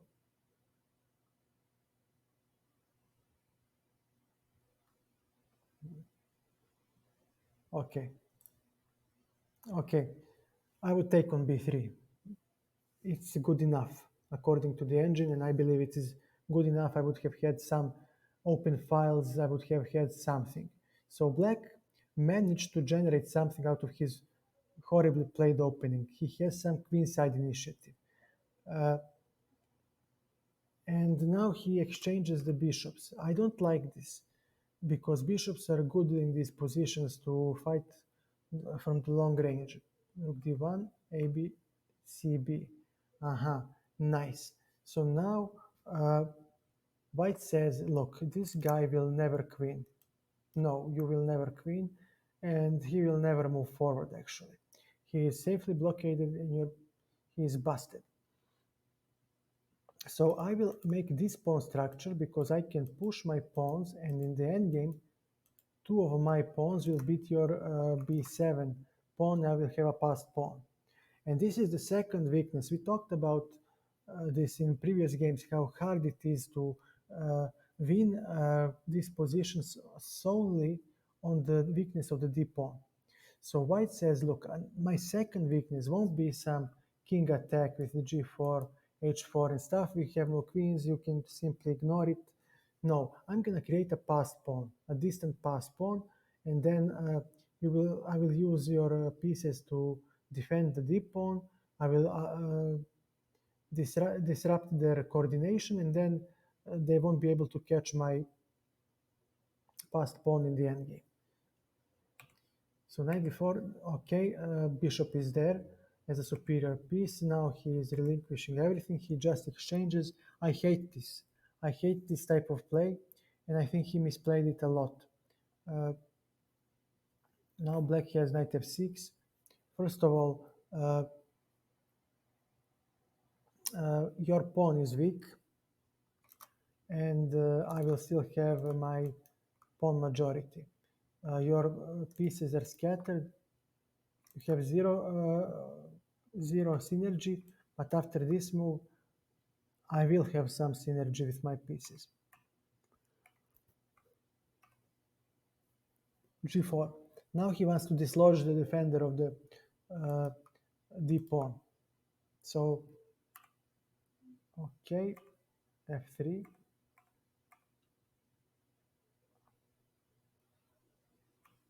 Okay, with f3 he, pardon, knight can no longer go to e4. And now I have the king. A4, and now my passed pawns are slowly moving. And now another slick move. b5 was rush, in my opinion. He should have, but he cannot wait. Yeah, he cannot defend. Maybe he could. Yeah, with this move, this is a slick move because now one piece, at the very least, one pair of rooks goes off. And that suits the side that fights the isolated pawn. h6 is weak. And at this moment, I mean, very nice. This knight just keeps everything together. And now on rook b4, king e3 will defend.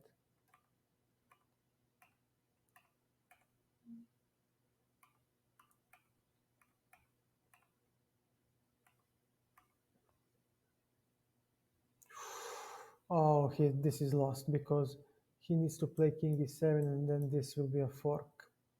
Yeah. So he resigned. I mean, why would you play this? Why not knight f6?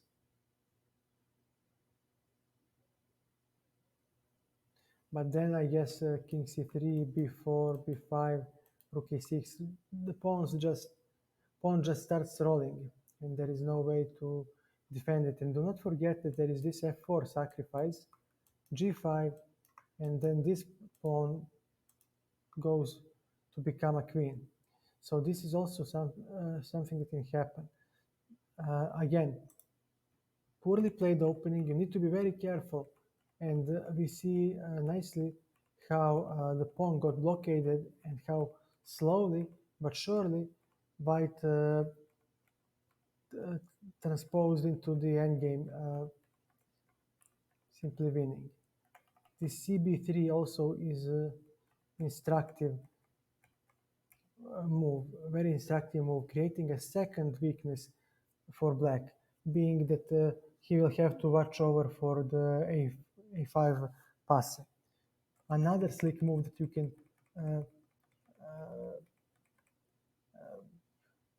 remember from this game is this one, where you exchange one pair of rooks. It means so much. So this is the end of the examples regarding the sieging, blockading and sieging the isolated pawn. Now we'll go through endgames, through endgame play.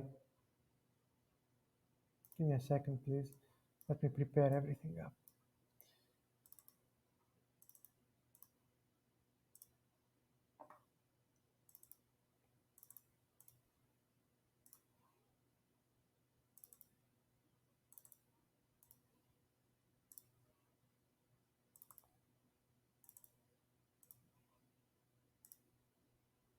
Okay. 5, 5. Okay, we have all the games. Let me just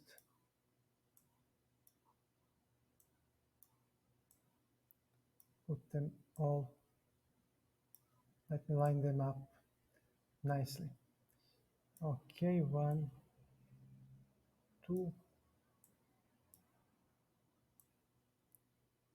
Okay, 4, 5. And let's go.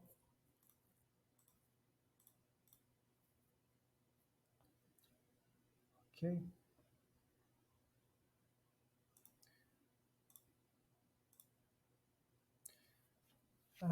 This game was played on the Moscow Championship in USSR 1950 between Yuri Averbach, an endgame expert, and Paul Keres, one of the strongest players, well, of all time, we can say.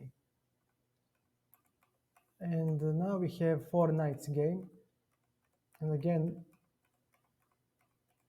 an isolated pawn structure will arise.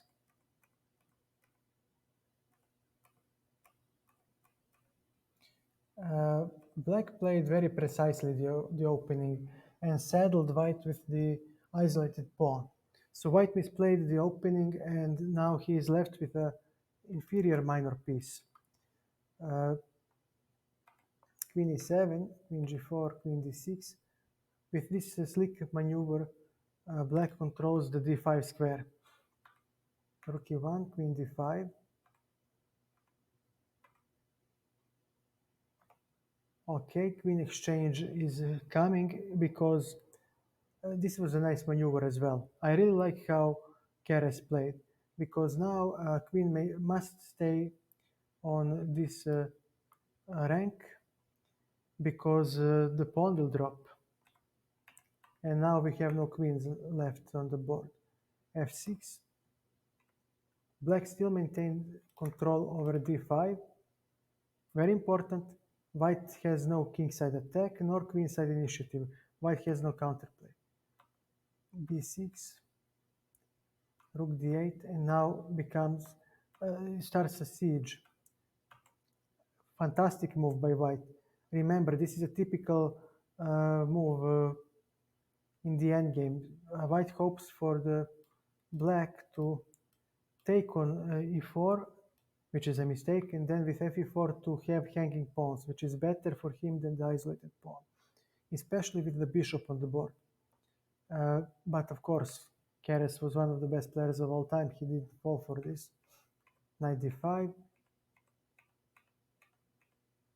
And yeah, look at this siege.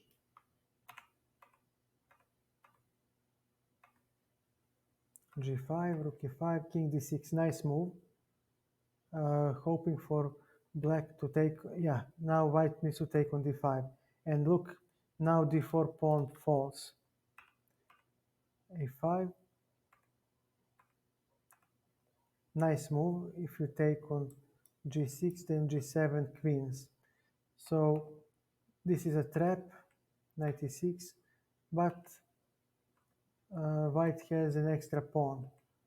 And black has an extra pawn. He just needs to convert this smooth. Then after king f6, the counterplay against the weakness on g7 disappears, and yeah,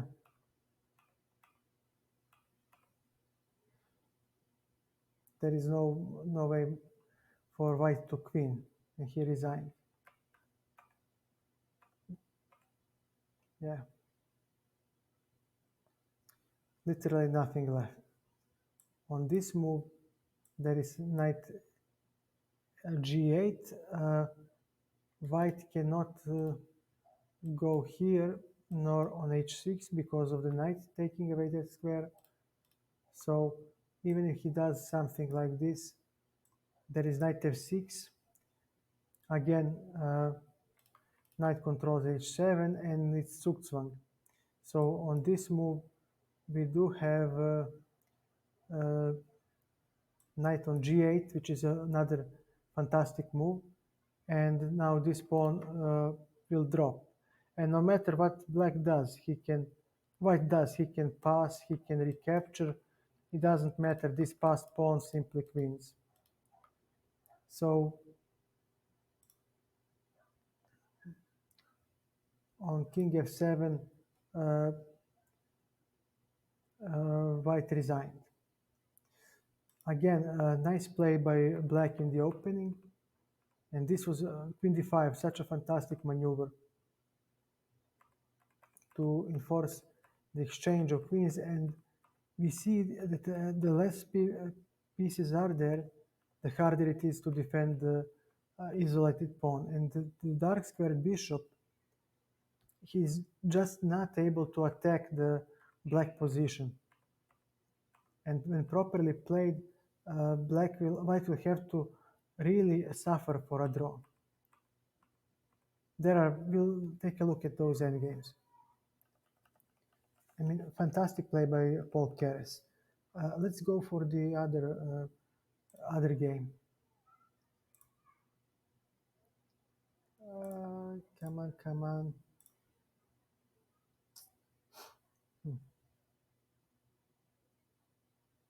Where is it? Here it is. This game illustrates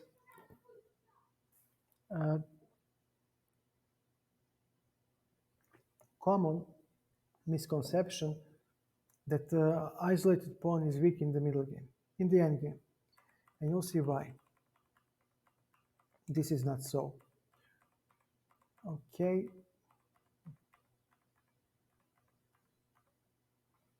White is better. But somehow he was unable to capitalize. And this position is a draw. And we'll take a look with the computer again, just to prove you that what I'm saying is, okay, there is slight advantage for white, but he cannot win this. He just cannot.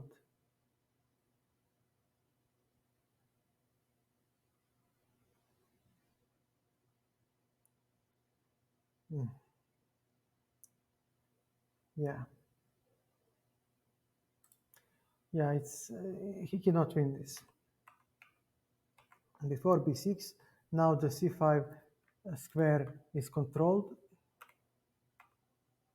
h5, h4, a5 takes, f4, g6, e3. Nice.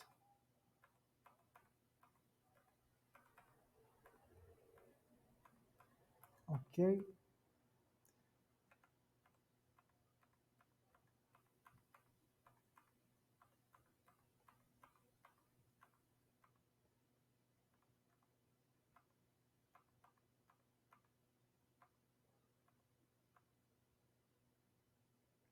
And this is a draw. I checked with the table base, this is a draw.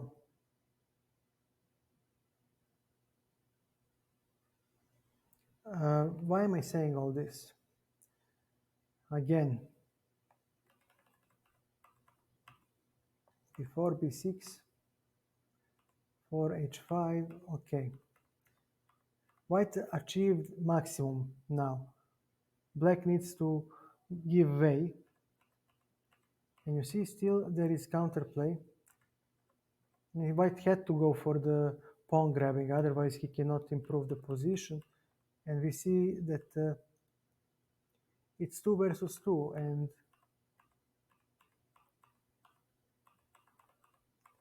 this endgame will end up in a draw.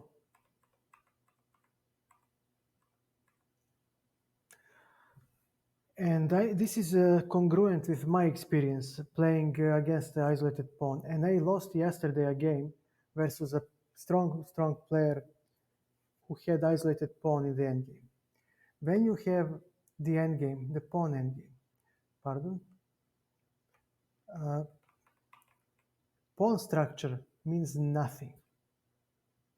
Isolated pawns, double pawns, blah, blah, blah, blah, blah, blah, blah. There is only one thing that is important in a decent, of course, in a balanced uh, pawn endgame. Pawn endgame played between strong players, and that's the king activity.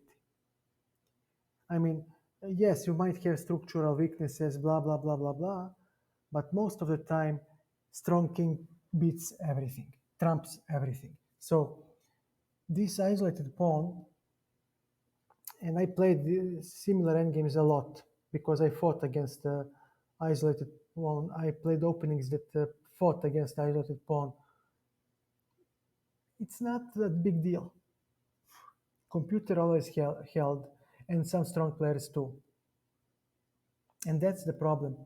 Uh, you just cannot win if his king is sufficiently active. And since isolated side with the isolated pawn dictates the tempo of the game, he has the space advantage, he has the attack, they usually choose when to enter the endgame, and they will enter the endgame when their king is sufficiently close to the center. So that is why I'm inclined to agree with Dr. Tarash that you shouldn't be afraid to play with the isolated pawn. You just need to have a good piece play, good piece positioning, and you shouldn't be afraid. And I will collaborate my statement with some more illustrative games that we can look. Uh,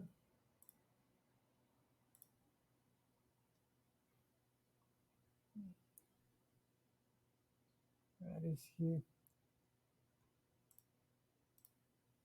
Okay.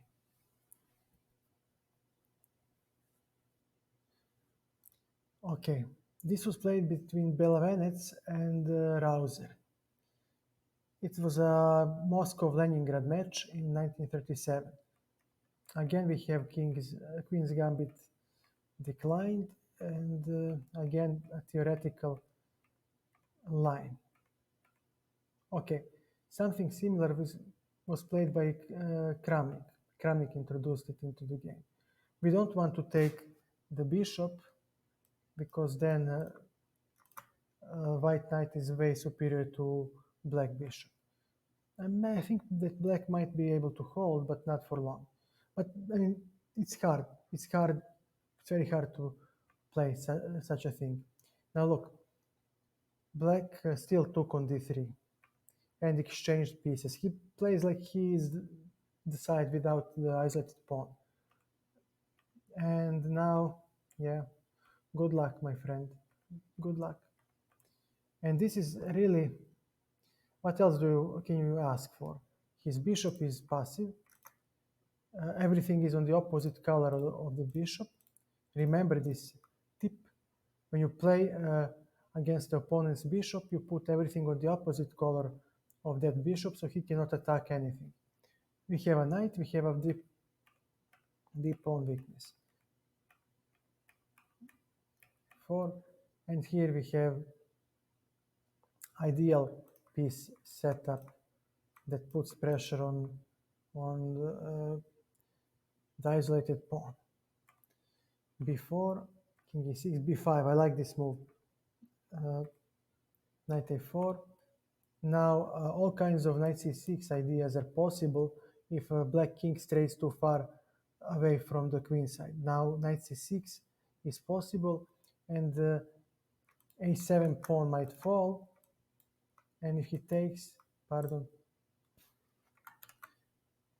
knight c6 takes, there might be some queening motifs in the game. Meanwhile, this b pawn is a strength, not a weakness, because it can be bolstered with the a4 pawn. So this maneuver with the bishop doesn't work because a pawn can easily be protected. Had it not been for the a pawns, then this b pawn would be weak, and the black could play bishop c8, bishop d7, g4. Okay, here commentators said that h5 was the only move, and I think that yeah, h5 gives gives equality, because you will play h5 and f6 next, and white cannot penetrate because after h5 he has no g4, and after f6 pawn on f6 controls e5, and pawn on b6 controls c5, and there are no ways for white to penetrate, and black can always play something along the lines uh, king e6, pardon, king d6, and say that he can shuffle pieces forever. King e6 is a mistake. g4, claiming space. f5, another mistake. g5, nice move. Now white will have to play h4, h5, h6, and will have some knight d3, knight e5, knight g6 sacrificial ideas on his agenda.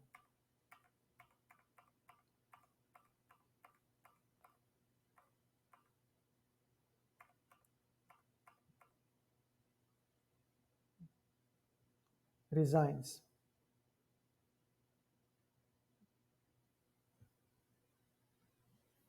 Huh. Why? Why would you resign now?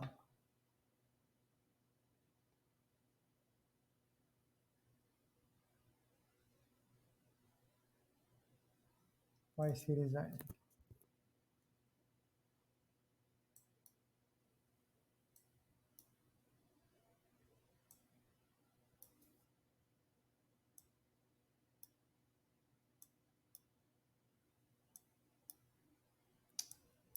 Ah, and he enters the position. Yeah, this is nice.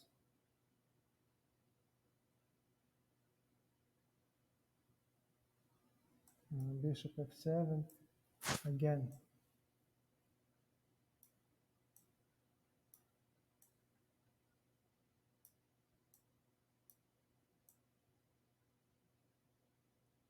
And yeah, now knight goes to c6, right?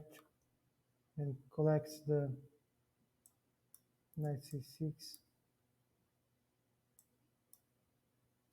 knight e5, and you need to play bishop g8 because knight g6 was a threat.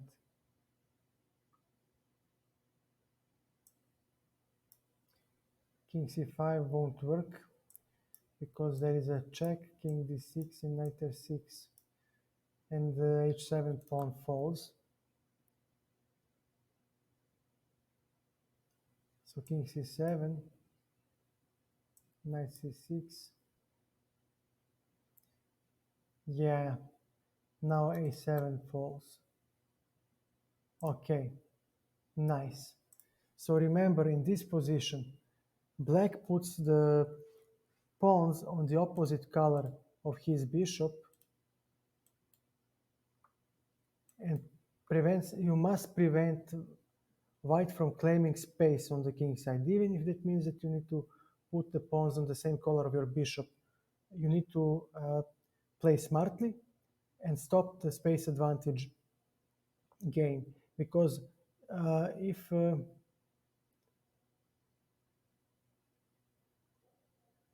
here he had just played h5, he would have drawn the game. Uh, and we'll see a proper method of defense in the game Capablanca, Flor Capablanca.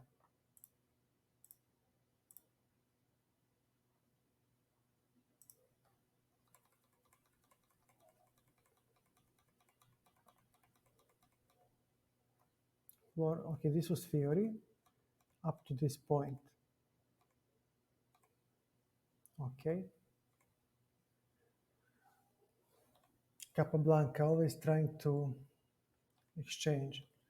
Okay, simplify and then to outplay his opponent. Okay, again, another endgame.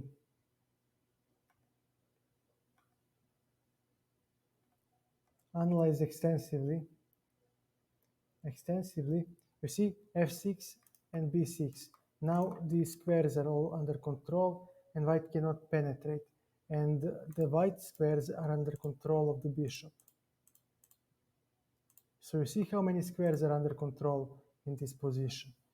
Remember this. So the only weakness in your position will be pawn on d5.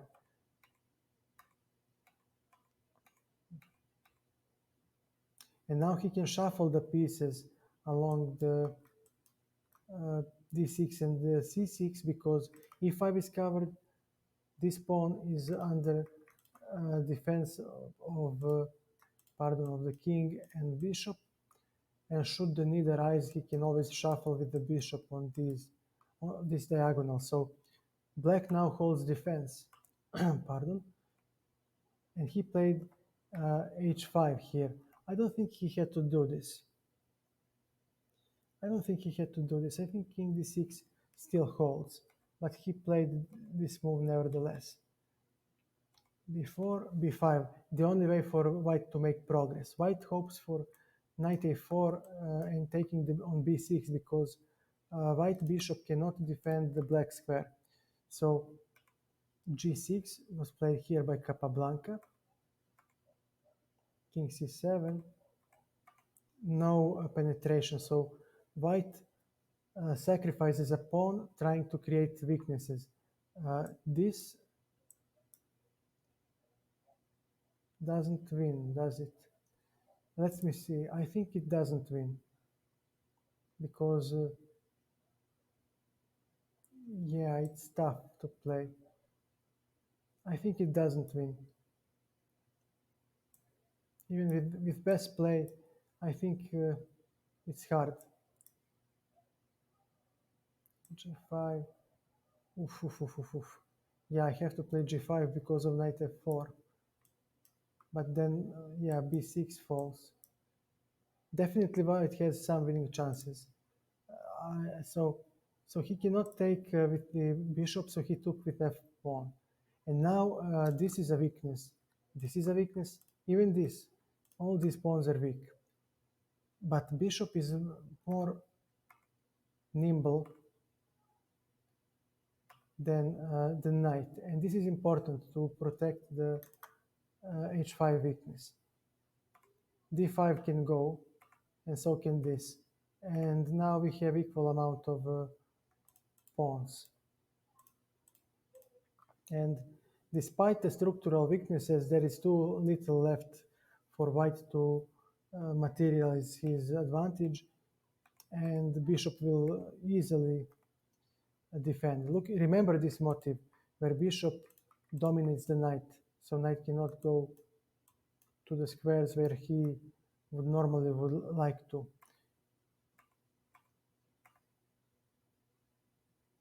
Again, domination because knight,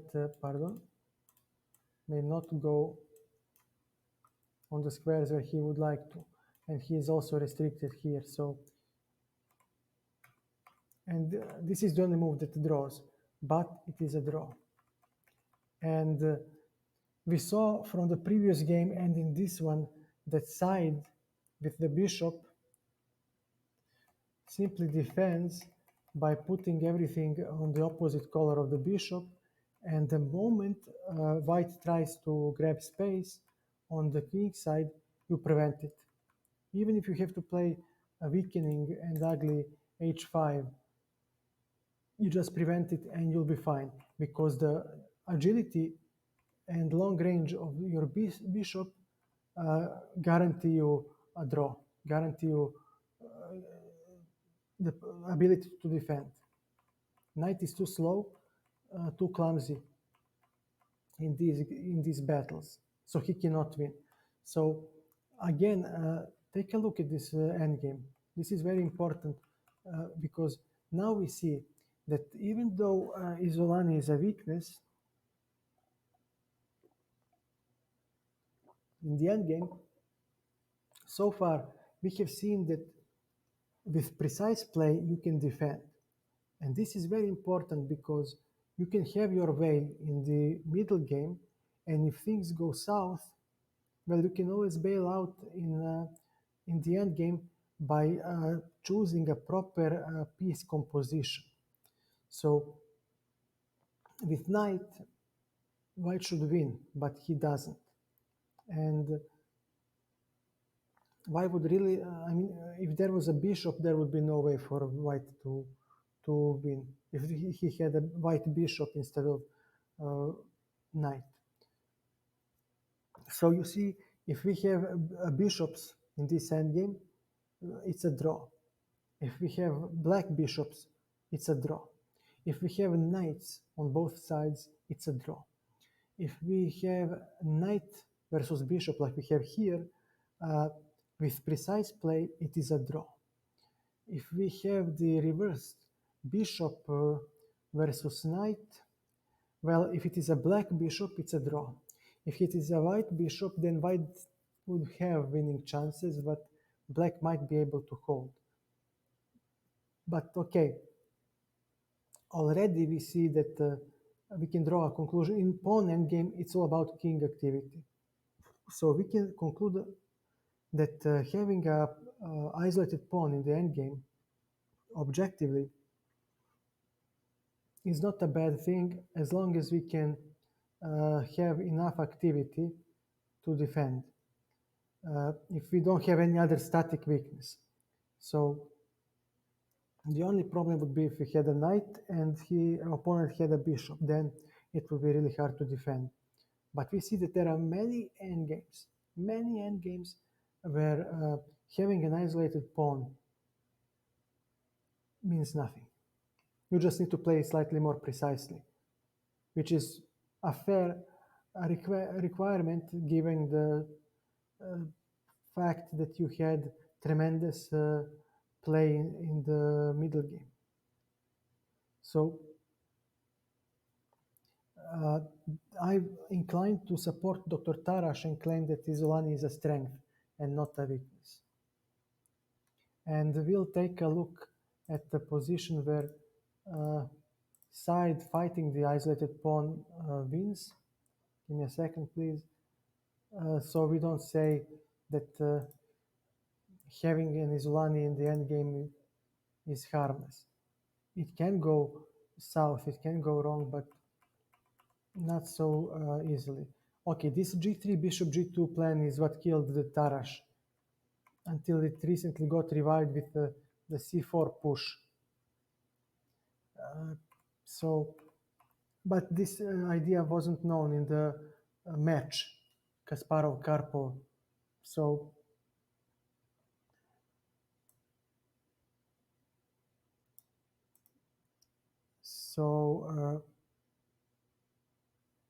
Kasparov opted for the isolated queen pawn.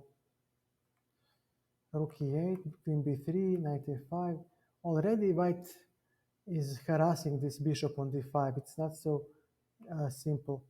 Knight f5. Okay, I like white here. The pawn is safely blockaded. Black has no kingside attack, and there is no queenside initiative. Neither of plans that are available for white in these positions works. For black in these positions, for the side with the isolated pawn. Sorry, this heat is taking a toll on me.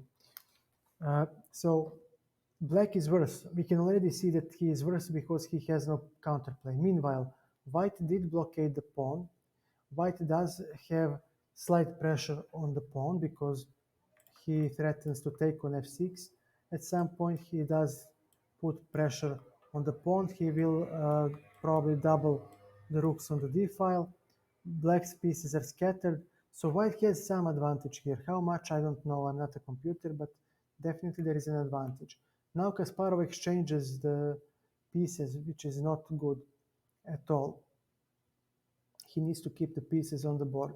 Bishop e6, rook d1, uh, queen c8, queen a4, knight to c4, takes, and let me see, why is this, this dc4 doesn't work because I can take on d8, so he needs to take with the rook. And now this is bad. Whenever we have two minor pieces on both sides, it favors the side that fights the isolated pawn. So this favors white. Furthermore, black doesn't have d4 push. That push will achieve exactly nothing. Kingside attack is in the making, but at the moment we still have no kingside attack, so that action is far away. On the other hand, we have 1, 2, 3, 4 pieces attacking the pawn, isolated pawn, and it is defended 1, 2, 3 times. So the moment the queen evacuates, black will have to defend that pawn. Queen a5, fantastic move. Now entire white army is fighting against the uh, isolated d pawn. Queen rook c5, gaining time. Queen b6, again nice move. Rook d7, rook d4, queen c7. Kasparov offers a trade of queens. Already, to me, this is a capitulation. Now, there are two little pieces left for black to generate any counterplay, any attack. Again, black's main trumps in these positions with isolated pawn are d4, d5, d4 push, and attack on the king side.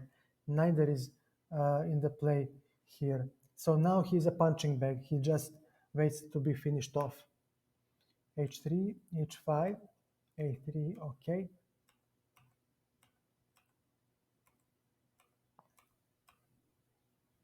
Takes.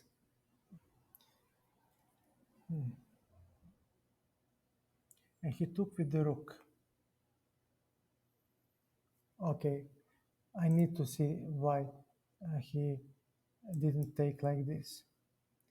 There is rook d6, a5, rook b6, and the pawn falls. All right. On bc4, this does work. So this was working. And I would rather take bc4 and claim that I have open b file and weakness on b2 to attack at some point in time, rather than taking on d4 on c4 with the rook, and now I have again zero counterplay. Actually, on bc, okay, he hoped for b4, but rook d4, and this is a nice transposition in the endgame that we haven't discussed so far, but is worth noting. King d8, bishop e2. Now, Karpov also has isolated pawn, but this pawn can be attacked only by the knight. But king is a piece too. Do not forget it. So king can actually defend, and to attack this pawn. Another important fact: to attack this pawn, knight needs to stand on the white square. So these are the squares from which the pawn can be attacked. And if it can stand on white square, then I can exchange it for my white bishop. My white bishop can take the knight. So uh, it's not easy. It will not be easy for black to generate attack on the d4 weakness. Meanwhile, simply by playing bishop f3, white will tie black pieces to a defense. And white now needs to penetrate somewhere, and he's simply winning.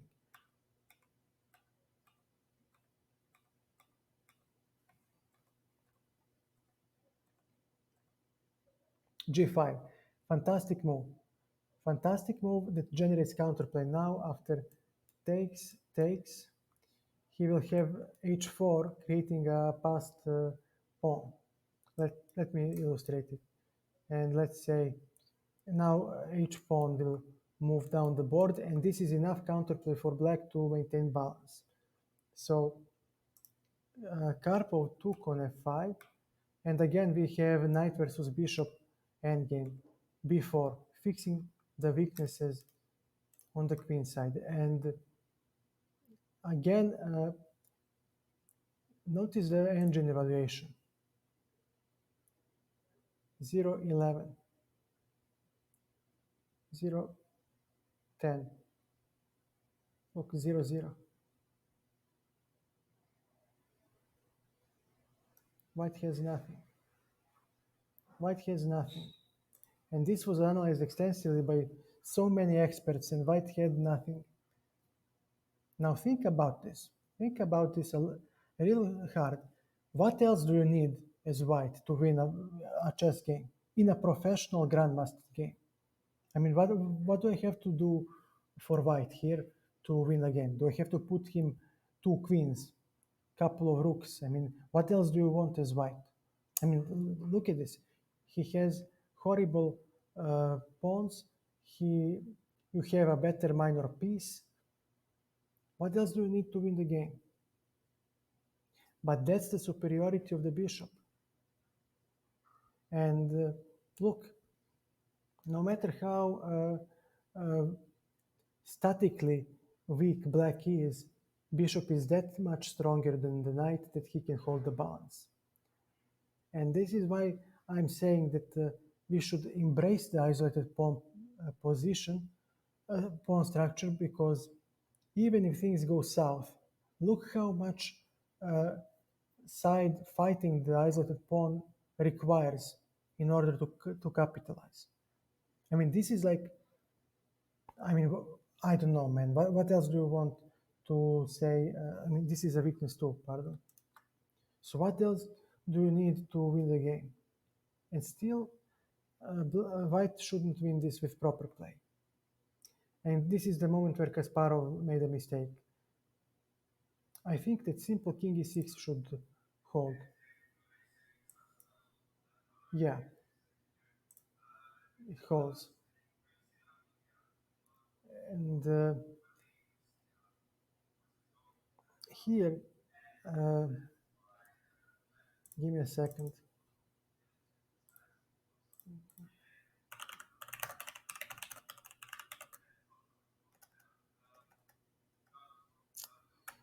Give me a second, please.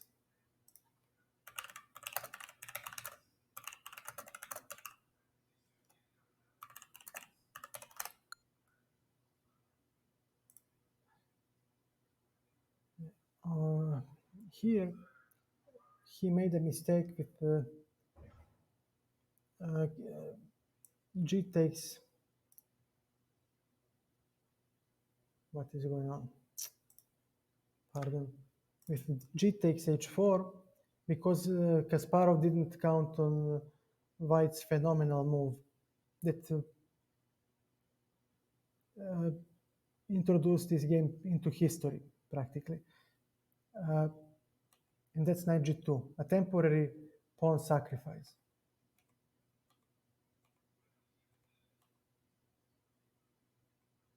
So far, everything is fine. Everything is well played, but even here, I don't think that white wins. Wins, yes, it's winning. Okay, it's winning. Okay, give me a second, please. Can I still hold? No. No, so after knight g2, yeah, there was no way to hold the game. Sorry, I remember that some somewhere he misplayed. King e7. Yeah, I think that this is the moment where he misplayed. This must be the moment. Yeah, this is the moment where he misplayed because he allowed the bishop to come into active to become active, and here it is a draw. But Kasparov misplayed in the end and lost. However, it was a draw. But the position is okay. Pardon.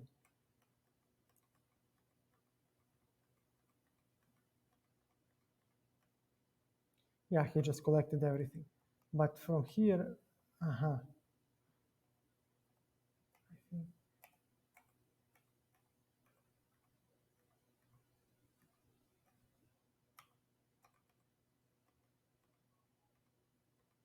No, was it bishop h1? I can't remember. Somewhere around here, he had a draw. No.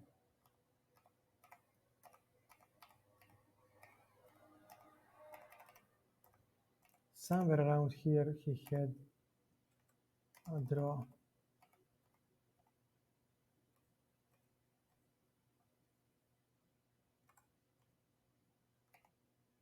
King d6.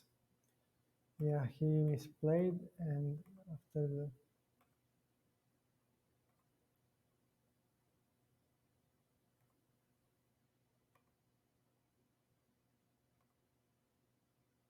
this is all right. King c4, knight c5, bishop c6. Okay.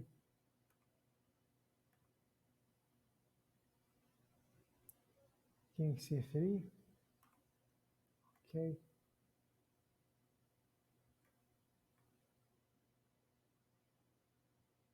Yeah, here Kasparov is played, and I remember now. Bishop h1 was the move.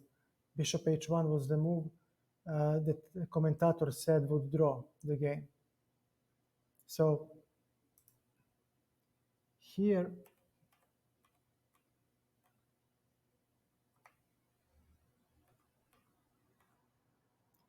he shouldn't have taken, he should have played knight h, yeah, knight h5. Yeah, and you just collect on f6 and you just laugh. Yeah, this is the moment where he misplayed. But mind you,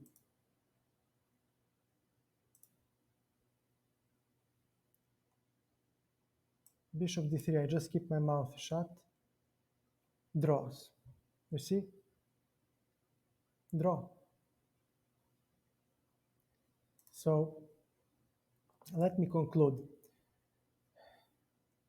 If you have decent piece positioning, and it a lot depends on the pieces in the endgame, but there are a lot of endgames that you can easily hold with the isolated queen pawn that I'm not convinced that it is such a weakness. It depends from the pieces in the position that are remaining. So it's 50-50 in my opinion. So it's not like it is a dead lost weakness that you will, curse your life forever. No, it depends which pieces remain on the board, and you can defend uh, with the isolated queen pawn. So why am I saying this? Well, because uh, this means that you can actually play the game with the isolated pawn. You don't have to be afraid of the isolated pawn like Nimzowitsch spoke, and you can still defend in the end game almost comfortably, and that's very important because you might actually play uh, a risk-free game. And that's very important because I am inclined to prepare opening repertoire uh, based on the isolated pawn because I am perfectly fine of having the initiative early, and then if it doesn't work, well, it doesn't work, but at least I tried. And we'll talk about it some other time. Let me now prepare the final illustration of the defense, which is uh, the isolated pawn pair. Give me a second, please. Let me just Taimanov, Karpov. Okay, there are also plenty of positions prepared. So many of them.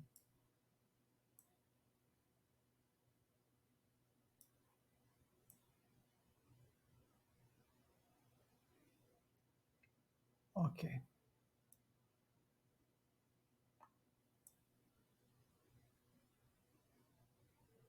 All right. Never mind. We'll leave this for the end. Uh, let's go for the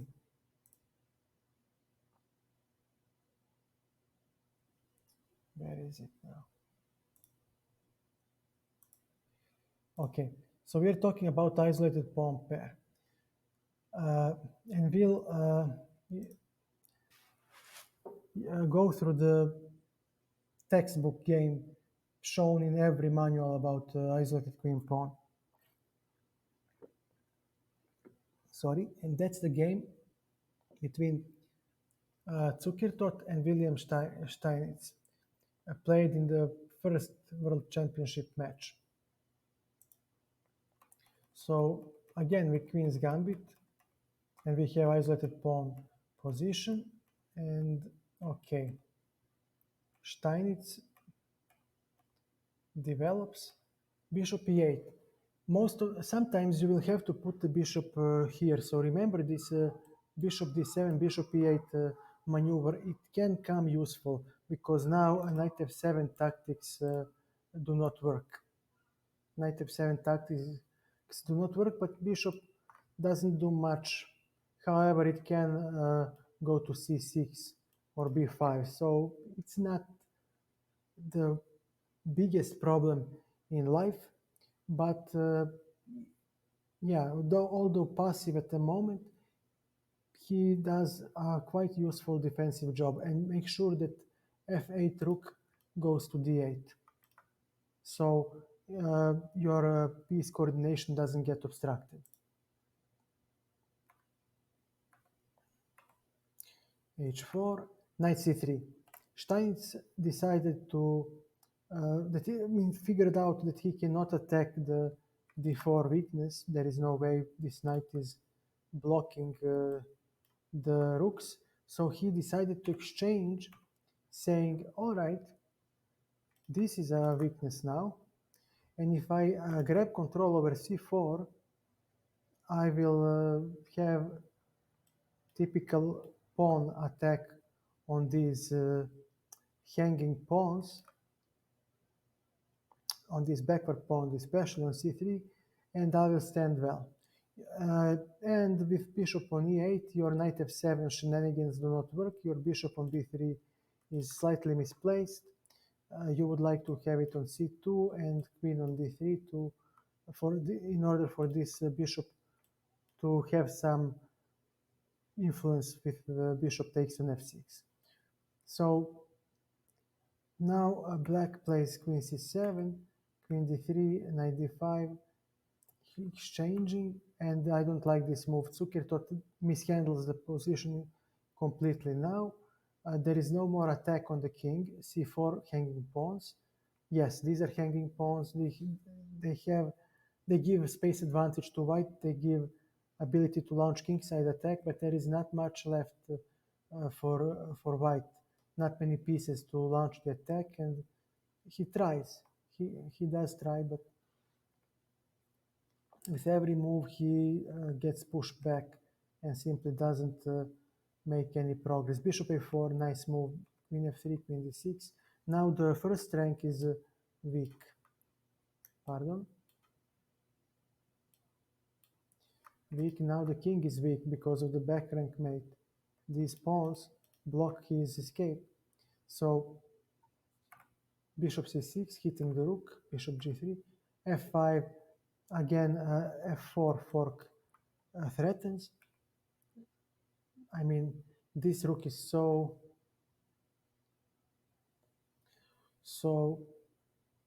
stranded. Bishop e4, fantastic move. Fantastic move. Zucker thought maybe a hope for king f7, and then I think knight f5 works. Yes, and gives winning advantage to white, but bishop e4, fantastic intermediate move. Now you don't have tactics because my weakest point f5 is defended. King h7, c5. Now this is a weak move, weak square, and now all these pawns are weak. Rook c5. Remember Alekhin's gun. We have lining up. Rook e6, check. Queen f4, queen b2. Yeah, Steinitz just plays this so energetically. And now comes the deflection. Should he take on, pardon, on c8? I can take on d2 and this knight will fall. Rook e4, queen e4, threatening checkmate. And the queen is under attack, and Zukertot resigned. This is the isolated pawn pair, but this game didn't illustrate quite well how to fight against it. Rather, the great defensive technique of Steinitz, but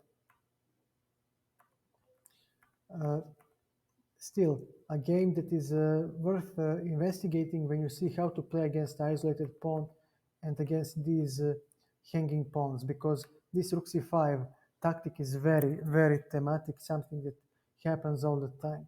And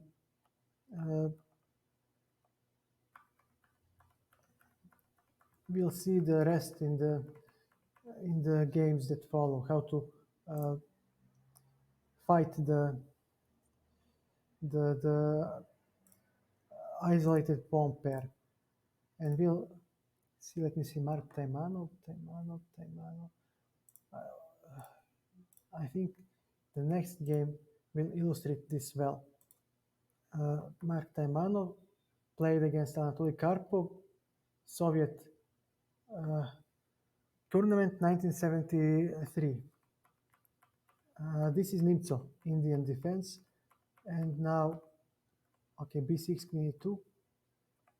Black solved the problem of the light squared bishop, but now he is behind in development. So he needs to hurry. Rook c8, bishop a6. Don't like this move. You don't want to exchange pieces, you want to keep them on the board. Bishop c3, bishop bc3. Okay, rook c7, queen c8, of course. White doesn't want to exchange queens. And now fantastic move, rook c4. Black decided to block the isolated pawn pair, and he's willing to give up the a7 pawn to achieve that, banking on the poor position of the dark squared bishop and on the weakness of the queenside pawns, of the white's queenside pawns. So black says, okay, take my pawn, but I will blockade them, and my knight is better than your bishop. I will exchange the knights at some point, and I will have compensation. White actually didn't stand worse here, as engines and many analysts proved, but he cracked under pressure.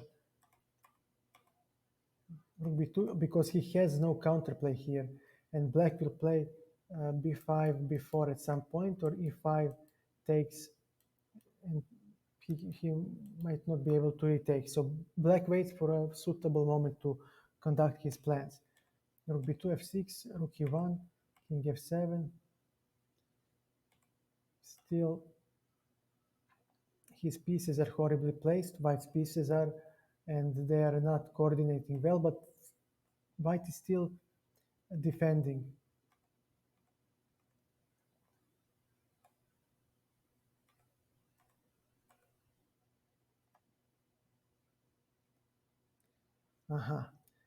White cannot stand the pressure anymore. He had enough, and he says, look, take my a2 pawn. Take my a2 pawn. Pardon. And in return, I will play c4 and have good prospects to mount an attack on your weakened king. Your king is slightly weak and exposed, so I'm ready to play c4 and d5, sacrifice a pawn, and just blow you off the board.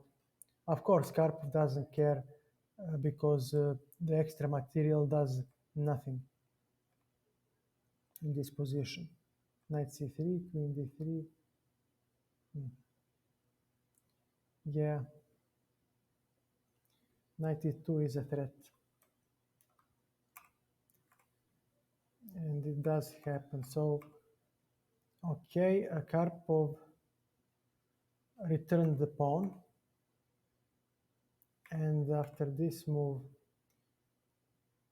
yeah, knight f3. Oof, this hurts. This does hurt.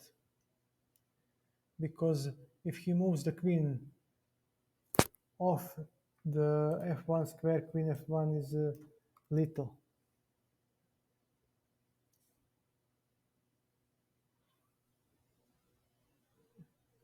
So how do you defend this? Let's see. How do you defend this? d5, queen f4, king h1.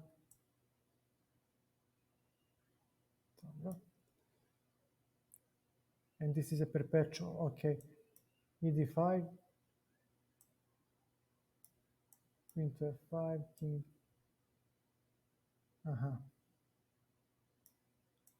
F4. This is sharp. Both sides have chances.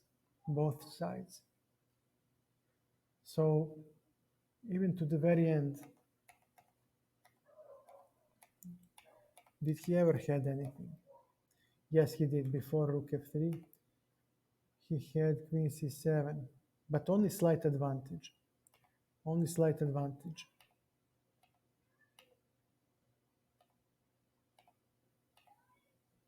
Here he was much better.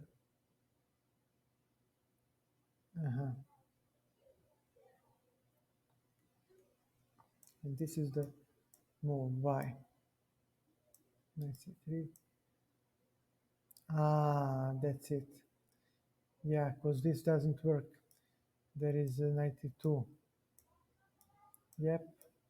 Pardon. Knight c2. Knight c1. Yeah, rook c1, and this is a win. But on queen c2.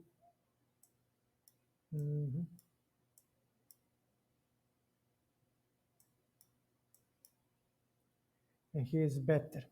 So Karpov misplayed it.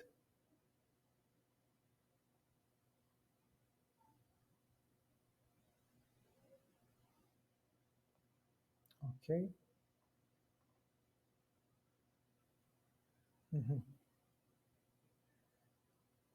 So here was the mistake from Taimanov. And despite the positional sacrifice, he was still equal. So black had compensation and nothing else. Yeah. So remember, people crack under pressure. And this is what this blockade does. You blockade the pawns, and we talked about this. And you see the Yekhin's gun again. Pardon? And you just play b5, b4, for example, or something, pardon, something like like e5, e takes d4, and you're fine. You're fine. you will have a good game. Here in the game, Karpov, he was very patient. He liked to maneuver. I never liked such type of play.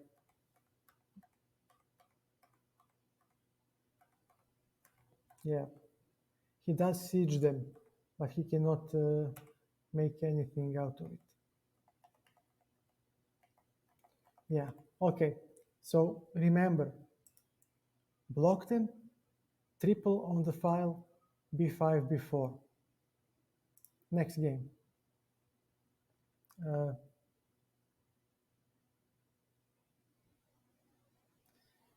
Sometimes you need to deploy tactical strike against these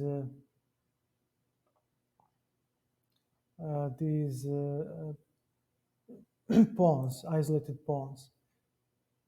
And first time this strike occurred was in the theoretical novelty that Grandmaster Farago even found in 1976. And let's take a look. It's a really beautiful game. B6, G6. So far, nothing special happened. H4, Rook C8, H5. And now, before this move, I forgot what was played. They played, I think, Knight A5 or something like that to defend from from the last move. But here, Hungarian Grandmaster Farago Ivan found a tactical novelty without computers, mind you. What a great novelty and what a great satisfaction he might have felt. And sometimes this pawn pair is so weak uh, that you can sacrifice pieces to exploit poor piece coordination of the opponent. Knight d4, rook c3. Look at this. And I have returned the piece with two extra pawns in my pocket. Threatening queen g2 mate. Fantastic move. Defending the queen with the intermediate move. And now black defended everything. He's just winning.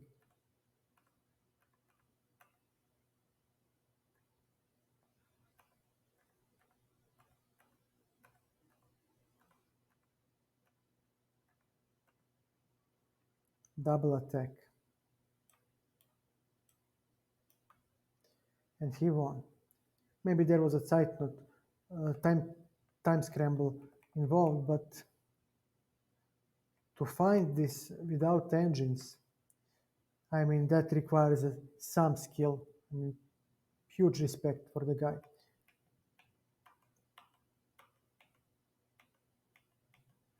And this theory, I mean, at this moment, he simply wins. He must. Yeah, he just wins. Miniature. Dead lost. So remember that there is this tactical strike on the pawn pair if they caused by the poor coordination and placement of the white pieces. And we'll take another look that was played with the with the same motive. Let me just find the game. I think it's this one. Petrosian and Vasily Smyslov.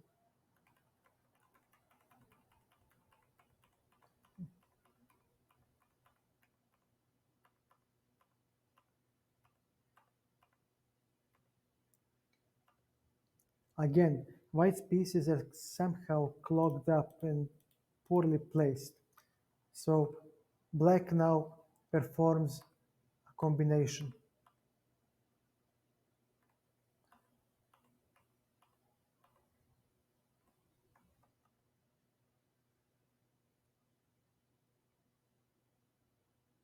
Of course, queen b4 doesn't work because the rook falls, and when the rook moves, uh, there is knight c2 coming, hitting both the queen, and the rook.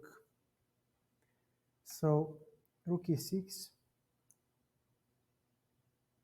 Why? Aha. So when he takes, okay, now the knight goes. 2, 4, 5, 2, 4, 5. Okay. Both sides have pawn weaknesses, and but yeah, his white king is horrible. He is weak, and in heavy piece endgame, this cannot last forever. And Smyslov won. I think maybe this can be defended by white. Can it not? No. Okay, I wouldn't know how to win this. So Smyslov converted. Okay, fair enough.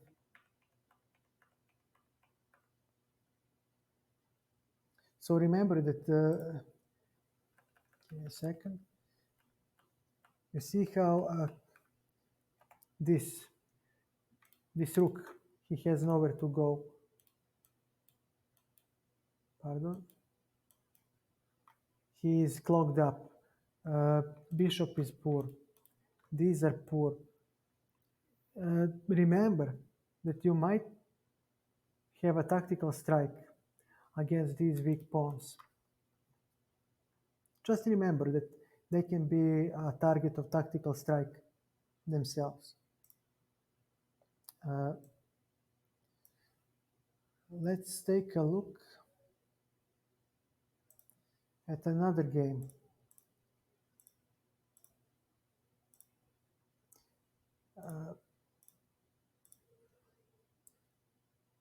Played between, give me a second.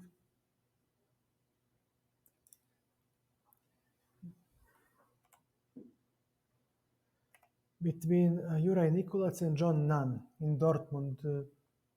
So he started off as a Reti, and now it turns into some sort of Tarrasch. Now it is full Tarrasch defense. Bishop might chop off on f6 because this knight defends d5. Knight and bishop gang up on d5, and queen also might attack on d5. White also has knight c6, bc6, e4 ideas if d4 is prevented. So white's pieces are optimally positioned. Meanwhile, black has no d4 push. Neither he has attack on the king side. Black is actually behind in development. So I would give slight advantage to white. h6, bishop e3, rook e8, rook c1, knight c6, bc6, bishop d4. No rook e5 idea, as we have seen in previous examples. Knight h7, knight a4. Now he blockades the c5 square and goes on to claim the advantage. Nice move, exchanging the defender of the dark squares. Takes. Black's attack loses power, loses steam, because white just keeps on exchanging. So knight b3, f3. I don't like f3, but sometimes you have to play it. Black has enough counterplay because he has enough pieces to attack, and white king is slightly weakened on the dark squares. White's pieces are also slightly passive. They're not bad, but they're passive. So black certainly has a compensation for his isolated pawn pair. Queen c2, trying to exchange the queens, of course, doesn't work. White keeps exchanging, and now we have, well, I like black's position now. I mean, give me a second. Maybe he had something here. Yeah, queen c5. Queen c5 was the move. I think that this was the cause of the, yeah, knight d4 was a mistake. c5, knight f5, rook e5.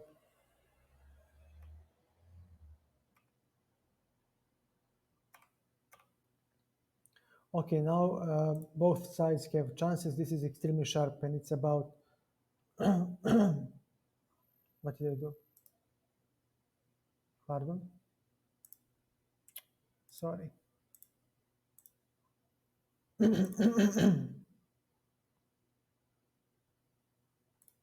It's about the side that moves faster, there is time scramble, and calculates better. Both sides have chances, it's equal. And in this complex game, black came out on top.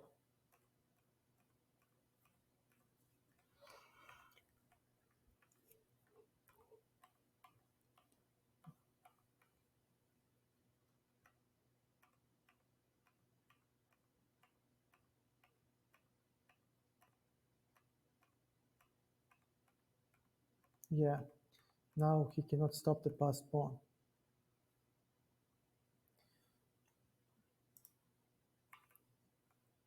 Thematic knight a4 move, and this exchange is also thematic of the dark square bishops.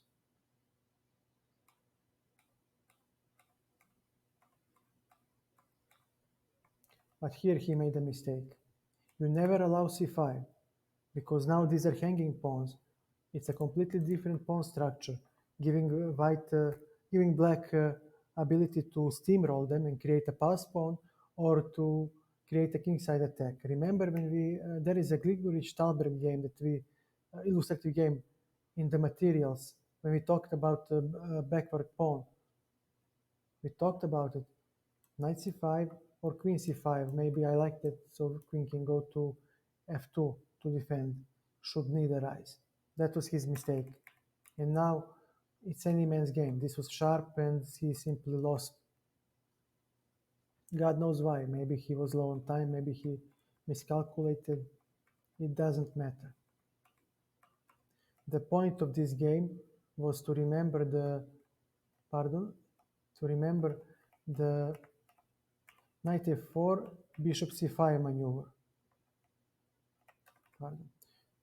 Knight a4, bishop c5 maneuver. Remember that it is a typical maneuver used to gain control over c5 square, and then you block the pawns and siege them, as we have said with b4, b5, or e4, pardon, e4 takes on d5. Now let's see.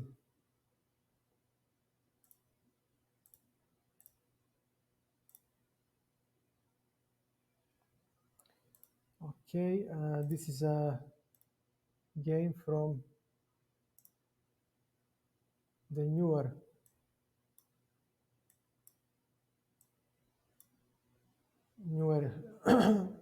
days, played between Martin Kravtsov and Ding Liren in World Cup 2017. Nimzo Indian, b6, okay, takes, all right.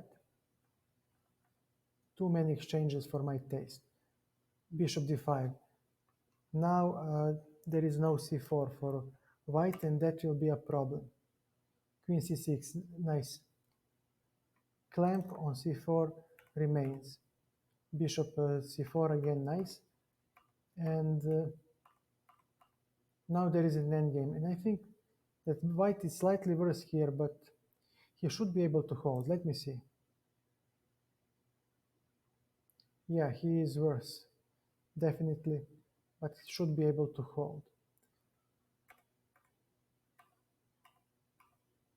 e5, we see the lining up. There is always some sort of lining up in these positions. And he lost a pawn. And Ding Liren converted, but it took him 70 moves to do so, and there is nothing for us to gain from going through this game, so we'll just go through the moves to honor the viewers to see how the game ended. But suffice to say that Ding Liren misplayed it and gave his opponent drawing chances, but in the end, somehow he won. A rook endgame.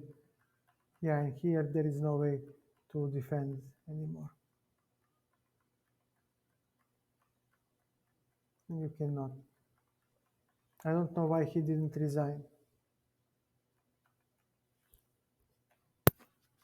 There is no way for him to defend this with 2 pawns down.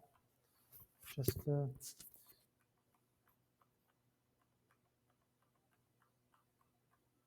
yeah. Checkmate with the knight.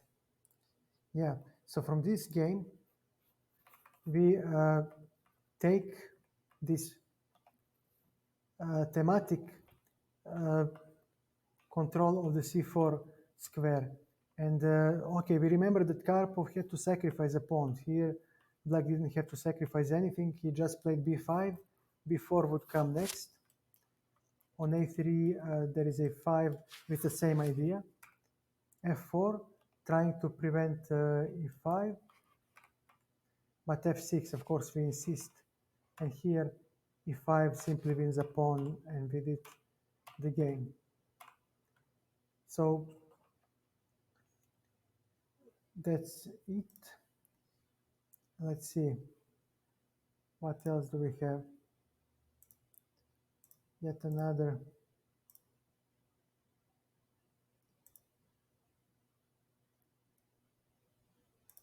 game between less known. Okay, it was played between Johannessen and Michael Adams.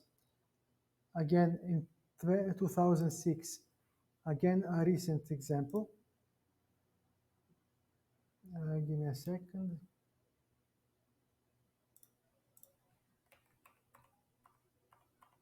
Nimzo Indian again.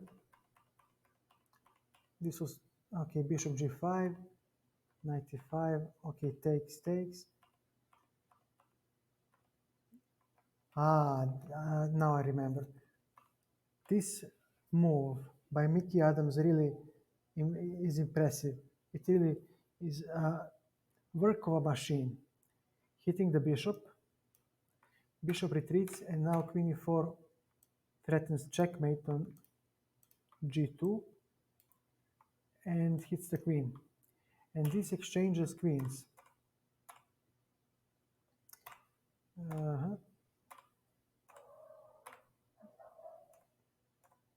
c4. I think that white is equal here. He should be. Yep, he's even slightly better. White has bishop pair. These hanging pawns give space advantage. f3 restricts the bishop and the knight.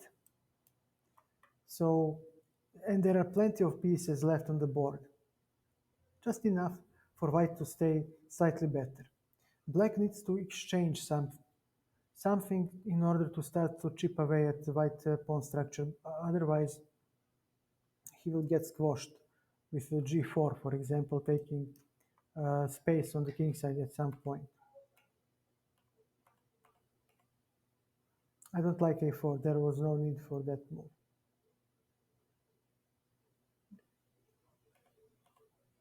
But he was afraid of b5. Still, no, I wouldn't play a4.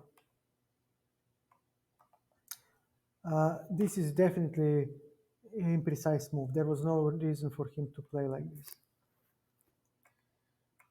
Now, look at this pin. You may not do this because of the Alyekhin's gun. Pardon. So the rook would fall. And now a knight comes into play. A couple of moves before, he was completely restricted. Now he joins the game. And c5. Now you just weakened your pawn structure. Now there is a blockading square. Now there is e5 coming at some point to break the pawns, and this passed pawn will be a strength. Another exchange. We are heading towards the endgame.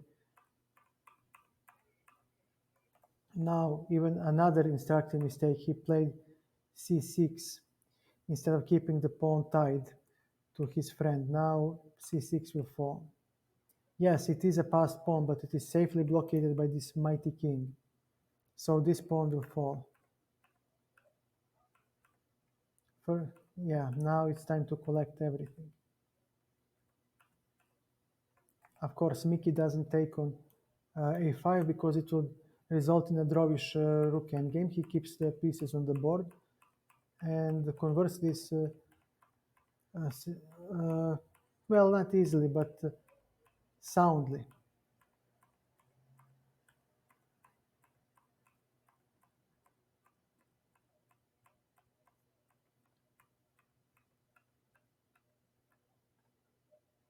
And White resigned.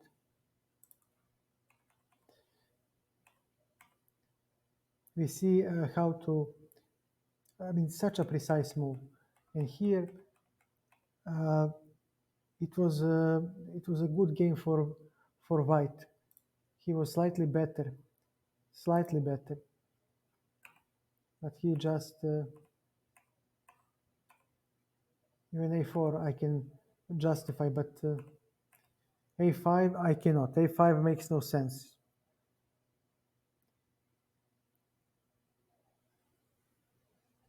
I mean, g4, yeah, g4. You play g4. We saw this so many times. You play g4 because you want to take space, and this is a thematic idea in these positions.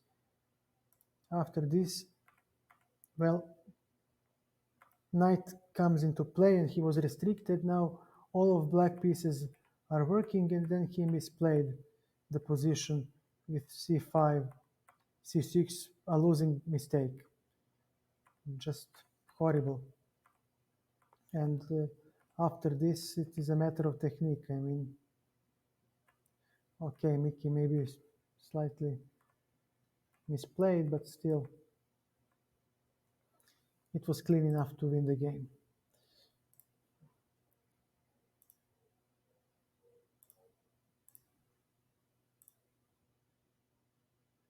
Uh,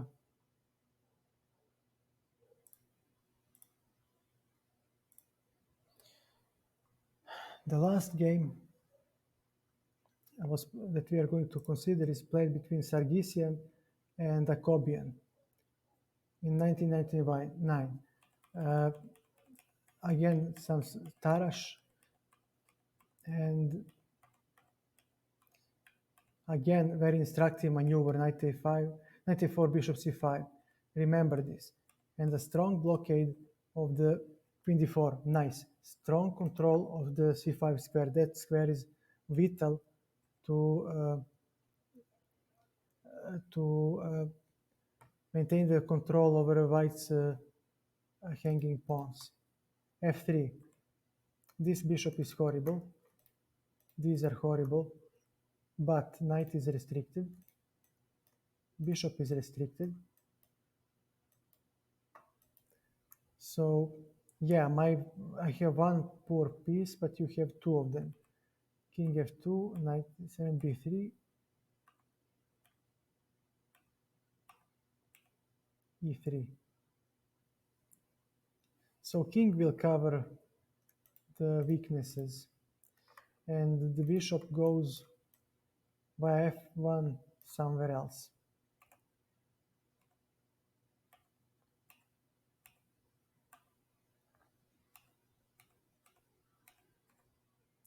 Firm control of these weaknesses via blockading square on the c5, and now with the minor pieces, especially knights gone, there is no way for black to fight for the dark squares in his camp. This bishop is poor, and king is a powerhouse that keeps all the position together. He's a glue, the super glue that keeps everything together, and in the end game will be a force to be reckoned with because he's already in the center. So not a pretty sight for black at all. b5, breaking the pawns. Now we have isolated pawn that is a weakness. Yes, b5 is also weak, but so is a7, and you cannot attack a b5 pawn that easily with your pieces, especially without giving up the d pawn or a7 pawn. Uh, Rook e8, f4, now d pawn falls in, the rest is a matter of technique.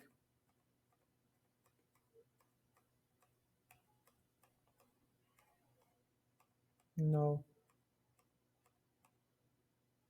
yeah,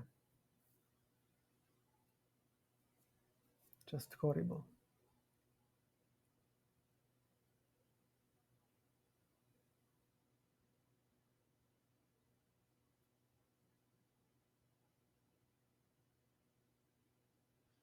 On king e7, rook e5 checkmates. On king g6 we have rook, pardon, does rook g6 work? I think it does. Fg6 is forced, and we have rook d7, check. Again, this is forced. On bishop f7, there is bishop f7 checkmate, and on queen c4, we just checkmate on g7. There is no defense. So white resigned. Again, maneuver to remember, knight c6, bc6, knight a4. Maneuver to remember, and the exchange of the dark bishops, maintaining the strong blockade on the c5 square. Queen d4 also maintaining the strong blockade on the c5 square, and eventually he simply played b4 and b5, undermining one of those pawns, and simply then both they both fall. And with this, we conclude today's stream. It's been 6.5 hours. I have covered everything I could have regarding the isolated pawn. I wish I could have found more illustrative games, but this is way enough for anyone who wants to study the position to learn what to do. So you have the stream. I will upload it to YouTube soon. And you have illustrative games. There is a brief guideline for both sides that you can check, small TXT file. So I hope you will learn something from this, and I hope you will play these positions with more success in the future. Thank you for your time. Uh, Catch you on the next stream. Bye.